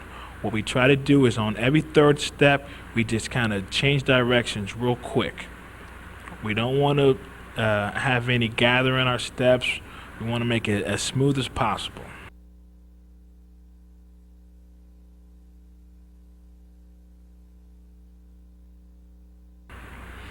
This next drill is what I call 5 by 10. We're trying to get 5 steps in a 10-yard block. What this teaches those the receivers to do is explode off the line of scrimmage so they can cover some ground. This is a 5 by 10 also coming back, as I said. 5 steps and 10 yards.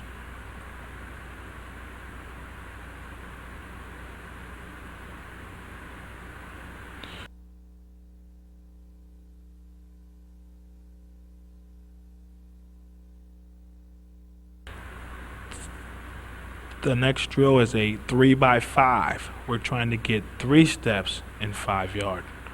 And also, it's working on exploding off the ball, no false steps, to be locked in, because we're always trying to threaten the defensive back in every situation. Again, 3 by 5, exploding off the ball.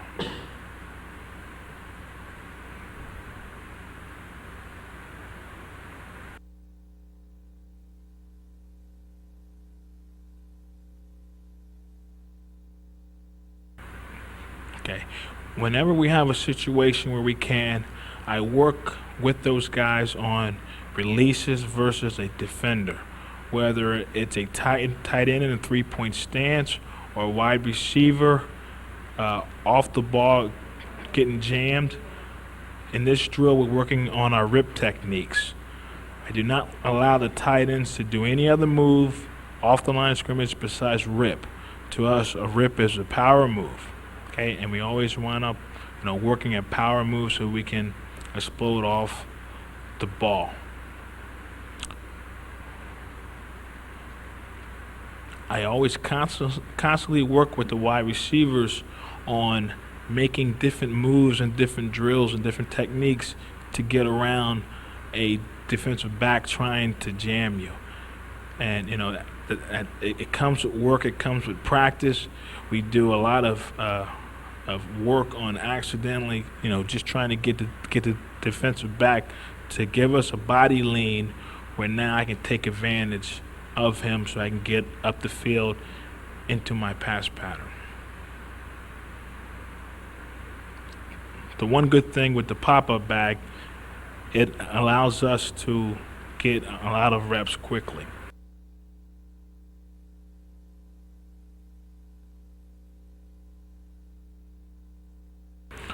What I try to do now is work on a ball drill. I try and work on making the receivers make the tough catches. This is just going straight across. I want to try and throw the ball from their helmet up so they have to fully extend, stay in stride, and make the catch. Try and keep two hands on the ball at all times.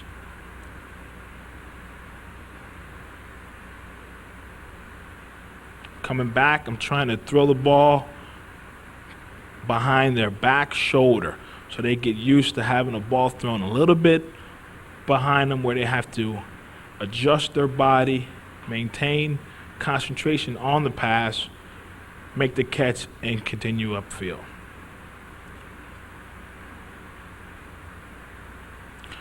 Now I'm going to try and work on low balls.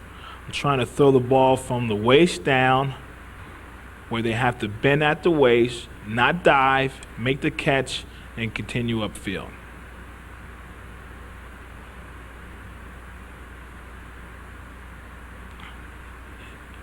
As most of my ball drills, when I get the receivers and the tight ends, I want to work on the tough catch. I expect them to make the easy catch, but I want to work the tough catch as much as possible. Now again, I'm just going to go with the high ball again, bringing them back, and I change it up. I go high ball, I go low ball, I go behind the back shoulder.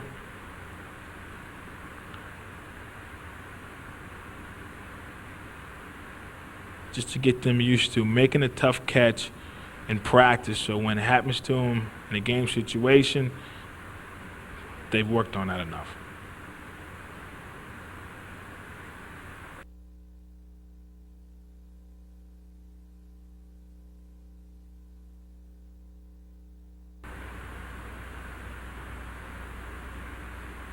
Now, what I got them doing now is a over-the-shoulder catch.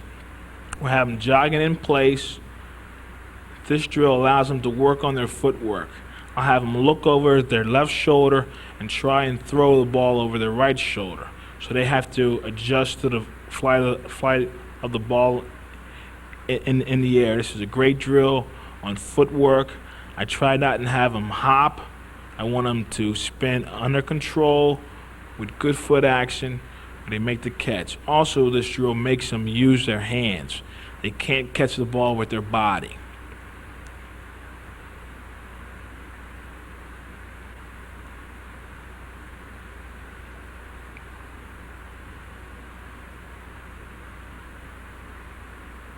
That's a bad example of a hop right there. That's good footwork right there. Nice and under control. That's a hop also. We don't want them to hop. Nice and control, nice and smooth footwork and body action. That's a great example of it right there. Okay, now I'm gonna have them jog in place.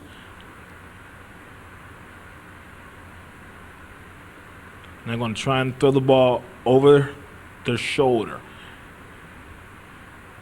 Gives them good work of trying to get a burst to catch up to a ball that might be slightly overthrown, picking up the ball, keeping it over on the outside shoulder, making that tough catch down the field.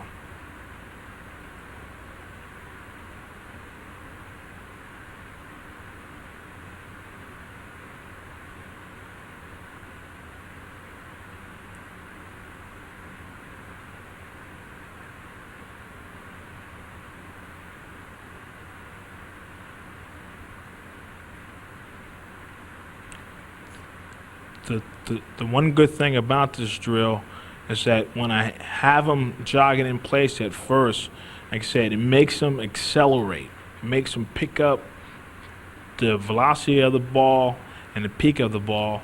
So they have to be able to explode to the catch point, concentrate on the catch, and make that catch.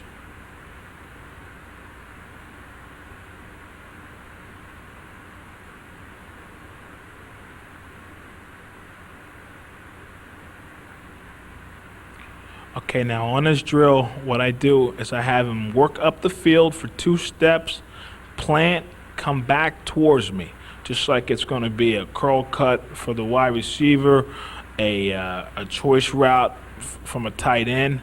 And what I work on this now is that as they make their plant and come back towards me right down that stem, I'm trying to throw high balls at first, okay? So they got to get used to coming back down, planting, catch the ball above their helmet, and get upfield. Okay. Now what we try to do is not have them turn before the cut, where like a lot of them want to do. You want to get to the plant point, turn around, make the catch cleanly, and get upfield. Okay. Now I'm doing the same drill, but now I'm throwing the ball from the waist down, getting them used to the pass being below the waist on those cuts, so they get their pinkies underneath so they can make the catch and get upfield also. And as I said, it's just like all my ball drills. I try and make it a tough ball drill, so in a game situation, if the quarterback is a little bit off, they've seen those passes, they know how to react to those passes, and they're trying to catch those balls.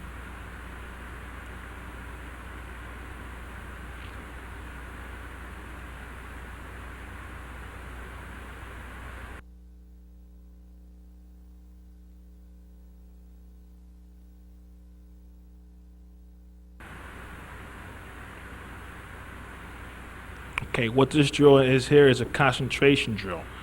And what I do is I have these guys 12 yards apart, and I stick the lines on different planes.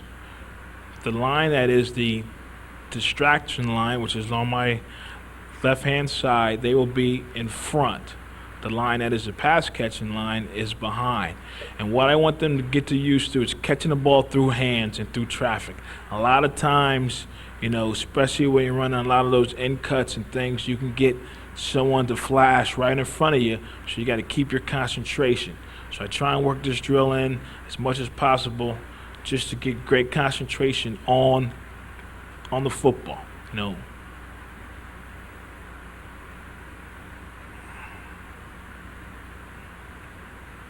Now we try and work it both ways, whereas now the player from the right-hand side is the distractor, and the player on the left-hand side is the pass catcher.